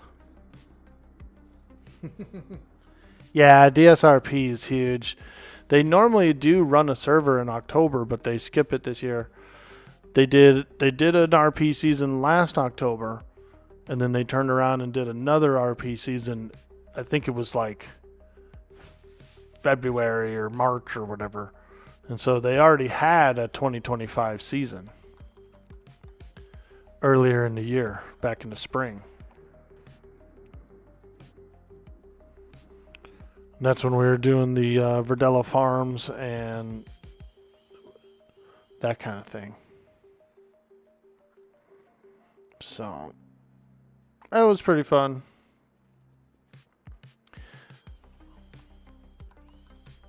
It's expensive to run all those servers and stuff, you know. Sorry to hear about the server. Yeah, well, they had a lot of things that weren't working correctly, like storages on wagons and, you know, just all these things.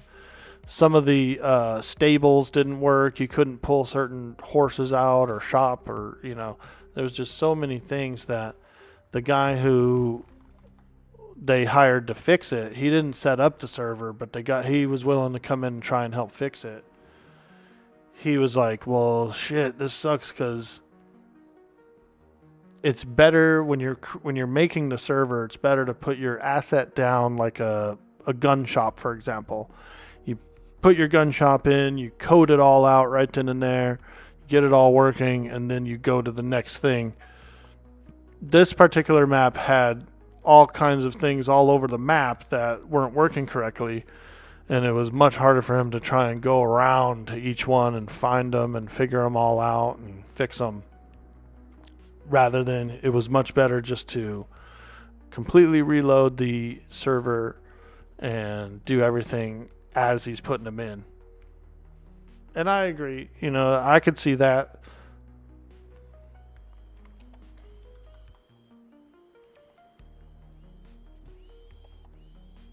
Just made lunch, came to bother you? Ooh, what'd you eat for lunch, or what'd you make? I'm not sure what I'm going to have yet. My mom, she just got some teeth implants put in yesterday. So she's going to be on some soft foods today. And I'm not sure what I'm going to make. I guess I could split it up. I could make something for her separately, and I could have whatever I want.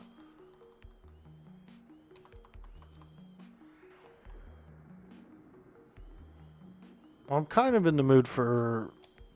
I want bacon and eggs. Somebody mentioned bacon earlier, and now I've been craving bacon the whole time. Pizza shake! Could you imagine that, dude? Oh my god. A pizza slurry. Here you go, Ma. Have a pizza slurry. What the hell is this?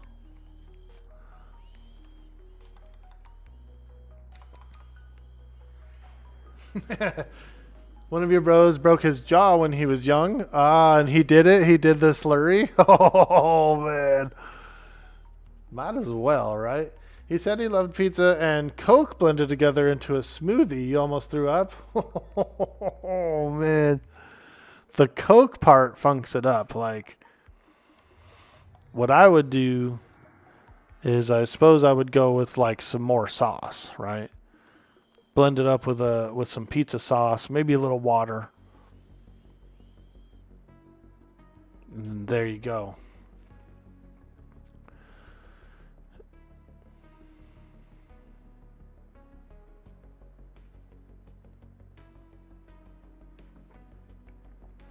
But you might be able to eat something kind of soft, like a bean burrito or something, like a refried bean burrito, or maybe scrambled eggs or rice.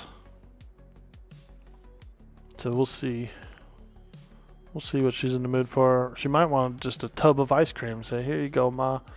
Have a tub of ice cream.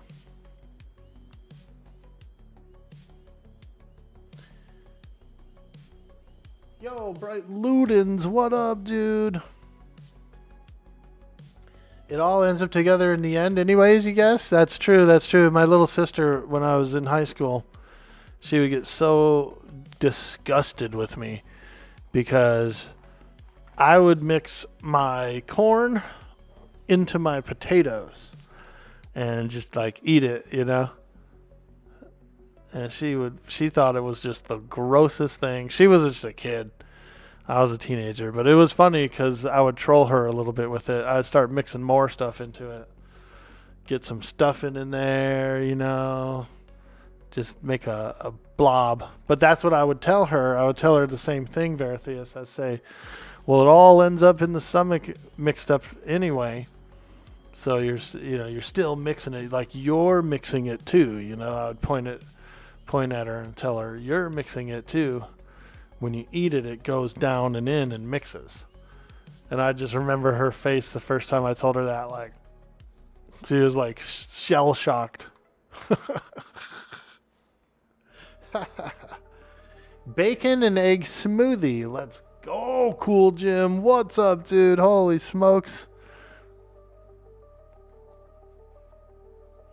It's like when you make a sandwich in your mouth. A little bit of meat, a little bit of cheese, and rip off some bread. Hey, you're not wrong. Dude, you know what I really like? I like a nice sourdough bread with olive oil and balsamic vinegar, dude. And dip the bread in it. That's actually really tasty. Really tasty. Corn and mashed potatoes is really good. Yeah, dude. Corn and potatoes were the foundation of a KFC bowl. Not sure if those still exist. Maybe. It's been a while. I live pretty far away from fast food. Luckily, I'm out in the boonies, out in the mountains, and so it's like a 20-30 minute drive for fast food. That's even more expensive than regular food. So I haven't had much of it.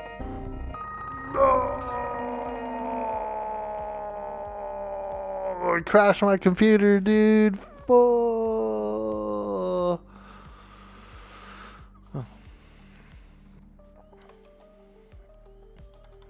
The blue screen of death.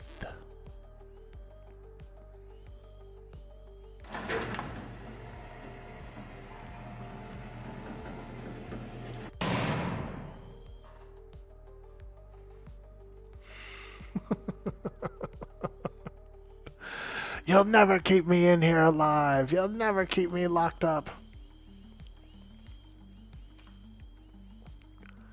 I would go insane if I was locked up. I think I would be one of those inmates that would like hurl their own feces at the guards, and I would go nuts in there, dude. Perfectly fine, outside. But you lock me up, dude, and I'm gonna go wild in there. Not guilty by reason of insanity. Let him out.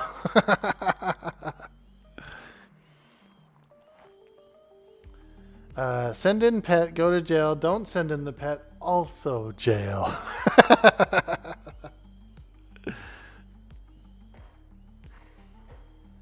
You're very disappointed that your bong rip redeems are gone. Ah, yes, the good old Ripper. Rippopotamus.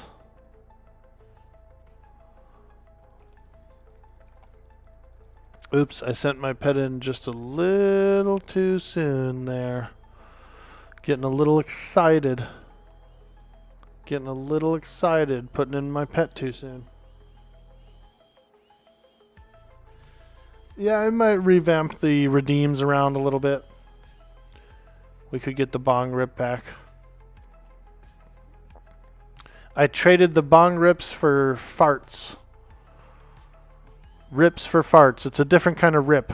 It's a rip in the pants is what it is now.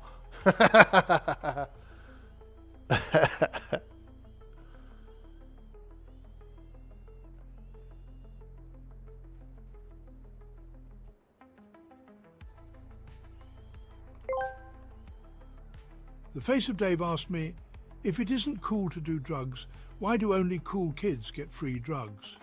A fascinating question from the Face of Dave. While it may appear some are offered temptations more readily, the truth is pursuing such paths often leads to a grim and uncool end. A fool's errand, really. That's right. A fool's errand. Do you think David Attenborough ever got stoned, bro? You think he's ever been stoned? Attenborough? I bet he was. I bet he did, dude. Let's look him up. Let's look up a picture of him in the 60s. I want to see what he looked like. David Attenborough, 1960s. Oh, yeah, dude. He was getting lit, dude. You know he was getting lit. There he is. He's handsome, though. Handsome. There he is, David Attenborough. Back in the 60s. Bro looking like James Bond, kind of. You know what I mean? Like, bro. He was a little bit of a dapper feller. He was a little dapper back then. They should have named him David Datberborough. He looks like he eats shrooms and mad honey. Dude, that mad honey is crazy to get. It's like the people who collect it have to climb up these crazy mountains to get it. And they hang off cliffs and stuff. Get that good honey.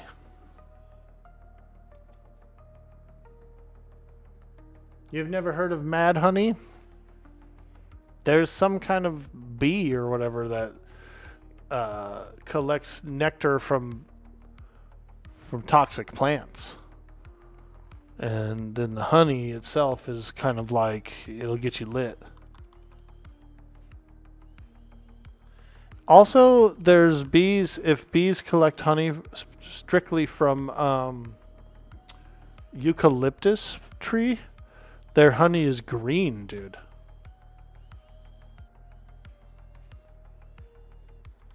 And apparently, it's got some really good health benefits. There's like a eucalyptus honey, and it's green. It may shock you, but you are a nerd. It's expensive too if you get that pure stuff. Oh, I bet it is, yeah, because they have to climb. They have to danger themselves to get it, for one. You gotta like climb up a cliff, pull it down.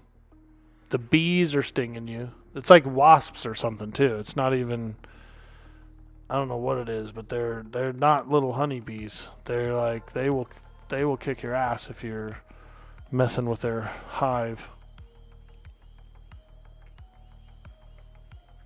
It's a honey made by a honeybee who collects pollen from the rhododendron plant. High in the mountains, the higher the hive, the more potent the honey. Damn.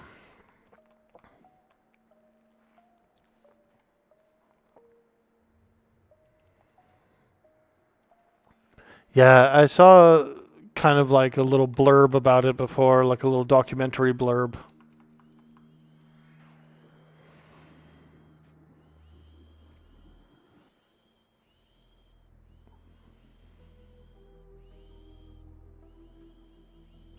Loot Hunter says, any suggestions on what you should make on the server?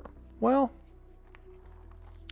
the server does have corpse runs and stuff like that, but the spawn rate is much lower. So if you're looking for a class that it's kind of easier to get the epics on here and to farm things.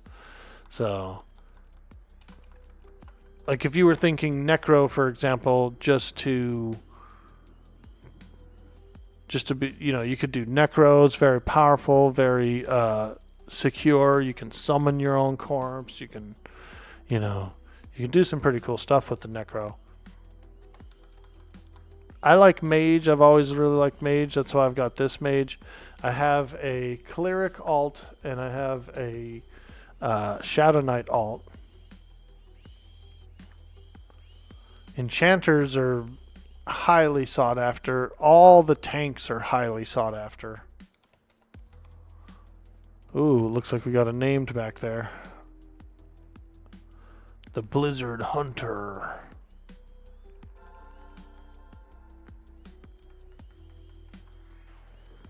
It's a big spider.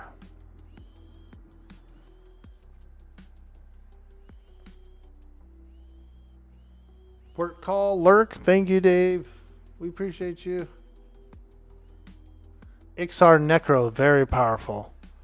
Beast Lord's very, very powerful. You played an Enchanter when you got in deep with raiding. Maybe you go back to the Enchanter. Ah. Beast Lord is pretty badass. Since we have Lucklin unlocked, you could be a Beast Lord as well. They're really good. Monk is very powerful.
Squirrel's doing a Shaw 8 run tonight, so you better get yours then as well. Ooh, there you go. Yeah, jump in, get a little, do it while everyone's out there.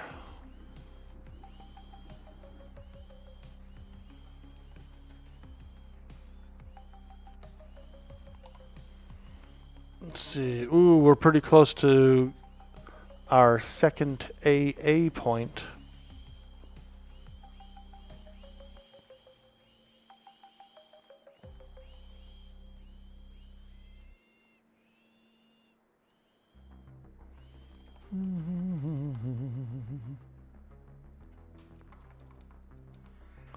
Wongton! What are you going to play today, Wongton?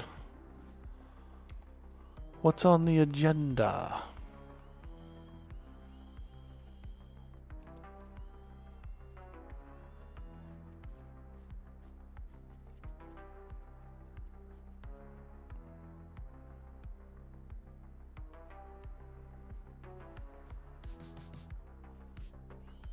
Some Star Citizen and a bit of Battle 4.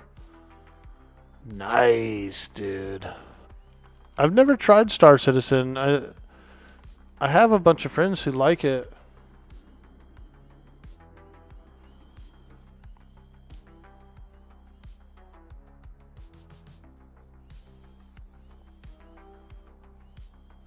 Mega Bonk over BF. Quarm, I guess. Whoop, Star Citizen swooping in. There you go. Yeah, Mega Bonk looks really cool. I always wanted to try Vampire War, but I never tried it yet.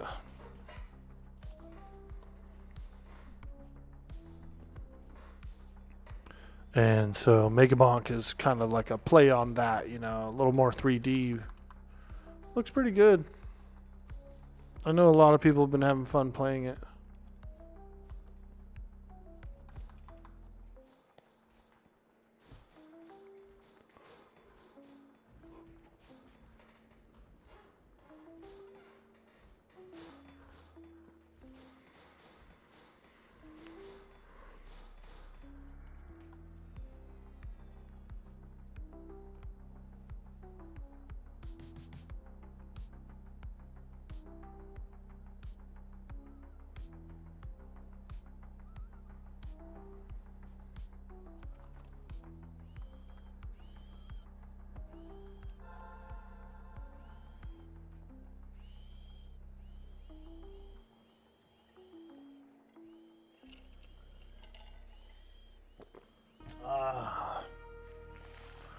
Nice cold water.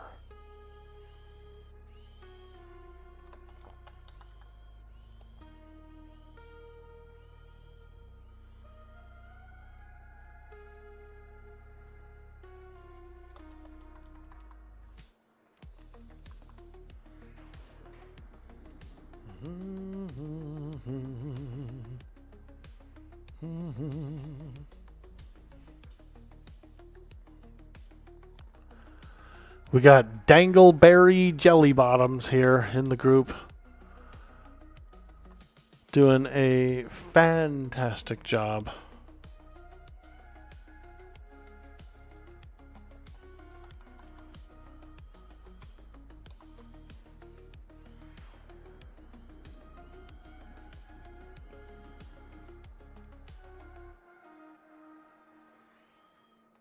Oh!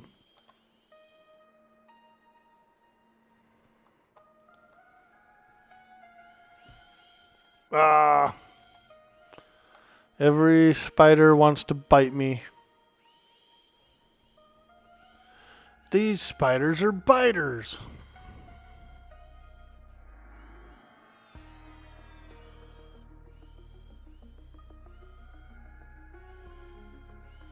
You need to farm more to work on your catamaran party barge. Let's go. Well, if you can ride the animals, you're welcome to use them to farm. They do farm better. The elephant farms wood. The giraffe farms thatch. And the bear farms fiber. You get lots and lots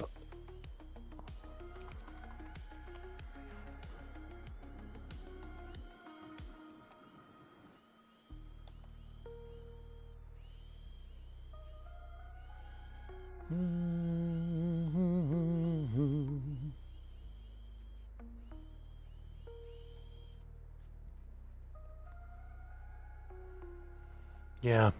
The animals are where it's at when it comes to farming. You use them, you're just a little worried you're going to get one killed or starve it to death. Ah, I see what you're saying. So as long as you're in range of the base, they are automatically eating from the troughs. They do get tired and they do get a little low on health. And so you'll have to let them rest a bit. I feel you. I feel you. The elephant gets real tired really quickly and takes the most damage. The giraffe is pretty good. They don't really take much damage from farming. The bear's fine. Doesn't really take much damage from farming. The elephant's a little tedious. The elephant does actually take a lot of damage from farming. They run out of energy fast. They get hurt when they're swinging when they're out of energy.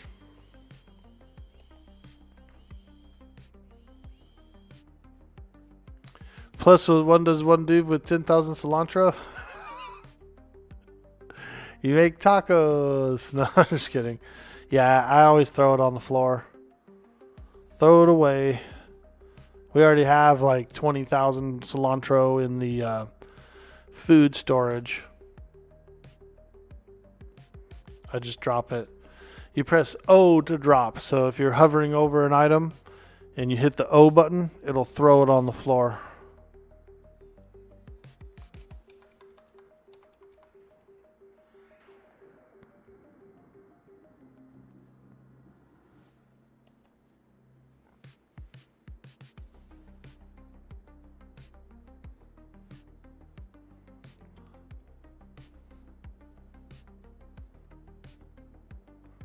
Woo!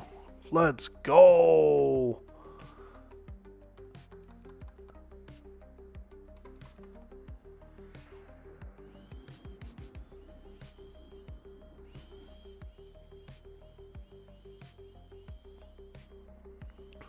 Master Homunculus. I think I've heard of that.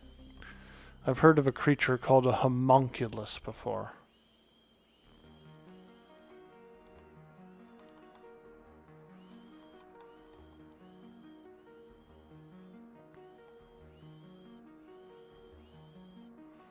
Dude, I came across this girl on Instagram. She does, she paints the sides of books. So she'll buy like the Lord of the Rings book or something, right? Like a big ass hardback one, thick. And then she pins the book down and like paints on the sides, like a mural all along the whole sides of the characters and stuff. I think it's pretty cool. It's very talented.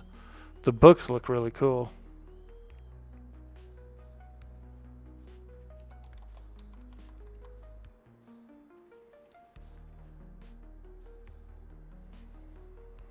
Beast to Frenzy.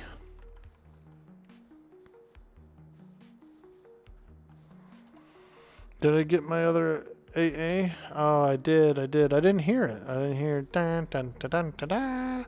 Maybe I'm tripping. Maybe I missed it. You're going to log in a bit of Atlas. You got to build the cabin, the mast, the sails, and the wheel. Nice, dude. Hell yeah. It's cool building the ships, huh? Like, because you actually put pieces down and you can make cabins and, you know, it's really good. You know, sometimes there's a little bit of funkiness to the game, but some of the stuff that they came up with in it was very advanced as well.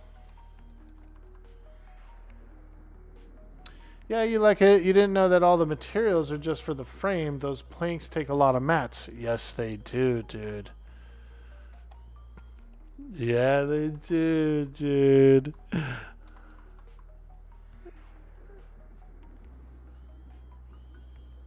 Yeah, that frickin' I'm like shell-shocked a little bit from that galleon because it was a good 5 hours of gathering. like 6 hours of gathering materials. And then another 4-ish, almost 5-ish hours putting that thing together. Whew. It's a lot of work. Lot of work. But it is one of the largest ships in the game.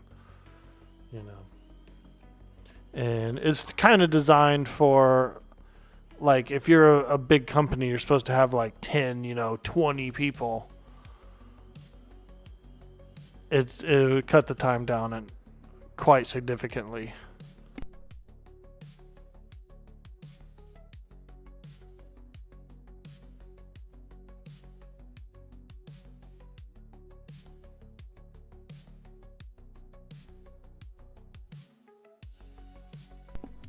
Imagine if you had like 2 people building it while simultaneously there was like 8 people farming material. You could easily see how it might only take about an hour to build it. Am I hitting a cart? No, I'm smoking some flour. A little powwow. A flow-wow.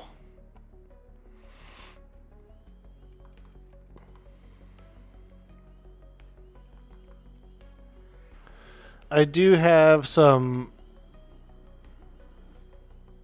wax in my freezer. Got a little bit of wax in my freezer.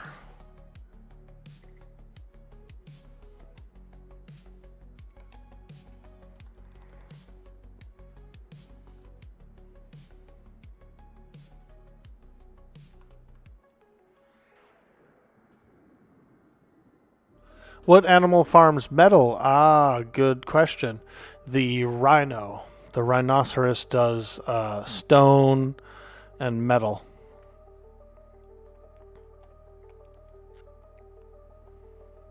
I think Roland said he got a rhino.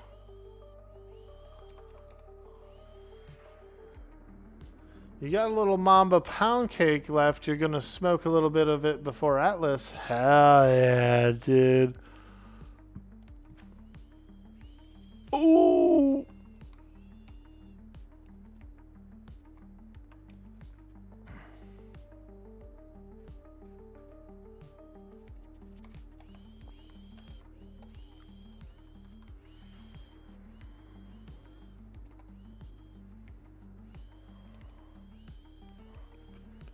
Yeah, dude. We'll see if that catamaran can take some ballistas, dude. And if it does, maybe we could take it and go hunt some whales, dude. Do a little whaling.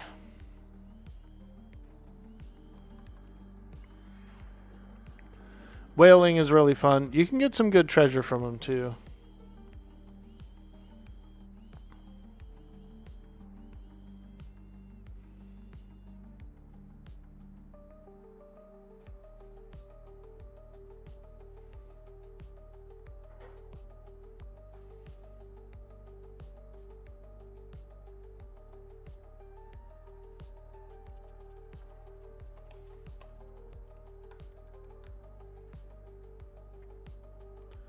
You'll think any help you guys can offer with the build, you're more of a farmer and let others build type of a person.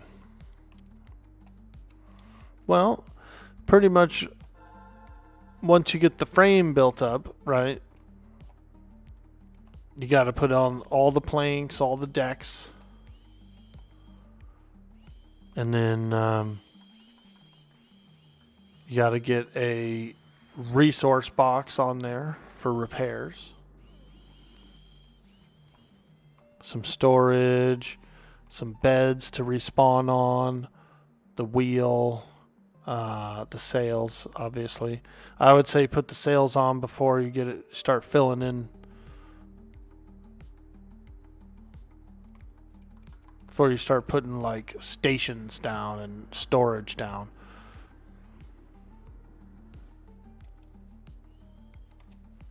That's what I always do. I get the frame up. And then I put all the planks on, I put the decks on, and then I put the sails on. And then I start doing the internals, you know. Where do you build the mast? In the loom. Inside the loom, it should have all your sails to build in there.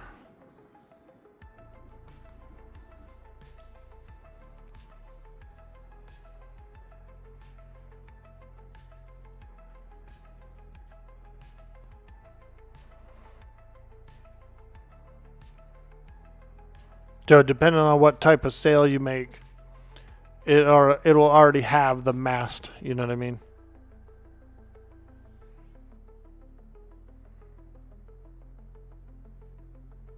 I don't know what kind of sails the catamaran takes, whether it takes large, medium, or small.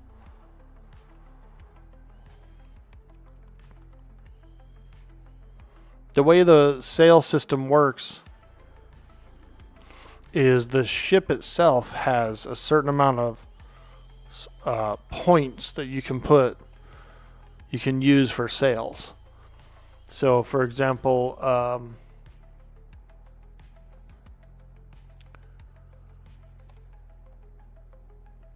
the galleon, right? How it has 6 large sails on it. Or I could have decided to do like 4 large sails and 3 medium sails, or, you know, you can change the denomination around. You just can't go over the limit, the sails limit. There's like a weird point value for the sails. I don't know it off the top of my head. And I've never built a catamaran, so I don't know how many sail points it can have. Roland kind of scared you on there last night. I thought I was all alone. You ran past the greenhouse and you saw a headless horseman jack-o'-lantern in there digging. The catamaran takes 2 medium or 1 large and 1 medium. Ah, you're better off going 1 large, 1 medium. You'll get faster speed with that. 1 large, 1 medium will be your fastest option for the ship.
Yo, oh no, boo. Hey, how you doing? We're doing good over here. Playing a little EQ. One of my favorite games. And the last session I played this character, we got to level 60. So this session, we're working on some AA. We got 2 AA points. They're additional abilities that you can work on above and beyond the level cap. But you have to earn them just like experience, you know. It's alternate experience.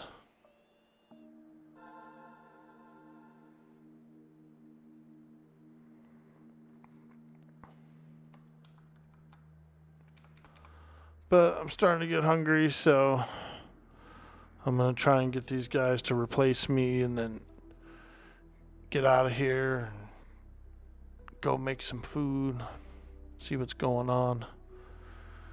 Maybe I'll get out in the yard and do a little yard work. We're supposed to have some rain come in the next week, so I'd like to get a little bit of yard work done before it rains. Am I going to play any Atlas off stream today? Yeah, I could probably jump in a little later and see what's check out that catamaran and stuff.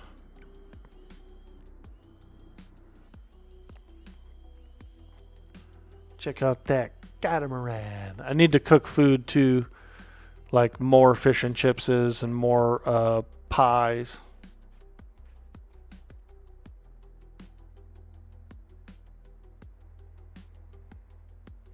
But I might go out in the yard for a bit after lunch and run the lawnmower a little bit.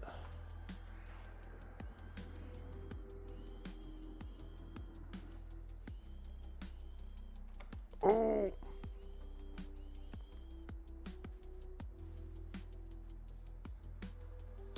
Show you around, go out and shoot some cannons? Hell yeah, dude. Yeah, I could come on tonight, you know, and do some stuff.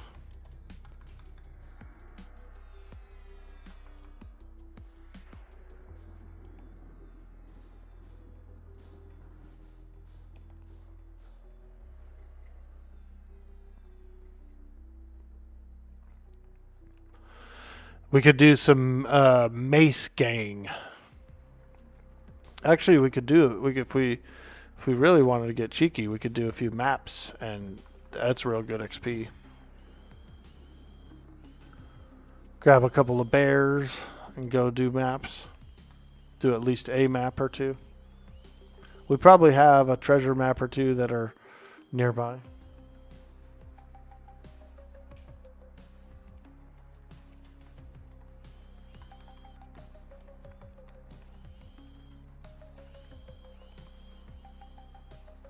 You'll be on about 8? Perfect. That's around the time I was thinking of jumping on. Like 4-ish, 5-ish my time is good for me. You know, 8 would be perfect. Oh, wait. 8 p.m. my time? Ooh, that's late. I was thinking 8 East Coast, which would be about 5 mine.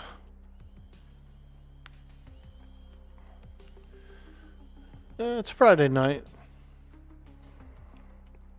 It's Friday night.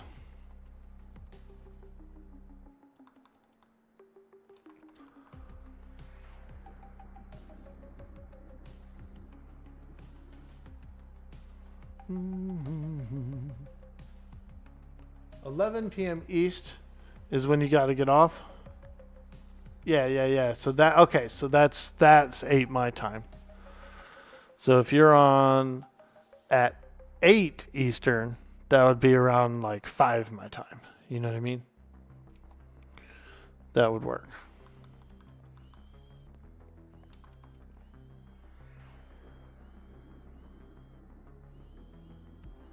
You be on then? Cool, dude.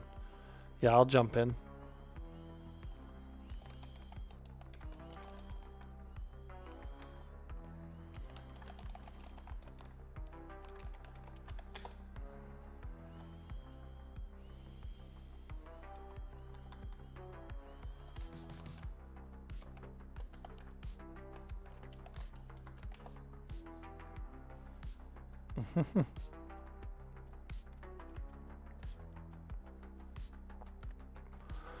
Alright, we're out of here. That was a good party. We got 2 AA points. That was pretty good. Nice and solid. Couple of AAs. And So yeah, we're gonna get out of here. That was a lot of fun. I was having some EQ cravings, so it was very, very enjoyable to get in there and do a little grinding today. Hey, there we go. We got a cost online doing a spookathon. Let's go show some community love. We're gonna raid a cost. A awesome feller. He's got his face painted up and everything, dude. Let's go.